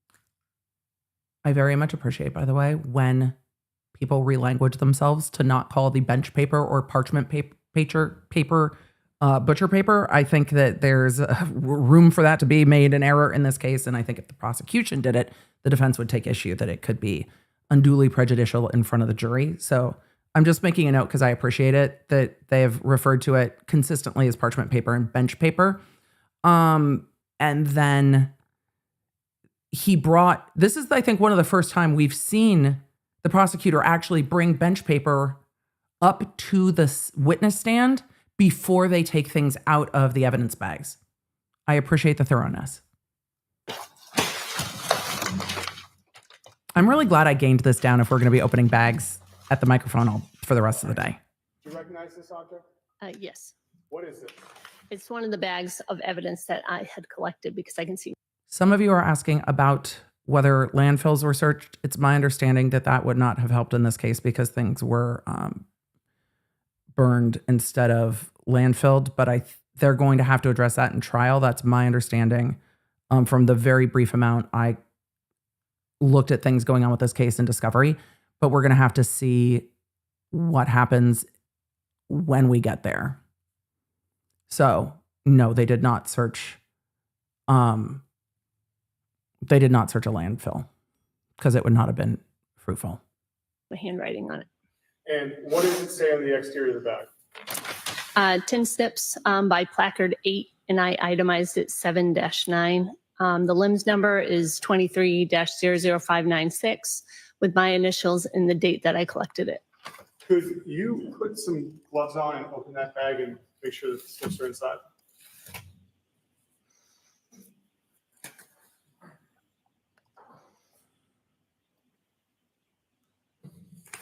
Do you mind if I stand? No, go right ahead.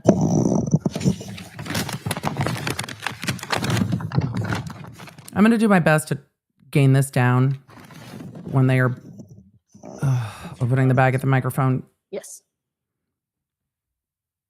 They are going to go through the tools. They don't have a lot of court day left today.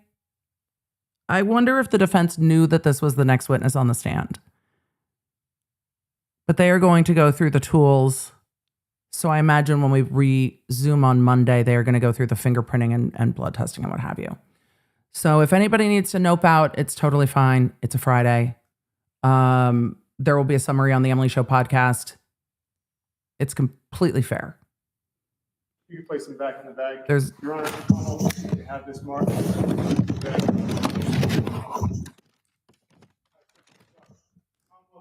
Have the tin snips with the bag marked as the next exhibit. All right, no objection. The snips in the bag are now in evidence as Exhibit 171. Is that correct? all right.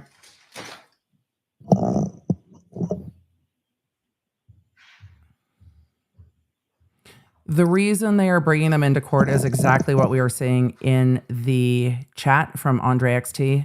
Those snips are big. Yes. Photos can only do so much. Seeing it May I approach, Your Honor? You may. in front of you in 3 dimensions is chilling in a different You recognize way. that bag?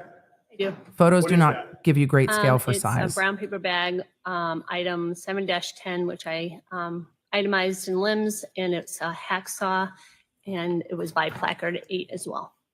Could you open that bag and make sure the hacksaw is inside? If it is, could you please do so? And they It is.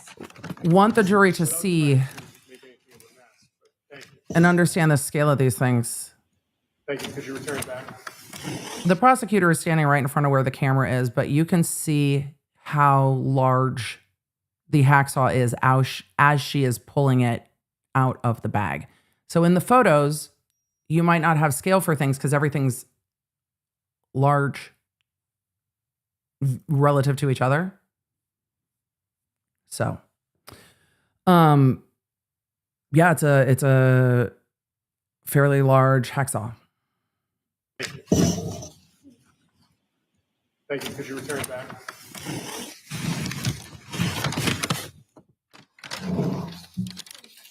They also know Seek to have the hacksaw and the bag marked as the next exhibit, Your Honor. the hacksaw takes up that entire bag, the way it's To folded. have the hacksaw and the bag marked as the next. So you can get a sense of the size. They also know exactly what these things are called because I imagine that they have the documents from Lowe's when he went and purchased them. There is DNA on the Objection, tools. It's marked and admitted into evidence as Exhibit 172, the hacksaw. There's blood and DNA on some of the tools. We just haven't gotten there yet. We're still in the foundation for that, but yes, there is. And they talked about that in opening.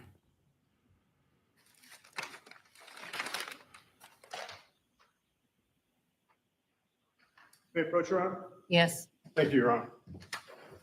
Do you recognize that bag? Yes, sir. What is that? This is a brown paper bag with a hammer, item 7-11. And if you could keep your voice up. That's right. Yes. The Lowe's receipt was No, in the that's okay. I Volvo. have you getting up and doing all that stuff, so that's my fault. Could you open the bag and make sure the hammer's inside? He doesn't have gloves on because he's not opening the bags or touching. He's just handing her the sealed bags. He is not taking things out of the bag or touching them. So he did not put gloves on this time.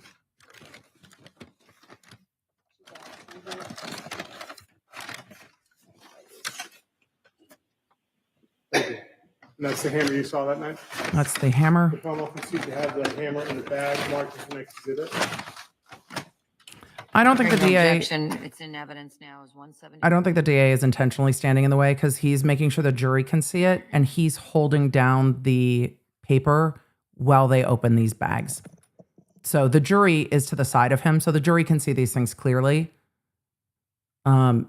He probably doesn't even have any idea or isn't even thinking of where the camera is in court. I'm going to put this at 1.25 because he's walking back and forth a lot. Or I can, no, Emily, there's only a half hour left. Just let it roll. It's fine. It's fine. He's showing the defense. Each thing. Some of you are asking, why wouldn't he have already had a hammer? Well, Do you recognize this bag? he called Yes, the sir. landlord Could you open it and could you tell us first what it's? for It's maintenance. a bag with packing tape, item 7-12. Could you open it, look inside, and confirm that the pack tape is inside? So this is the packing tape.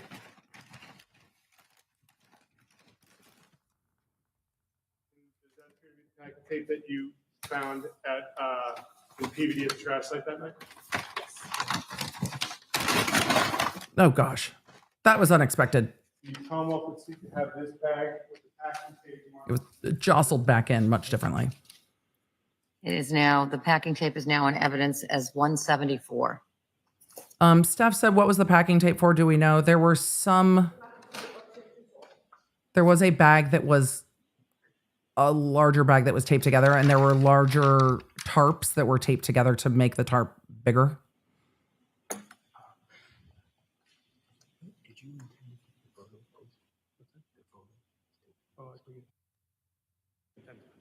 Ms. Gilman, could you take that down? Thank you.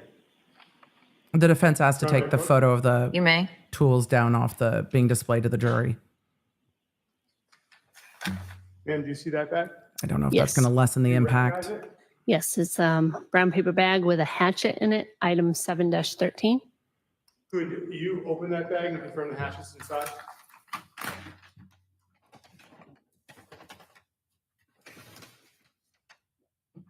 Could you please place the hatchet back inside? Could you put the hatchet back inside? She's putting the hatchet back in the That's the bag. same hatchet that you saw that you retrieved from the trash station and PVD that night? Yes. Commonwealth would seek to have the bag with the hatchet marked as next. Any objection? The reason The hatchet is in evidence as Exhibit 175. they're going through this because the next part of this will be, I imagine, the testimony about who swabbed these, what they swabbed for, where the swabs went, what the results were. And they're going to go through each of those tools, swabbed for blood, presumptively positive or not for blood, then the blood being tested for DNA, etc. So he is showing defense each of the bags and then marking them into evidence. I zoomed as he's walking up. And so these are going to stay in evidence. I do. And what is that? It's a bag. Actually, don't know what's in this. Craftsman shears. Craftsman shears. Yes. Could you open it and confirm the craftsman shears are inside? And these were purchased after it's suspected that she was killed and or died, because the defense is arguing Okay, that she so those are died. the craftsman shears you saw. They're saw large that shears. night? They were.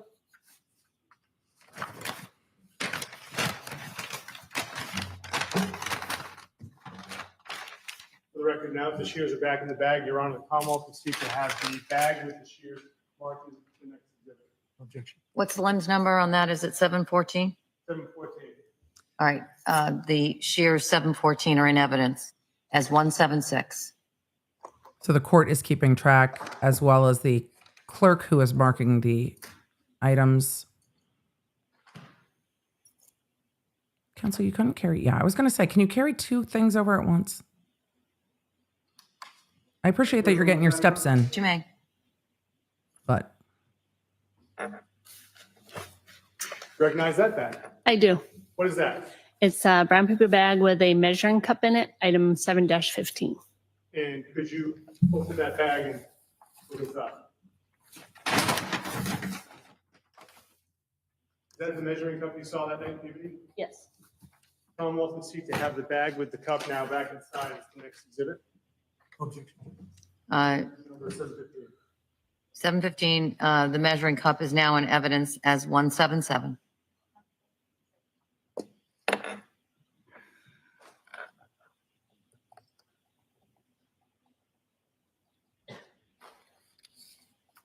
So I take it you took these items back to the lab and entered them into the LIMS system. I did, sir. And you didn't do any further work on these items once they were in the LIMS, once they were entered into the crime lab evidence system. Correct. well, I'm sure we'll hear if the Your measuring Honor, may I have a cup moment? was. Yes? It looks like the measuring cup was lifted for fingerprints. I'm sure we'll hear more about it later, because we're going to hear from whoever at the crime scene processed everything. On the measuring cup, there was some dark powder. Do you remember seeing that? That wasn't like that when I packaged it in the beginning. And now, in your training experience of working in the crime lab, do you recognize that type of substance? Print powder. Seems to be black fingerprint powder. And one of the reasons you took it to the crime lab was to be fingerprinted? Correct. Nothing further, Your Honor.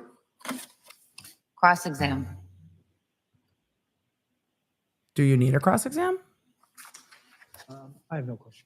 Yeah, I was All going to right, the say. witness may step down. Thank you No very much. cross. Thank you.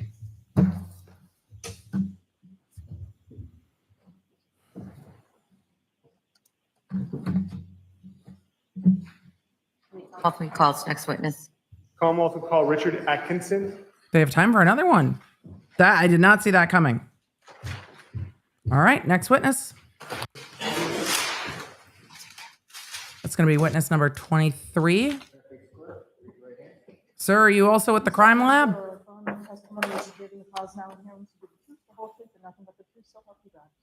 Thank you, sir. Today is a half day of court. I think we're probably almost done with the day. You may proceed. Thank you, Your Honor. Sir, could you state your name and spell your last name for the record? Sure. Richard Atkinson, Atkinson. And where do you work, sir? I work at the Office of the Chief Medical Examiner in Boston. What is the Office of the Chief Medical Examiner? It's where the medical examiners in Massachusetts work. And what does a medical examiner do? A medical examiner is a doctor who's in charge of examining the bodies of people who are deceased to determine their cause and manner. I'm going to put him at 1.25 while they're doing background training and experience. I wonder if they sent the tissue to the ME. We'll see. Of death. And how long have you been with the Office of the Chief Medical I'm Examiner? sped up. I've been there 11 and a half years. And could you tell us your educational background? Sure. I have a 4-year bachelor degree from Stony Brook University in New We're York. at 1.25. I then did a 4-year MD at Columbia University College of Physicians and Surgeons. I then did a 3-year anatomic pathology residency at New York Presbyterian Hospital and Stony Brook Hospital. And then I did a 1-year fellowship in forensic pathology at the office where I currently work. And so I take it that worked into you starting your career at the OCME. Yes. Now, do you know what it means to be board certified? Yes. What does it mean to be board certified? To be board certified in a specialty in medicine, you usually have to finish the residency in that specialty and complete a certain number of cases or see a certain number of patients and then take a test. And are you certified in any areas of medicine? Yes. Which ones? I'm certified in anatomic pathology and forensic pathology. And can you tell us what is forensic pathology? Sure. Forensic pathology is the branch of medicine that's involved in determining the cause of death and manner of death of people who die of not obviously natural causes. And what is anatomic pathology? Anatomic pathology is a bigger umbrella term that refers to diagnosing disease by looking at tissue or This could be tough, depending on what he evaluated. blood samples, that kind of thing. Now, can you tell us, sir, what happens to a human body within the first hour of death? Several things can happen. Usually there is rigor mortis within a couple of hours. It can, however, almost immediately occur after a person's death. That's just when the muscles tighten up in the position that the person died in. There's also something called lividity or livor mortis. That's when all the blood in the body, once the heart stops beating, settles down to the lowest point. So if you're lying on your back, it will settle to your back and give you a pink discoloration of your back, and also a white discoloration of your front. He could be here because he evaluated things. He could be here as an expert witness to explain some things generally and to kind of get out, well, to explain some other things generally. So he could be here for one of two reasons. I guess we'll see as they get into the crux of his testimony, because he might just be here to tell the jury about, well, if you just nudge someone and they are deceased, would they just go falling off a bed with a nudge? We'll see. Now, sir, what is an autopsy? An autopsy is just an examination of the body of someone who has died, including looking at the external surface of the body and also cutting into the body and examining the organs. How many autopsies have you performed? I've performed just over 1,500 full autopsies, about 2,700 additional examinations that weren't full autopsies, and I've supervised 300 additional full autopsies. How long does an autopsy take? It depends. An autopsy can take less than an hour if it's simple. It can take all day if it's a difficult case. And how, you said the external and internal, how do you begin the external examination of a body during an autopsy? We examine the clothing in some cases. Then we examine the external surface of the body by taking photographs, by drawing our findings on a body diagram, and just looking for signs of injuries or disease that might have led to the person's death. And what consists of the internal portion of an autopsy? The internal portion is removing the organs, also Weighing. looking for signs of disease or Blood injury, work. and sometimes removing items like bullets that may have killed someone. And when doing an autopsy, I neglected to ask this, but I imagine there is a facility at OCME that you do this in. Yes. And can you just tell us, like, what do you have as far as tables to work on for patients? The table that the decedent lies on? Yes. This is a great question. Polly in the chat said, do they actually count or is it an estimate? They have a computer system So the cases that are assigned to them would be logged. So I think they probably round down to get to the round numbers instead of saying 15,010, but it would be in their computer systems. It's a metal table with raised edges. And what do you wear when you perform an autopsy? Yep. I wear a lot of protective equipment, a full Tyvek suit, extra sleeves and an apron over that, a mask and face shield, and 3 pairs of gloves. And when you do an autopsy, what attempts do you make to get access to a decedent's medical records? I wonder if they're going to every talk attempt about we can to access their medical records. In Massachusetts, the law is that we're entitled to them in Massachusetts. So, and when performing an autopsy, what samples do you take from the body during an autopsy for further analysis? we take fluids and sometimes tissue for toxicology testing. We also take it sometimes for DNA testing, for looking at under the microscope, various different things. And can you tell us what histology is? Yes. What is histology? Histology is the study of tissue by looking at it under the microscope. And how many times have you ever testified in a court before giving your a medical opinion? Yes. Now, They did not on locate January the victim. 10th, 2023, did you have the opportunity to seize items taken from a trash facility in Peabody? Yes. But there was tissue, hair, and other things in the trash. So Did you do that? At the office of the chief medical examiner in Boston. Why were you examining items why were you examining items at the OCME? Normally, we're not involved in examining items, just bodies of people. But in this case, the objective was to determine whether there was any human tissue on these items. right. I may have a moment, Your Honor. May? Thank you. And there was. So that is why he was involved. But there was not an autopsy done. They are not going to have a cause of death. Okay. Little bit TX, they're not going to have a cause of death. They can't give a cause of death. You may? Doctor, you recognize this image? Yes. And what is this an image of? This is an image of several pieces of blue and white carpet that I examined. Commonwealth would seek to have this image marked as the next exhibit, Your Honor. Any objection? No objection. Yes. So they are going to go through what was examined at the office of the OME and what tissue or So for the record, what's the JPEG number of hair 178 was that's now in recovered. evidence? Is PC 110181. All right, the photo of the rug with that JPEG number is now in evidence as 178. And Your Honor, may the Commonwealth publish? You may. Thank you, Your Honor. Let's go. We have PC 110181. And they're publishing what Doctor, he can you was. see that? Yes. So, Examining- Doctor, can you tell us what are we looking And that's at on the here screen in now. this image?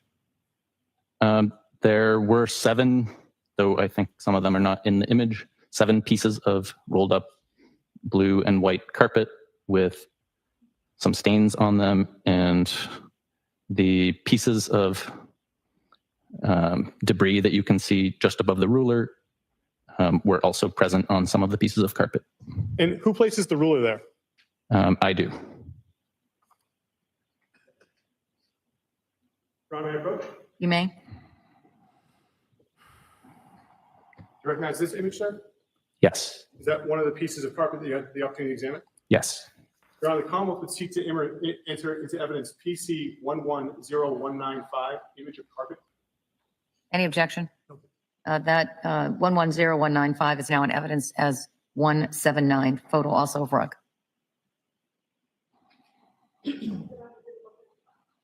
And may the Commonwealth publish, Your Honor? You may. Ms. Gilman, can we have 110195? So, Doctor, is this one of the carpets that you had the opportunity to see that night or see that day when you were at OCME? Yes. And that ruler, did you place that there as well? Yes. And doctor, do you have an idea of what the aggregate measurement of the carpets were together? No, I don't think I recorded that. Yes? Doctor, do you recognize this image? Yes. Is this another one of the pieces of carpet you had the opportunity to examine that day? Yes. Your Honor, the Commonwealth would seek to enter in PC 110198, second image of carpet. No objection. The photo of the rug 110198 is now in evidence as Exhibit 180.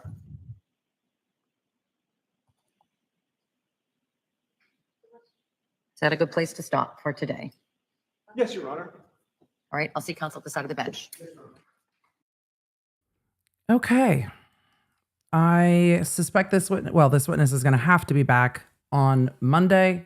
I imagine we'll get into scientific evidence on Monday as well, into the things that were swabbed and tested for blood and tested for DNA and the rest of it after we get done with this witness. But we are going to hear more about what was tested on Monday. So we are getting to that. But yes, even though the victim's remains were not recovered, there is still things that the medical examiner's office can help with. So I'm going to zoom while they're at the side bar before they let the jury go. See what the court says when letting the jury go.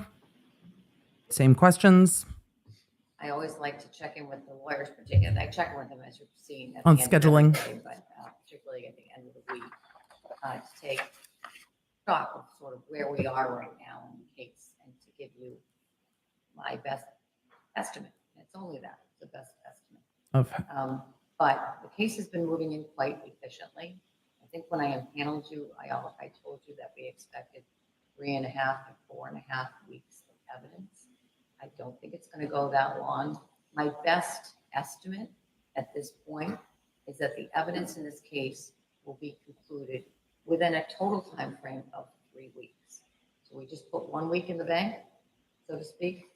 I don't think the evidence will go any further than 2 additional weeks. So I just try to keep you as well advised, because as I said to you, I'm ever mindful of the sacrifice to your personal lives. That's my best estimate right now. And as we go through those next 2 weeks, I'll give you further updates. All right. So jurors, I hope you all, I appreciate the work you've done this week.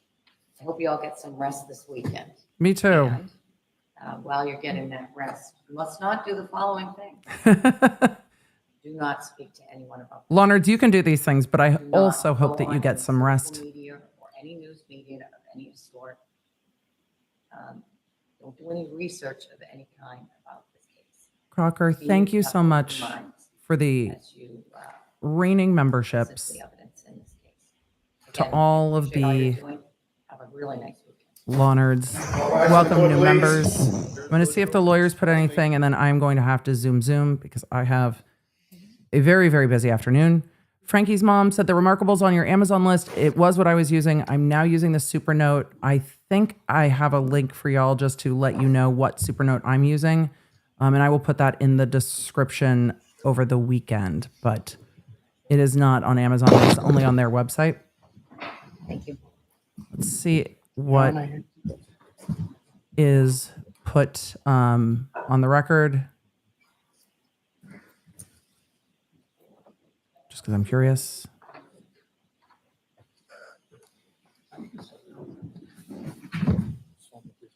I think they are just about done for the day. Don't. Oh, sidebar. May I see counsel at the side of the bench?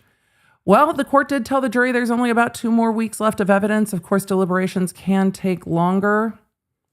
Let's see if anything gets put on the record before they leave. I don't know if it will. It looks like no, that they don't put anything back on the record after sidebar. They just take Brian Walshe out. But for thoroughness, I asked you over there, but I didn't ask you over there, but I assume based on our last little bit, anything the Commonwealth needs to address with the court before I get off the bench? No, Your Honor. And same to the defense. No, Your Honor. Everyone have a nice weekend. Thank you. All right. They are done for today. Week 1 of the Commonwealth's case. Let's try to do a quick summary. I'm not going to get to as many questions as I want, but I did get to, I think, quite a bit of them interspersed with our testimony because I've got to get in the car with the family. So, law nerds, at the end of day 5, the end of week 1 of the Brian Walshe case, the witness that took the stand last is the medical examiner, or one of the medical examiners from the Office of the Medical Examiner. And you might be asking, because chat certainly did, but if there is no victim remains recovered, what role does the medical examiner play? And we are going to see more of that when we get into the day on Monday. But the medical examiner was evaluating items that were recovered from the dumpster at the defendant's mother's home to evaluate them for tissue, etc. So we are going to hear more about that on Monday. We are just getting into evaluating the cut up pieces of rug that were recovered, and they are going to be evaluating, I imagine, the slippers. We know that there was tissue and hair that were attached to some of those items. And so on Monday, it's going to be a bit of heavy testimony. A reminder, when we switch witnesses, we will let you know in the Law Nerd app. So we are starting with this testimony Monday. Excuse me. We are, that's rough too. We are starting with the ME on Monday, and then I imagine we will be getting into scientific testimony about what items were swabbed, tested for DNA, tested for presence of blood, etc. So we will text you when the ME is done if you're like, that's much. I get it. Also, we saw in court the tools that were purchased at Lowe's being introduced into court. And I know for me, and I think for many of you, seeing them in court, they appear much larger than they do in the photographs that were probably taken from standing to get everything into the photographs. It's why they bring them in the court, so the jury can see how large that hacksaw is, how large the snips were, how large the hatchet and the hammer were. So those were in court at the end of the day. There was a very clunky and long cross-examination of Trooper Connor Keefe. And really what I took away from that cross-examination is there were plenty of like normal life stuff text messages leading up to New Year's Eve, but things can often be normal until they're not. So I'm not surprised by any of that. And we did learn that MSP assigned the lead investigator role to Trooper Proctor in this case. So there's that. And we did hear the judge talk about whether Trooper Proctor could be testifying or would be an appropriate witness. I think we'll see more about that later too. So on the end of this case, the prosecution has moved very quickly through 23 witnesses, I think now. And the court did tell the jury that they are on track to be done with evidence in about 3 weeks. So this week plus 2 more. I know she had wanted the jury to get this case before Christmas, and they might be on track to do that. The thing that is going to mess up all of the dates, because if they only have 2 weeks left, they could be done by December 18th, the week before Christmas. If the defendant testifies, which it seems that he's going to, the big question will be, how much time will he be on the stand and how long will cross-examination be? This case is moving along pretty quickly, and we will see what happens when we're back in court on Monday. Law nerds, it's good to see you. Take care of yourselves, take care of each other. Remember, if you need to catch up on the summaries, those are on the Emily Show channel. You can find it on your favorite podcasting app. If you're one of my Spotify top listeners, you would have seen me in your Spotify Wrapped. You can also find it on the Emily Show YouTube channel, or just get the Law Nerd app at lawnerdapp.com, and then it comes through in a notification. And you just push it and go, I want to watch that one. And if you are on the Emily Show YouTube channel or audio, hi. Don't forget, we're live streaming every single day over on the Emily D. Baker channel.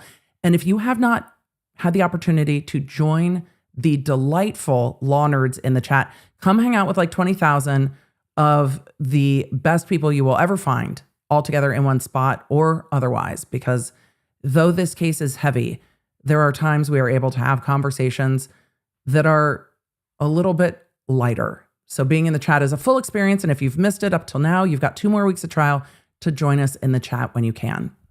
Law Nerds, I'm sorry we're not getting to more questions today. I will keep you posted. I've got to go. I will keep you posted on how things go over the weekend. We've got quite a lot going on because very busy weekend at the Baker household. So it's great to see you guys. Brandy, thank you for your super chat. Last one. I'm gonna have to sit up. I started my journey back to school after 10 years as a pricing analyst. The doubts stopped this week when you mentioned the dynamic pricing laws and new areas opening. I found my calling against corrupt companies. Brandy, I can't tell you how fucking thrilled this super chat makes me. I am so excited to hear it. And yes, with your experience as a pricing analyst, the ever-changing world of dynamic pricing online and in person is changing rapidly. It is an area that lawyers do not well understand. I'm sure legislatures don't understand. And it is the companies are accelerating this faster than we can quite, I think, regulate and keep up with. And it really is looking like we could end up in a place where you and your neighbor could end up paying totally separate prices for the exact same thing at the exact same store, bought on the exact same day. It's wild. And I'm so excited. Please keep us in the loop with your new endeavors, because we are living in a time of rapid and accelerating change. And I'm going to try to keep on top of it the best I can. It's one of the things that I spend a lot of time looking at in the law side of things. And I love when you guys put your expertise to it on the other side of things, because just because things are rapidly changing doesn't mean we can keep up or can't keep up. We're going to do our best. So thank you, Law Nerds, for being here. You guys are the greatest. Thank you, thank you, thank you, thank you, thank you. Have a great weekend. Take care of yourselves. This is a heavy case. It just do some things for you that help you put this heaviness down, and take care of yourselves. This is a heavy case at the holidays. The holidays can be heavy anyway. This case particularly so. All right, y'all. I will see you soon. Bye. Thank you for joining me. Make sure you don't miss a live stream or any of the updates on the cases that you care about most with the Law Nerd app at lawnerdapp.com. It's a free download on iOS and Android, so I can keep you in the loop, because you never know when something's going to pop off. Thanks for being here, and thanks for being a Law Nerd.